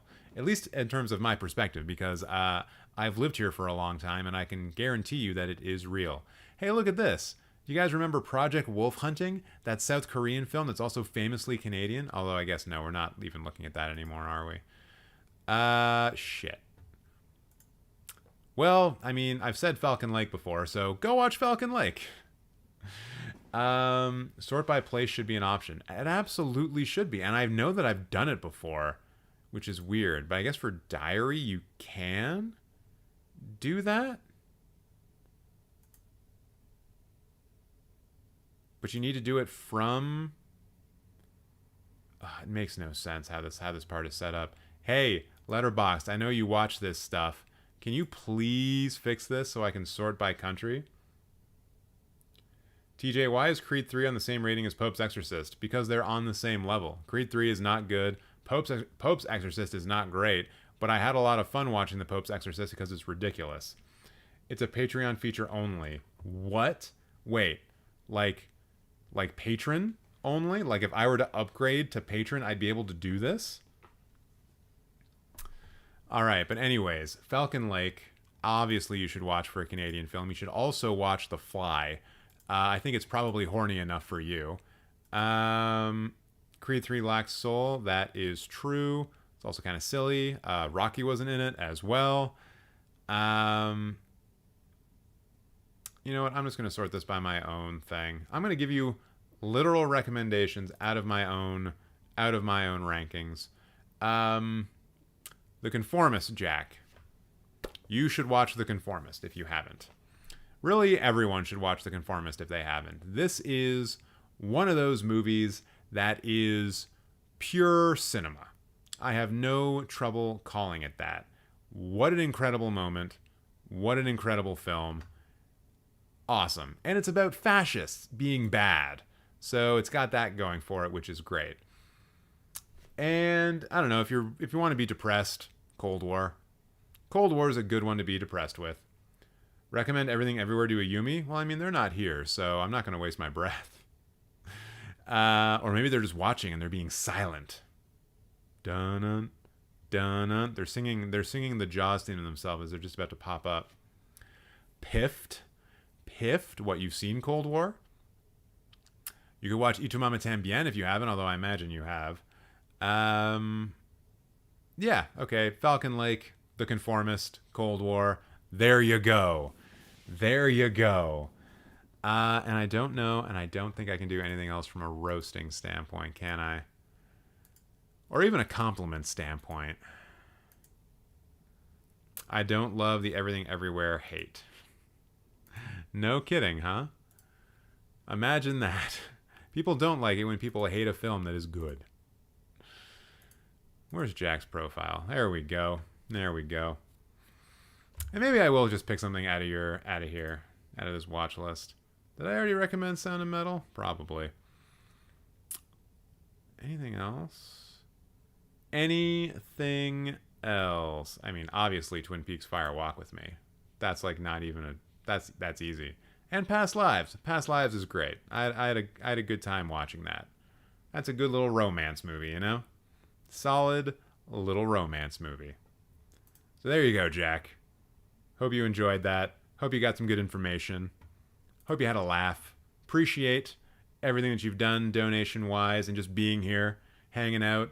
Live streams will be less without you, but I'm sure you'll be back at some point in the future. Across the Spider-Verse is still ahead of The Godfather. And the top 250. Should we take a look at the top 250 now that it's been redone? I'm not even sure how to find it anymore. I can only get to it if I go to like things that are, you know, that I know that are there. And then I just click on the little link. So now Across the Spider-Verse is 7th. So that went from 1 to 7. Do you think the changes they made were directly in response to Across the Spider-Verse? I feel like maybe they were. So what do we got? Actually kind of cool that the three films in the top, like 3 of the films in the top 5 are non-English language films. Harry Carey, Come and See, and Seven Samurai. Like that actually is kind of cool. And actually half of the films in the top 10 are also non-English language. I like that. I really can't see my stats. Really? You should be able to. 12 Angry Men went up, naturellement. You got Human Condition, Yi here as well, Akuru. Actually, yeah, a lot of these are non-English language now that I'm looking at it. Hold on. In the top 20, how many are non-English language? 1, 2, 3, 4, 5, 6, 7, 8, 9, 10, 11, 12. More than half. 60% are non-English language. Good God. And then it continues, like... Majority non-English language on that row. This is majority English with only Portrait of a Lady on Fire. Majority non-English on that one. Majority non-English by a lot. It's only The Apartment that's English language. A lot of these films are not English language films. Huh. It's still adhering to like the common canon of films for the most part. Although there are some interesting picks here. Like all 3 parts of The Human Condition Incendies, you wouldn't expect to see that be so high up, especially be the highest ranked Villeneuve film, certainly. Everything Everywhere went down. I don't know where it was before, so I'm not sure what to rank that with. Damn, Harry Carey now #1. Yeah, I guess I probably have to watch it. How do I know it's my turn for you to roast me? Well, Jennifer, you commented, I believe, all the way down here. Yeah, there you are. So I am not going to be roasting you, but eventually I will get to you. It may take several, very many weeks to get there. I'm sorry, but this is a long process. Unless you super chat. But I'm going to say I'm shutting down super chats for the night. No more super chats. Unless you just want to give me money. In which case, fine. I will take that. But yeah, no more roasting for tonight. Just going to chill for a bit. Going to look at this official top 250. See what we think about it. Although it's kind of hard because I don't know like what is going on. The list passed the 100. No, don't care about that. I Am Cuba. That's cool. It was her and her 69,000 accounts. Wait, doing what? Oh, Everything Everywhere is too low. I'm sure Yumi is proud. Just all those downvotes. All those downvotes. Now I got to subscribe to Pro, RIP. I forget what you get with Pro, honestly. Is it just more list stuff, right? I don't even remember why I subscribed to Pro and like what benefit I get from it. I think it was more just a thing where I was like, hey, I should probably do this. I'm a film influencer, right? I should probably have Pro. But when I saw the patron going for like 65, I was like, it's a bit much. 7 is 100 is outrageous. One of the most overrated films ever. I wouldn't say that it's an overrated film, but I do disagree with it being above some of the films you see here, like Dog Day Afternoon, Chungking Express, The Great Dictator, Alien, Chinatown. I feel like these are all better films than 7. But 7 I do quite enjoy. I do quite like it. Landscape in the Mist. What is that? Wait, who directed that? Theo, do I know this person? Eternity in a Day. No, haven't seen any of this person's stuff. I still don't know why I got Patron, but it feels right. I mean, it's one of the, if not the only way that this site, which doesn't have ads, like it's really the only way they make money. So if you want to support Letterboxd and make sure that it exists forever, like, yeah, do that. Or wait, does Pro take away the ads? And if you do it for free, there are ads on it. I've had Pro for so long, I actually don't remember. Das Boot, the funnest film name to say. Look at this, Jean Delmont all the way down in 175. I guess being number one in the Sight and Sound Top 100 doesn't mean shit when you get to Letterboxd.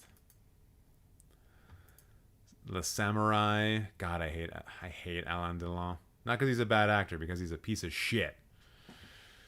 Yeah, I remember you, Alain Delon, and your stupidness. Magnolia, Saving Private Ryan.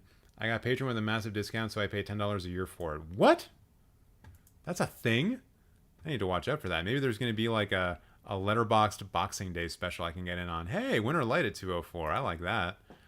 Past Lives, 203. That movie's getting a lot of good attention. I like that. I like it for that. It's a good movie. It's not like a brilliant movie, but it's a solid 4 out of 5. Rosemary's Baby. Oh, ads are present on free. Okay. Yeah, it's been so long I just completely forgot. Sunrise is really low. I think that one, even in like the Sight and Sound Top 100, is still like a top 10 or top 15 movie, I think. And it might be in the... I think it's pretty high up in the director's list as well. Underground? What is this? Oh, it's that movie that's in my watch list that I haven't seen yet. Right. Heard good things about it. Samurai Rebellion.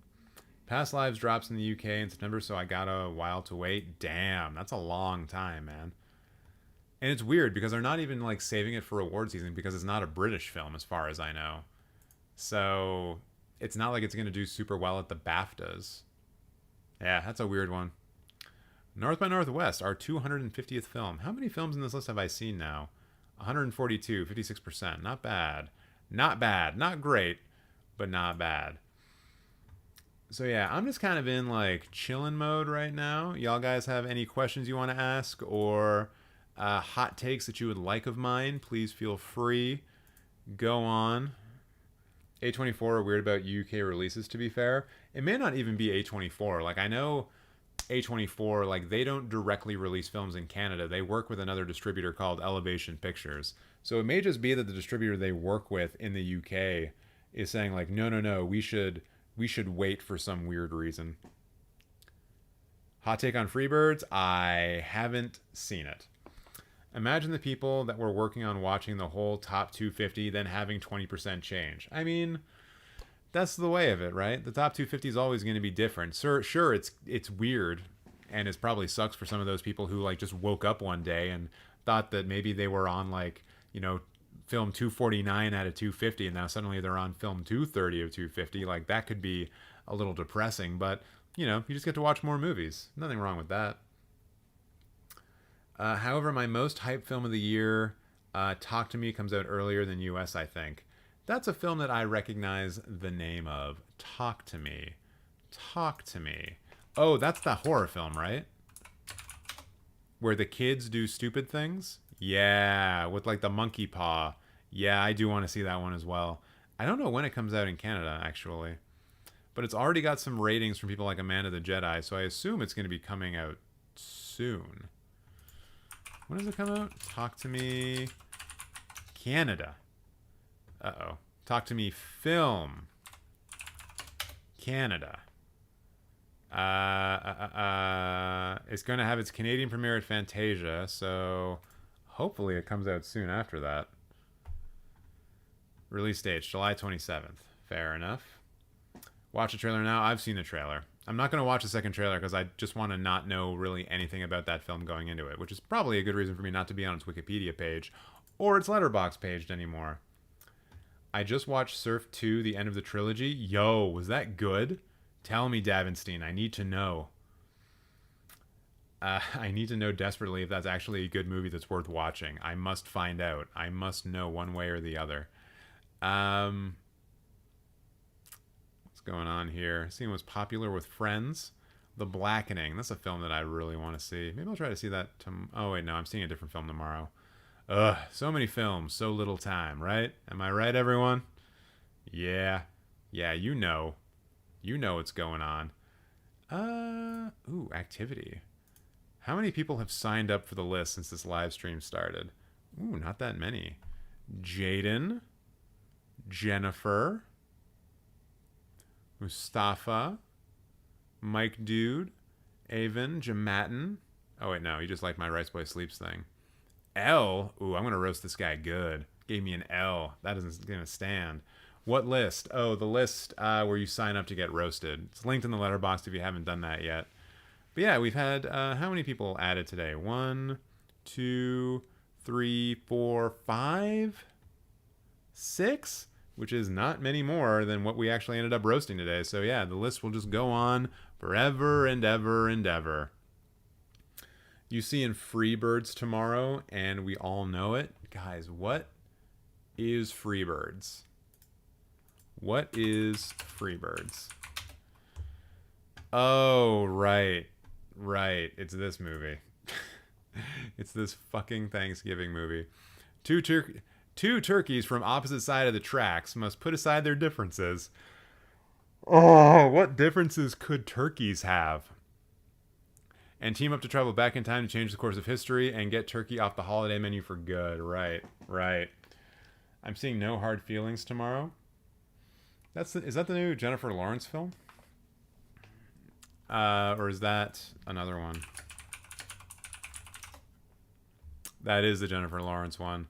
I'm curious to see how this one goes. Like, who has put this in their top 4 already? No one from here, so that's good.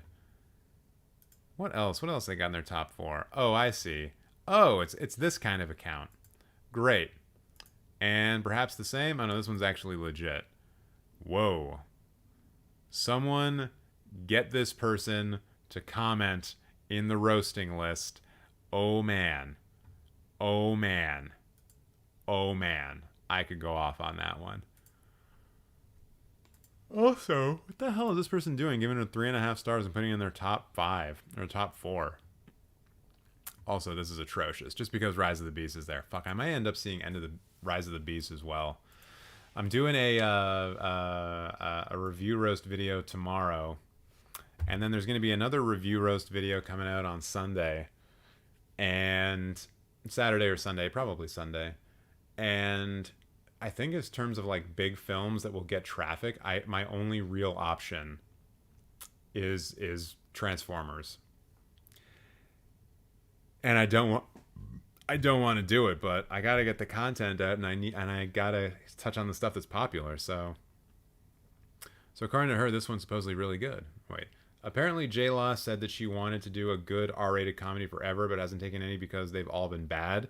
So according to her, this one's supposedly good. Oh, you mean the person who is probably, if we were to check the crew, a producer of the film, who will, yep, there it is. Jennifer Lawrence, a producer of the film, who will likely get some residual money off the back there, off the box office. That person is telling us that it's really good. So encouraging people to show up and actually go to see the film, thus giving her more money. That person's telling us it's a good film. Gee golly whiz, I'm so surprised. Although this guy directed Good Boys, and I think that was supposed to be an alright film. Who wrote it, though? Who's John Phillips? Also wrote Dirty Grandpa. Okay. And what else has this person written? Oh my god, Year One is so bad. Fuck that movie. Although I guess some Stephen Merchant stuff, that's some good stuff. That's alright. For the content, yes, exactly. The beasts are going to rise. Yeah, I need to figure out how to do the review roasts so I can do them for films that, like, I don't like and that I don't need to feel like I have to defend them. Might change the whole concept from review roast to review reaction. See how that plays with the algorithm. Probably won't do that for tomorrow's, though, because I already have the thumbnail done. And it's definitely more of a... actually, maybe that could be one to try for tomorrow. A review reaction. A review reaction. Still RR. Still RR, which is nice. Which is good. I like that.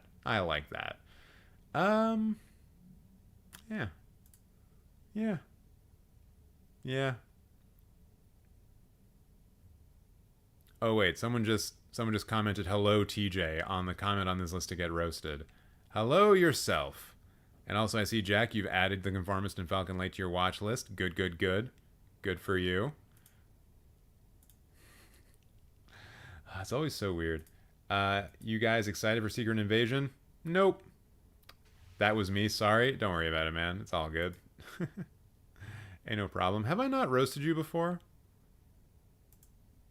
A Paul Mezcal enthusiast from Newcastle? I feel like I have. Maybe not, though. They said hello, CJ. Did they really? No, they didn't. Don't try to gaslight me when I can go check what's going on. I haven't roasted you. All right. Did you ever watch Alfred Hitchcock versus Steven Spielberg of Epic Rap Battle of History? Probably. I did watch a lot of the film-based Epic Rap Battles of History. I also used to be able to do the intro to those pretty well. You know, when they go, excuse me. Is it? Yeah. Or whatever it is. I used to be able to do that really well, but I don't think I can do it as good anymore, unfortunately. You have to watch Secret Invasion? Why? Why do you have to watch Secret Invasion? Optimus Primal is the best name ever. Really? I mean, it is a name from my childhood, so that's cool. Beast Wars, or Beasties, as it was called, I think, in Canada. Or maybe it was called Beasties in the United States and it was called Beast Wars in Canada. It's weird. Shit's weird like that. But, yeah. Yeah, it's a good name. I just wish that they had done, like, a Beast Wars movie, you know? Like, set it 4 million years ago, have no human beings in it, and just have, like, those stupid CGI things. Like, that would be great. That would be great. And you can even easily have it tie into, like, the Michael Bay mythos for Transformers. The way that they did with Beast Wars. It's an intermittent type thing. The Autobots and Decepticons are still, like, buried or wherever I'll go. I guess they did that differently in the Bay ones. Well, I mean, they fucked it up.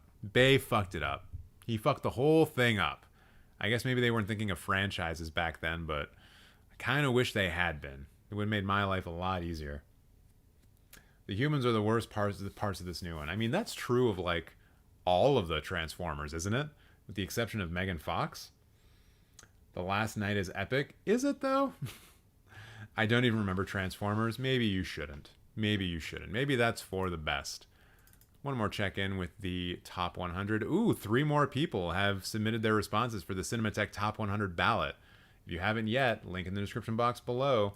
And I will keep reminding you of that every single live stream from here until the end of time, until the actual voting is closed. So don't worry.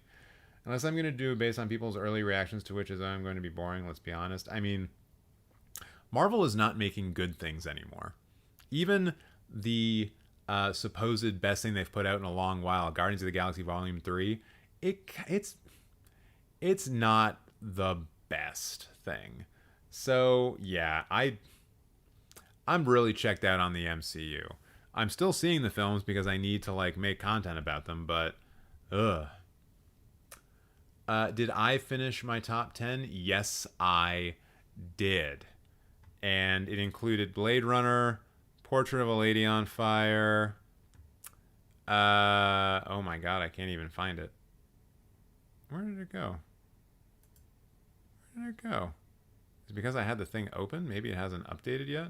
Anyways, it was Blade Runner, Portrait of a Lady on Fire, Apocalypse Now, Zed, Sans Soleil, Life of Oharu, The Shining, 2001: A Space... No, wait, was it The Shining? Yeah, The Shining, 2001: A Space Odyssey, and a couple of others.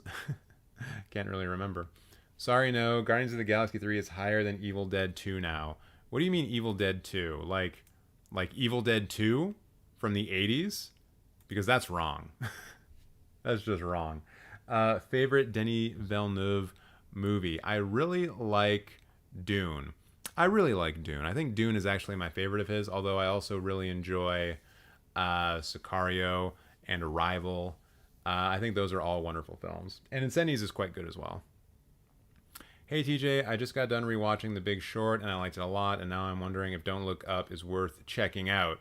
I think one of the actually interesting things about Don't Look Up is that it kind of starts off with that classic sort of Adam McKay aesthetic, that editing, that it seems like it's going to be one of those films that kind of talks down to you a little bit and just like treats you as someone who needs to be educated. But then after about that 10 minutes, it becomes more of a conventional comedy. So I guess it depends on how much you want that Adam McKay aesthetic. I think it's a decent enough film. I think Jennifer Lawrence does some really good yelling in that film. Timothy Chalamet being like an I don't care, laissez-faire, like punk kid is pretty fun. And I think the ending is actually pretty sick.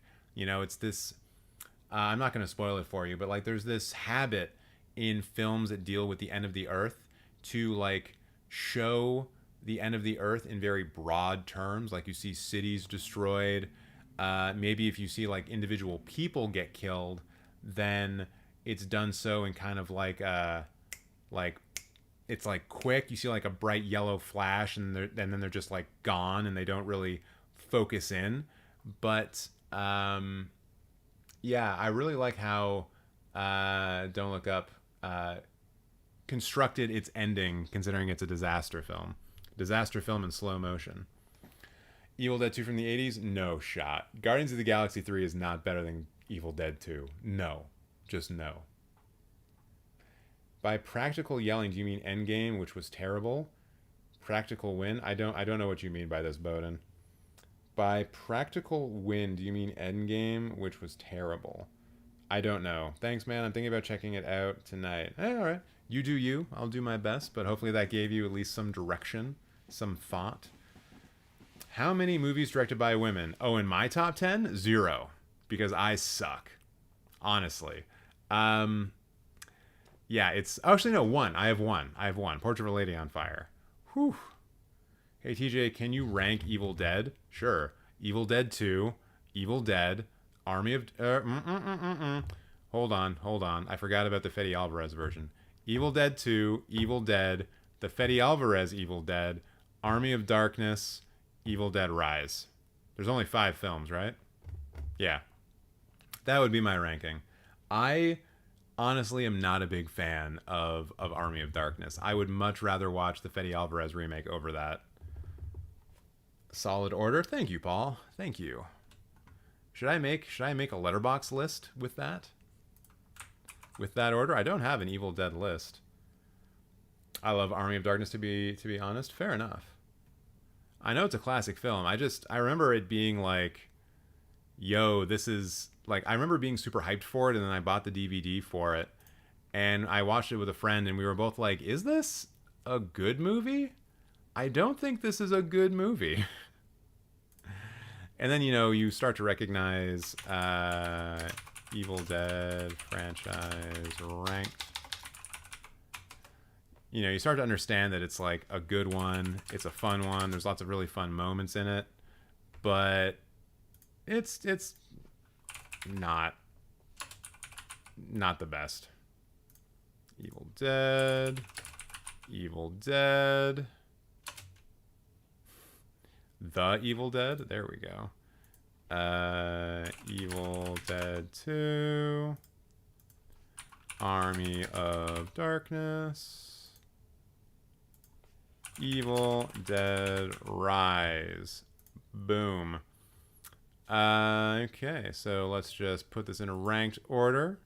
As I said, bang, bang, bang, bang. Dunzo. There will be no arguments. I am correct. Haha. Hey, TJ, can you rank Evil Dead? Oh, I did that already. Your ranking is wrong, CJ. I believe in Evil Dead reboot supremacy. I don't know who CJ is, so I'm not going to respond to that. But Army of Darkness is super silly. I like the skeletons. I am correct. I mean, I am correct. You don't get to be the cinephile supreme without having 100% film opinions all the time. That's just how this works.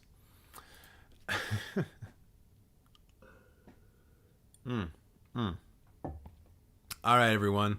I think with that said, once again establishing my supremacy, I am going to call that a night. Thank you so much for watching. Thank you so much for giving me your eyeballs for such a long time. Over 4 hours. It ain't nothing. Trust me. It ain't nothing. And thank you again. Just thank you. Please keep an eye out for a new video coming out tomorrow. Live stream on Friday, 1 p.m. Eastern Standard Time, and a new video coming out on Sunday. Please keep an eye out. Please vote in the Cinemateq Top 200 or Top 100 if you haven't yet. And until the next one, I hope you have a good goddamn week. Cheers. Adios. Hasta la vista, baby.